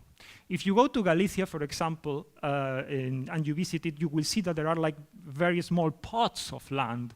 And why is that? This has a historical reason. I mean, if a family has 3 kids, you divided the land in between the 3 kids, and then the other one had 2 kids, then you divided it again, and so on and so forth. So you find like little, very small pieces of land divided. Whilst in Castilla, you will find very large areas of land. Also in the Basque Country, the Galician tradition was not like that. I mean, the oldest son got the house, the second one got education, and the third one probably became priest. So it's a different way of working with private law. And the civil code is also different. The property regimes are different. The property regime by default in Catalonia is separate property. And in other areas of Spain and in the Spanish civil code is community of property. So it was impossible, absolutely impossible, to create a whole civil code for the whole realm. And when it comes for the whole Spain, and when it comes to interpretation of the distribution of competences, yeah, the difference is probably that the Spanish Constitution, or one of the many differences, is that the Spanish Constitution is from 1978, and there is a constitutional court which has among its tasks dealing with the conflicts of competences in between the central state and the autonomous communities. What I wanted to say is that it's and with this I will finish. It is common, it is very common, that the courts challenge the executive and question the decisions taken by the executive power. And I'm going to give you a very recent example. I mean, we have been 2 years with the pandemic of COVID, and some of the decisions were actually decentralized. So they were taken by the different governments of the autonomous communities. And for example, in the Basque Country, the government of the Basque Country imposed the need of the COVID pass to go to bars and cafes and so on. And the Superior Court of the Basque Country, because each autonomous community has a Superior Court and then there is a Supreme Court for the whole Spain. Well, the Superior Court of the Basque Country said, no, that's illegal. You cannot do that. And full stop, they questioned the executive power of the decision taken by the Basque Country, and and the bars and the cafes, they could no longer, or they didn't have to demand or to require clients the COVID pass, because they considered that it was against the right to privacy in terms of data protection, because basically what you were doing is disclosing your health status. So they considered that that was not in line with the Constitution and with the regulation in force. So it's also 50% of the cases, for example, against the tax authorities in Spain are won by the taxpayer, and not because the Spanish tax agency is worse than others. I mean, they are all having their problems, but it is common to question it. And even recently, the Constitutional Court considered that one local tax was unconstitutional. So it's common to question the executive power. I'm not saying that this is, I mean, it has a lot of problems and a lot of troubles, the Spanish system. It can become a little bit confused with so many autonomous communities. But the core idea in my presentation is the need to actually question the decisions taken by the executive powers, either at the state level, comunas, regional level, etc. So with this, I finish, and I'm happy to have any questions.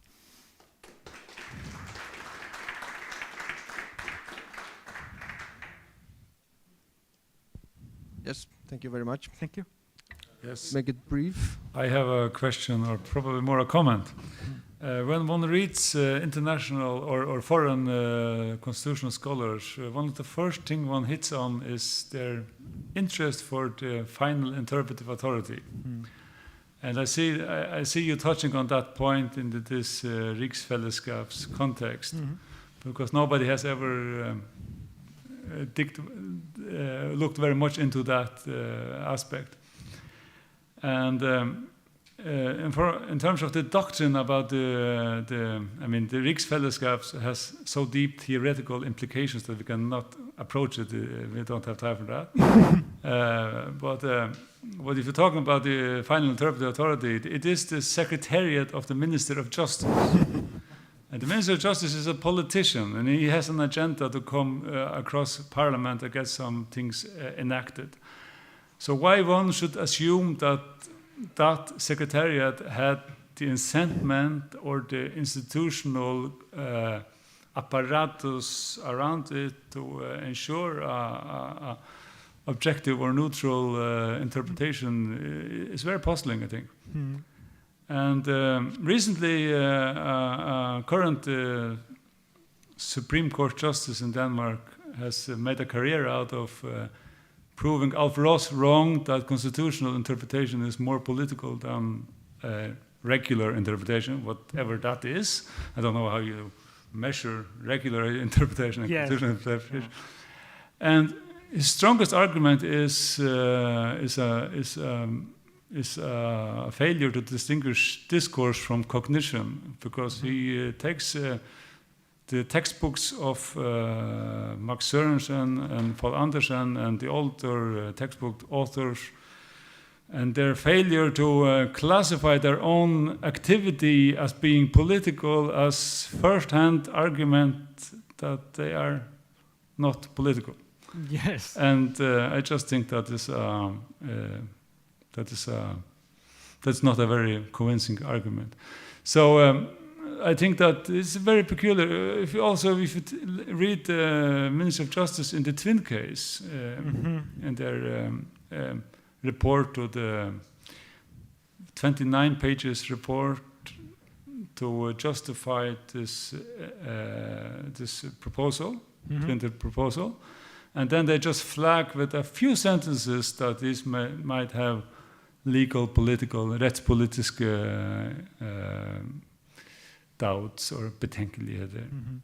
So I think it's overwhelming evidence that the Ministry of Justice is political in its interpretation, and if it can get away with assuming final interpretive authority, then it's obvious that the Danish constitutional law is all about politics. Yes, I agree with what you say, and also even if the Ministry of Justice had a lot of advisors, all the advisors of the world, still there is no basis in the Grun Law for the Ministry of Justice to be the interpreter. So either you amend the Grun Law and you say, okay, the Ministry of Justice is going to be the interpreter of the Grun Law, or otherwise, it's as entitled. But that's not probably unnormal that a law is not explicit about its own interpreter. The Constitution, I talk about the Constitution. Yeah, or the Constitution is not. The U.S. Constitution doesn't say anything about its interpreter. But you have the Supreme Court has entrenched its role as a prime interpreter. But that's my point. I mean, the executive power, the Danish executive power, the Ministry of Justice, is not entitled to have a more leading role than the Supreme Court in Denmark to interpret the Constitution. So, I mean, the fact that the Supreme Court in Denmark has been cautious or kept a low profile, well, it's because there has traditionally been a skepticism in assessing the constitutionality of the acts passed by the Parliament, and in that sense, they have kept a low profile. But this has been a practice which not necessarily have to be the case, and the precedent is the Twin case. As small as it is, there is a precedent in which the Supreme Court can act as actually a constitutional reviewer. And the Supreme Court is the Supreme Court for the whole kingdom, for the whole realm. So it will be a institution which is at the same time the Supreme Court for Denmark, or Denmark proper if you want, the Faroe Islands and Greenland. So, I mean, the Supreme Court, in my opinion, but again, is one opinion more, will be more reasonable interpreter of the Constitution, certainly, than an executive power, than the executive power, in my opinion. And I agree with what you say. So it's of course, every researcher, I mean, Ross, Anderson, etc., they talk about law and interpret law, but everyone, all of us here, and politicians and legislators, we all have political views. And constitutional law is something that is, there is a fine line in between law and politics, right? So in that sense, yes, I mean, it's a way of using political arguments to kind of dressed as legal arguments. And one example is Anderson, when in the response in the Forfattnings Commission in 1953, he said that including or mentioning anything about a possible Greenlandic home rule will be undesirable and could bring complicated unfortunate consequences. Unfortunate consequences, exactly. Unfortunate, what's that? What the legal argument is that? But he has so high authority that nobody actually should shut him down, but they were citing him for exactly. having that view. And also, this is also especially important in areas of law in which they are termed in very vague terms.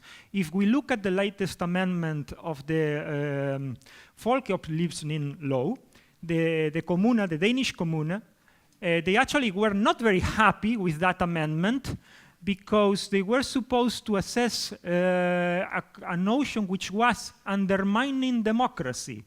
And because they should not fund organizations, especially religious organizations, which were supposed to be undermining democracy. And the Kommune were like, okay, but how we should interpret this?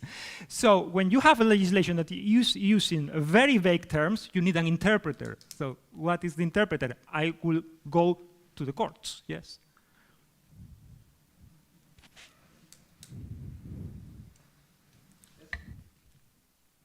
Time for much further questions for this subject, so we'll go to the last. Så kan jeg skifte over til dansk igen.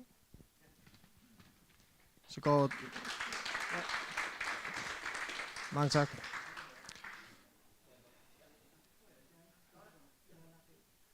Ja, så skal vi have den sidste oplægsholder. Det er Bent Ole Gram Mortensen. Han er professor ved Syddansk Universitet.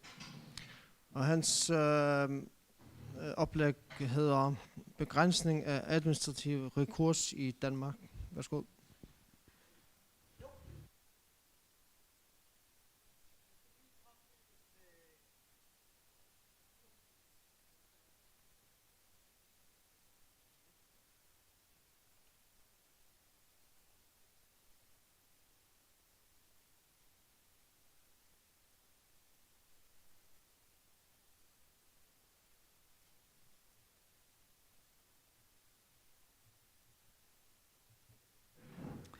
Ja, god eftermiddag. Tak for invitationen. Mit navn er som sagt Bent Ole Gram Mortensen. Jeg er professor i miljø- og energiret, og altså ikke sådan nogle konstitutionelle retsteoretikere. Derimod er jeg praktiker. Jeg har blandt andet siddet 20 år i en administrativ rekursmyndighed, Energiklagenævnet, faktisk indtil sidste år, hvor jeg sluttede. Og det er de erfaringer, jeg skal tale om i dag. Selvom jeg også er professor, ja. Så er jeg også praktiker. Jeg vil kigge lidt på, om der er en tendens til, at vi udelukker administrativ rekurs, når det drejer sig om store anlægsprojekter. Hvorfor? Det kan vi gisne om. Er der nogle tendenser i det her, såsom for eksempel den grønne omstilling? Man kan næppe slå en avis op i Danmark, uden der er et eller andet med grøn omstilling og bæredygtighed. Det er virkelig tidens mantra. Det er jo godt, når man er professor i miljø- og energiret. Jeg bliver nok ikke arbejdsløs. Og så er der muligvis også en energiforsyningskrise på vej. Det er noget med Ukraine. Det har vi jo hørt om før. Senest havde vi en Yom Kippur-krig nede i Mellemøsten.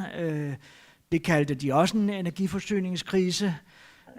Dem, der ikke lige tænker på, at under begge verdenskrige, der opstår der også energiforsyningskriser, og i slipvinden på Napoleonskrigene, flådens ran og alt det der, hvor vi havde gjort os, i Danmark i hvert fald, afhængige af kul fra Newcastle, fra selve Stenkulsøen, som H.C. Andersen ville sige, jamen der var der selvfølgelig også en energikrise, der var måske meget værre end den, vi har nu. Det hører med til historien, at omkring år 1800, der var mængden af danske skove helt nede og runde der omkring 1-2%. Vi havde simpelthen afskåret skove, fordi man brugte træ til alt muligt, inklusiv til at lave mad på. Det går lidt bedre i dag, så jeg ved ikke rigtig, om jeg vil kalde det en energiforsyningskrise endnu. Men en krigstid er det da. Jeg vil dog indlede med nogle lidt generelle betragtninger. Hvorfor har vi i en dansk kontekst, og jeg taler kun om en dansk kontekst her, administrativ rekurs? Jamen det er et eller andet med en retssikkerhedsgaranti, ret til prøvelse, men så sandelig også en form for styringsmekanisme, så en ranghøjere myndighed kan fastlægge retspraksis og måske styre lidt, hvad de lavere rangerende myndigheder skulle mene om fortolkningen af lovgivningen. Og så skal jeg hilse at sige, at selvom vi kalder det råd og nævn, så er det lidt forskelligt for de her privatretlige forbrugerklagenævn, der sådan ofte er kontraktsforhold mellem en leverandør og en forbruger.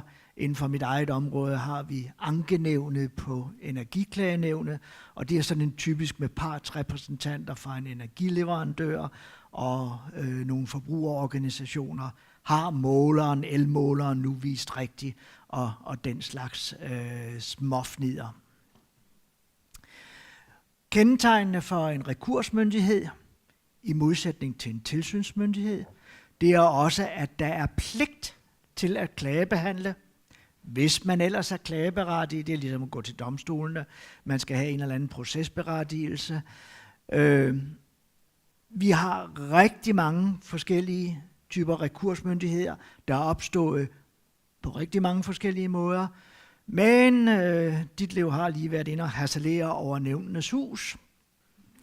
Jeg skal lade være med at give dig alt for mange anekdoter, så bliver du bare endnu mere fast i din overbevisning. Der er måske sådan en lidt mere samling på vej der. Og så generelt også, det har ikke nogen opsættende virkning. Ingen generelle klagefrister. Procesforudsætninger har jeg lige nævnt, og så kan det ellers afskæres ved lov, som jeg så skriver er sjældent, og det er det måske ikke alligevel. Klagenævnet, det er noget, der foretager en fuld prøvelse. Det kan vi jo spørge, om domstolene gør, eller det er en legalitetsprøvelse. Mange af de her klagenævn har faktisk andet end jurister ansat. Biologer, ingeniører, økonomer og regnskabsfolk. Nogen, der ligefrem ved noget om noget. Så vi har et lidt andet grundlag til at foretage en bedømmelse af de her sager, der ofte involverer sådan lidt mere end bare den almindelige jura.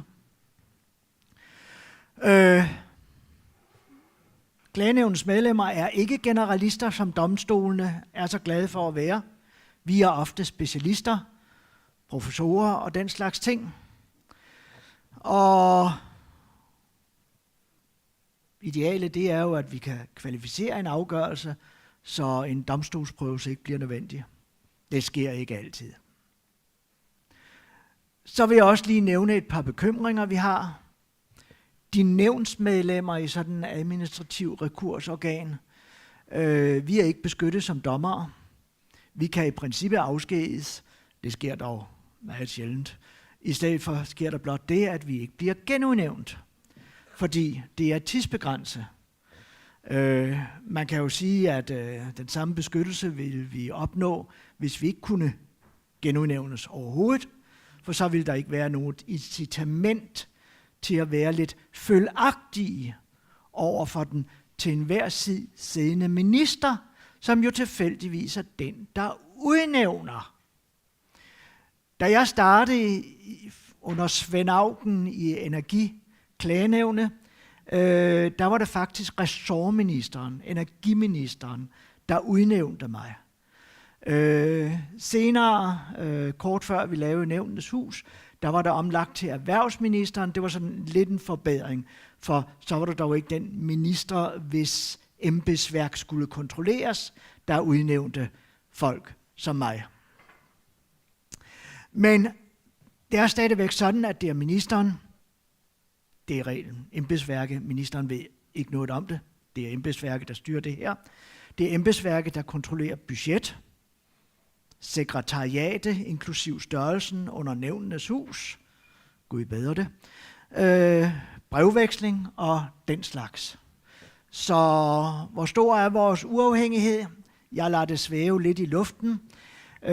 Man siger jo, at det er sådan lidt armslængde, og der er typisk heller ingen, der blander sig i den konkrete sagsbehandling. Det må man jo så gøre, når man skal genudnævne. Nok om det generelle. Nu vil jeg springe ind, hvorfor jeg det hele taget laver det her oplæg. Og jeg ved ikke, om der er nogen af jer, der har hørt om Baltic Pipe. I har formodentlig hørt en hel del om, at Europa har gjort sig generelt afhængig af import af russisk gas. Det er ikke nogen nyhed, det er sådan, når det har været i mange år. Og vi er for øvrigt også afhængige af import af russisk kul og russisk olie, og der er oven i købet noget flis, der ryger over på den konto, og så skal vi slet ikke tale om alle de hårde mineraler, stål og alt den slags, vi importerer fra Rusland. Vi er godt og grundigt fedtet ind der. Men så har man fundet ud af den der Baltic Pipe, og den startede man faktisk med for nogle år siden, og det er jo altiders idé nu. For den fører norsk gas, der kører en gasledning i Nordsøen fra Norge ned til Tyskland, og den hakker vi lige ind i. Og det er jo fantastisk, den skulle bare have været færdig lidt tidligere. Hvis det ikke lige var, fordi et af de her klagenævn havde fundet ud af, at der var nogle mus, hasselmus, flagermus, spidsmus, og denne her VVM-undersøgelse, den var altså ikke lavet godt nok. Om igen, de måtte stoppe en del af bygningen af de der rørledninger. Det går hen over Danmark, ned til Polen. Og nogle af de der rørledninger, der må stoppe byggeriet af, fordi man skulle genundersøge konsekvensen for de der dyrearter. Det er altså naturbeskyttelse, miljøbeskyttelse. Og det har jeg stor forståelse for. Jeg er også professor i miljøret. Men så kan jeg også læne mig lidt tilbage og så sige, okay, den her forsinkelse koster 600 millioner kroner. 600 millioner kroner, som et klagenævn under ledelse af en juraprofessor sidder og beslutter. Bang. Uden videre. Nu kunne vi godt have brugt den ledning lige nu. Det er noget helt andet. Det vil Polen også gerne have haft, fordi det er meget større end det gasforbrug, Danmark har. Så der vil ryge en hel del til Polen, og tro mig, Polen er ikke glad for at skulle investere i russisk gas, eller være afhængig af russisk gas. De var heller ikke glade for den der Nord Stream-ledning, der gik fra Rusland til Tyskland. I det hele taget er Polen ikke så glad, når Tyskland og Rusland kan blive enige om noget. Det har nogle historiske grunde, tror jeg.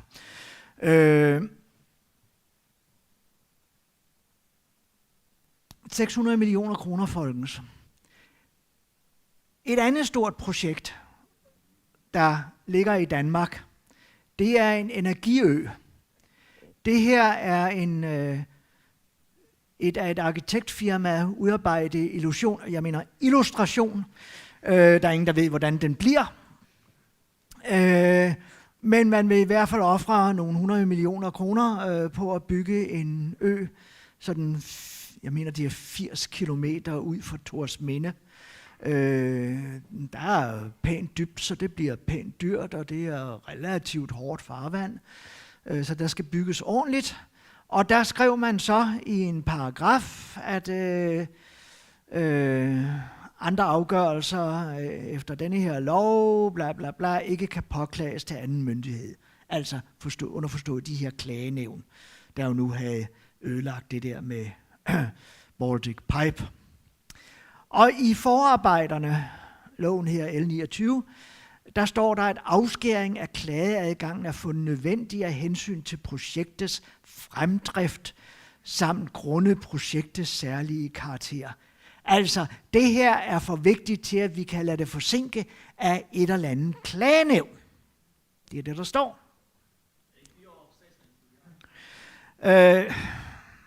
Nu er du ikke have mig til at tale om nævnenes hus, vel?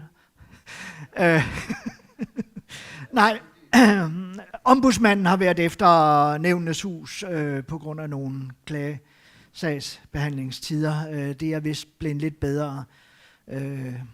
Kvaliteten er vanskeligere at måle. Det er en af de mere prominente. En af de andre prominente, det er sådan en lokal københavner-ting. Jeg bor lige nord for København selv, så vi holder øje med, hvad der sker i omegnen. Og der vil man bygge sådan en kunstig halvø. Dem er der nogle stykker af i forvejen ud fra København. Problemet er lidt der i Øresund, og det er der vandet skal strømme ind og ud af Østersøen, og det er i forvejen sådan miljømæssigt lidt problematisk farvand. Mishandle godt og grundigt af udledning fra land, og nu vil vi sådan gøre lidt ved vandgennemstrømningen, det er heller ikke så godt. 35.000 beboere skal der bo der, når øen er færdig i 2070, og i mellemtiden skal der køre 2,5 millioner lastbiler igennem København. Og jeg vil slet ikke fortælle, hvad jeg af bagveje har hørt omkring det slam, de graver op og dumper i Køge Bugt. Det er ikke noget, I ønsker at have hjemme i baghaven. Der havde man været så smart, at man ikke havde skrevet, at man ikke kunne anke ind i loven, men man skrev en hjemmel til at udelukke det, og den hjemmel blev flux udnyttet i en bekendtgørelse til at sige, at det skal vi da endelig ikke kunne. Igen i lovbemærkningerne, klagesager kan indebære betydelige risici og usikkerhed for projektet i form af forsinkelser og fordyrelser. Altså, man kan læse Baltic Pipe-erfaringerne ind i det der. Så er jeg gået lidt tilbage og kigget i andre anlægslove, hvor jeg kan se, at det er da noget af det samme, ikke?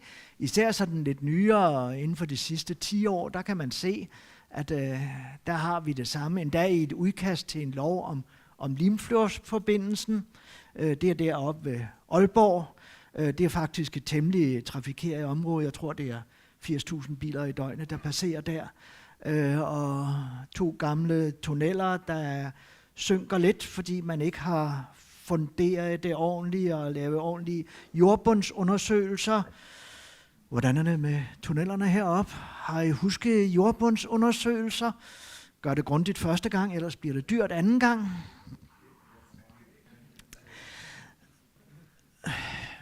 Er der noget godt ved Danmark, så er det, at man altid kan lære af fejltagelserne. Der er også alternativer. Jeg har fundet en hel del bestemmelser frem i forskellige anlægslove, hvor man siger, jamen nu laver vi simpelthen en kompetenceoverdragelse i stedet for. Så kan vi måske slippe for det værste, og det har jeg sådan flere steder fra. Jernbanestrækning, Aalborg Lufthavn og så videre. Flere herfra, Femern Bælt. Vi kan også bare sætte den almindelige lov ud af kraft. Jamen altså, herreste Gud, så er der ikke noget at klage over. Det har jeg fundet helt tilbage i 10 faktisk. En jernbanestrækning fandt jeg der. Mere fravigelse af anden lovgivning. Vestfyn jernbane. Der er mange måder at gøre det på. Jurister er kreative mennesker. Her lidt mere. I skal nok få de her slides, hvis der er nogen af jer, der ser og laver anlægslove. Det her om et stort testcenter for vindmøller ved Østerild i Jylland. Danmark er jo glad for vindmøller. Kommer man over på de kanter der, så er det svært at færdes uden at få øje på en vindmølle. Der bygges ikke så mange lige i øjeblikket. Nu er det solcelleanlæg, vi bygger. Sådan store solcelleanlæg på 40, 80, 120 hektar. Det er godt nok meget. Men sådan skal det være. Der er dog også, og det må retfærdigvis siges, anlægslove uden rekursafskærelse. Og jeg arbejdede mig sådan en 15 år tilbage i retsinformation for at se, hvad jeg kunne finde af anlægslove. Der fandt jeg de her, hvor man ikke har gjort sig, hvor man ikke har fundet det nødigt at gøre et eller andet hudlifut for at sikre projektets fremdrift. Og nu skal jeg undlade at lave statistik på det, men jeg synes, der er en tendens til, at man mere og mere prøver at gøre et eller andet, så man ikke forhindrer fremdriften af de her projekter. Om det sådan er rent økonomi, der spiller ind, 600 millioner kroner bare for Baltic Pipe, forsinkelser af dyrefolkens, eller om der ligger et eller andet mere politisk bag, at man i virkeligheden slet ikke ønsker denne her kontrol, som der jo ligger i en administrativ rekurs. Se, det skal jeg lade være usagt. Nu var det her sådan meget en lyngennemgang. Så i første omgang, og inden jeg siger helt tak for opmærksomheden, så vil jeg sige, skal vi ikke få en diskussion om det? Er der ikke nogen spørgsmål? Er der nogen fra miljømyndigheder her? Ingen miljømyndigheder. Er der nogen ombudsmænd til stede? Var det et ledende spørgsmål? Forvaltningsfolk? Ankestyrelse? Der var også en der. Jeg kan se der allerede. Jeg tror, allerførst skønhed, dit liv først. Hvad gør du selv for at gøre opmærksom på det her, udover at holde foredrag her? For det er jo ret vigtigt. Ja. Hvornår kommer du ud i avisen og gør det her til en bevægelse? Eller Altså, jeg har faktisk allerede været lidt ude med for eksempel Lynetteholmen. Ja. Men indtil videre, så det der juridiske bidrag, juridiske tidsskrifter og lignende, det arbejder jeg faktisk på. Det er det, jeg blandt andet sidder med lige i øjeblikket. Fordi nu har jeg efterhånden fået skabt mig et overblik over det. Jeg kan se den der tendens, og det irriterer mig lidt. Der er jo ingen argumentation. Nej. Jo, det skal sikres fremdriften. Jamen, det er jo ikke en argument. Nej. Men det er jo ikke det eneste, man ikke argumenterer.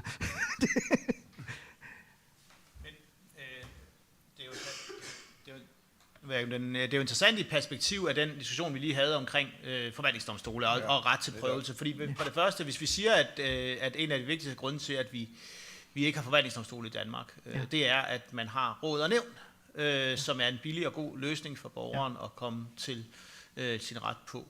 Så kan man jo, hvis man var kritisk, argumentere for, at man her udnytter det, at det er så dyrt og omkostningstungt og besværligt at gå til de almindelige domstole, ved at man indfører sådan nogle afskærelsesmuligheder fra de administrative organer, så man kan regne med, at den her beboergruppe, der er uenig i det her spørgsmål med Lynetteholmen, eller hvad det nu kan være, jamen de må gå til deres advokat, og så fortæller de, at de skal lægge 250.000 kroner til side, i hvert fald til behandlingen i byretten, og 250.000 kroner til side til behandlingen i landsretten. Meget lavt sat, hvis ikke de kan få fri proces, selvfølgelig.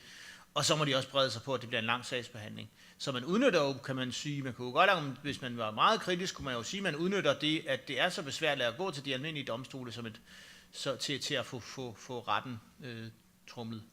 Ja, det er jeg fuldstændig enig i. Altså man kan jo godt tillægge den de incitamenter. Nu kan vi jo vanskeligt læse læse lovgivers tanker, kun hvad de er så dumme at skrive, hvad de skriver ned. Men måske sker der noget nyt. For nogle af de tendenser, jeg også har spottet, når vi er inden for miljøområdet, det er NGO'er, der går ind og anlægger retssager. Det sker rundt omkring i verden. Der har været noget i Norge omkring olieudvinding, Shell-sagen i Holland, og der findes mange andre sager rundt omkring. Og sådan noget som Lynetteholmen der, som jeg havde oppe, der er også i gang med at blive anlagt retssag, hvis den ikke allerede er anlagt. Og hvad jeg har set NGO'er gøre, det er det, man kalder crowdfunding. Er det ikke sådan, det hedder? Så kommer man simpelthen ud på nettet og siger, vil I ikke bidrage med en 10'er eller en 50'er eller et eller andet, og lige pludselig er der mange penge ind. Og dels får NGO'eren en eller anden form for legitimitet, lidt branding på det her, men lige pludselig kan der også samles penge ind til det. Og halløj, det virker. Folk er villige til at donere penge på den konto. Så måske får vi i stedet for denne her behandling hos en rekursmyndighed, et klagenævn, så får vi nu noget, der kører for domstolene. Og hvordan det vil spænde af i Danmark. Jeg tror ikke, vi vil få en afgørelse, som vi så med Shell. Det tror jeg simpelthen ikke på, at en dansk domstol kunne finde på. Men hvad kan der ske? Det ved vi ikke endnu. Men jeg vil sige som at det er interessante tider, vi lever i. Jeg håber, det var svar på de spørgsmål. Pia siger også vifter med en finger. Ja, jeg har kun altså en kommentar, at det er naturligvis også, vi har specielt i vores forvaltningsdomstoler mange saker, som har at gøre med planlægning og bygningssaker, miljøsaker, som kan vara just sådana att en människa har kommit och kan stoppa för en längre tid någon projekt. Och så har det varit mycket diskussion, vad kan man göra. Men vad jag spör dig, har man inte haft en diskussion i Danmark att vad betyder det med artikel 6 av Europakonventionen att man stoppar den här möjligheten för att få saken vidare, eftersom den är ju enligt fair trial, att du ska göra möjligheten att komma vidare och andra europæiske principer också. Altså, når jeg har spurgt ind til den slags med prøvelsesret der, så har svaret været, jamen vi afskærer jo ikke domstolsprøvelse. Okay, nu forstår jeg. Altså, at de tænker, at det er kun den væg, at man det er kun den administrative prøvelse, men domstolsprøvelsen afskærer man dog trods alt ikke.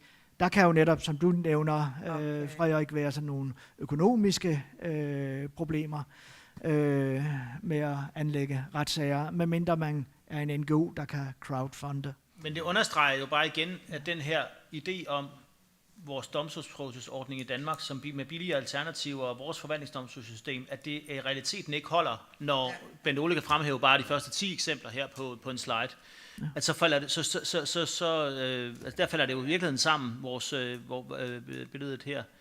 En sidste ting i perspektiv er det jo også interessant med hensyn til den manglende opsættende virkning ved domstolen, et tema, som vi også skal se på i den konference, vi har næste uge, men med at man jo i Tyskland for eksempel og andre lande jo kan stoppe de her byggerier i lang tid også ved domstolen, og altså Femernbæltet er jo et eksempel ikke på 10 år lang forsinkelse, udelukkende af juridiske grunde, hvor at det der med at komme frem over stepperne, det. Ja, altså i Tyskland, der er der jo advokater, der lever af at stoppe projekter. Undskyld, jeg siger det. Det er måske også lidt at gå i den anden grøft, ikke? Fordi altså, hvis jeg skal dreje kasketten lidt, så kan vi jo også sige, hvor meget skal vi bremse udviklingen der, på grund af nogle mus et eller andet sted på den jyske hede. Ja, det kan man så mene om, hvad man vil. Altså, jeg er selv sådan lidt af en kratlusker, så jeg har meget til års for mus, ikke? Men altså i det større perspektiv. Hvis folk først begynder at fryse derhjemme, så. Ja, jeg synes, det er meget interessant. Jeg ved ikke, om jeg tager ordet fra vores klagenævnsfolk derovre, men de oplevede en sag i 2013 på Færøerne, hvor det var en stor pelagisk virksomhed, som skulle bygge et nyt anlæg på Sorø. Og så var det en klager, som havde et hus tæt ved, og de fikset det bare med Lausens lovgivning med, at klagefristen blev nedskåret en uge, og det var ikke opsættende virkning på klagen. Og så var han simpelthen sat ud af spillet. Og så introducerede de en retlig standard i den færøske by- og planlov, som står der stadigvæk, at man kan forbibasere alt det der system, hvis det er store, væsentlige samfundsmæssige værdier på spil. Så jeg synes, det passer meget godt med din erfaring dernede fra. Vi har en sag i 10, så vi burde måske have eller I burde have 100, vi har en. Meget smart, man bare kan nøjes med sådan en enkelt bestemmelse, så det, i stedet for at lave alle de undtagelser. Men det ligner mig i den færøske variant af Twin-sagen, faktisk. Ja? Altså, klageren var i gang, og man kom ind med lov og satte ham ud af spillet. Ja. Men Twin havde så dårlige præmisser, at den kunne ikke bruges som præcedens, så du kunne ikke kommunikere med nogen om, at det her er en Twin-sag. Det kan være en kompliceret argumentation, og det er politikere nok ikke lyde overfor.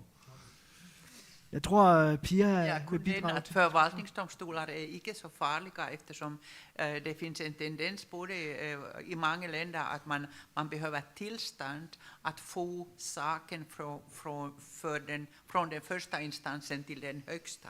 Ja. Eftersom det och jag tänker idag är det så kun 10% ungefär av de saker som kommer till högsta förvaltningsdomstol att du kan få sedan ett beslut. Alltså, därför är det en möjlighet att stoppa allt där redan under de första instansen och inte låta att allt går vidare.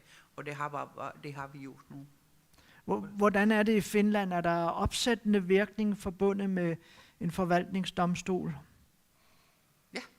Ja. På den, ja. Ja. Det vil der jo så ikke være ved domstolene generelt i Danmark. Der er jo ingen opsættende virkning, medmindre man gør noget specielt.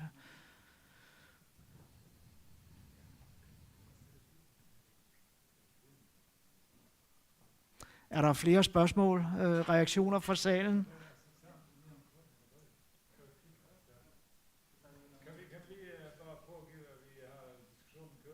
Ja.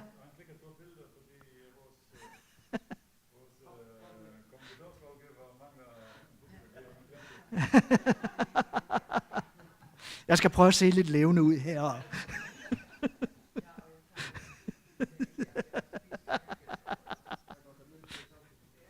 Du fjerner beviserne. Det er godt forvaltnings. Ja. Vi laver nogle konstruerede billeder, det er.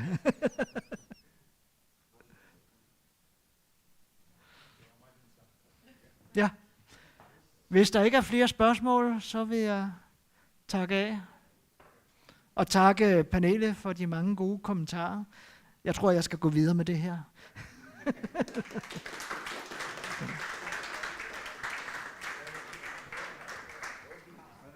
Nu er vi over tid, og vi siger tusind tak til meget interessante diskussioner.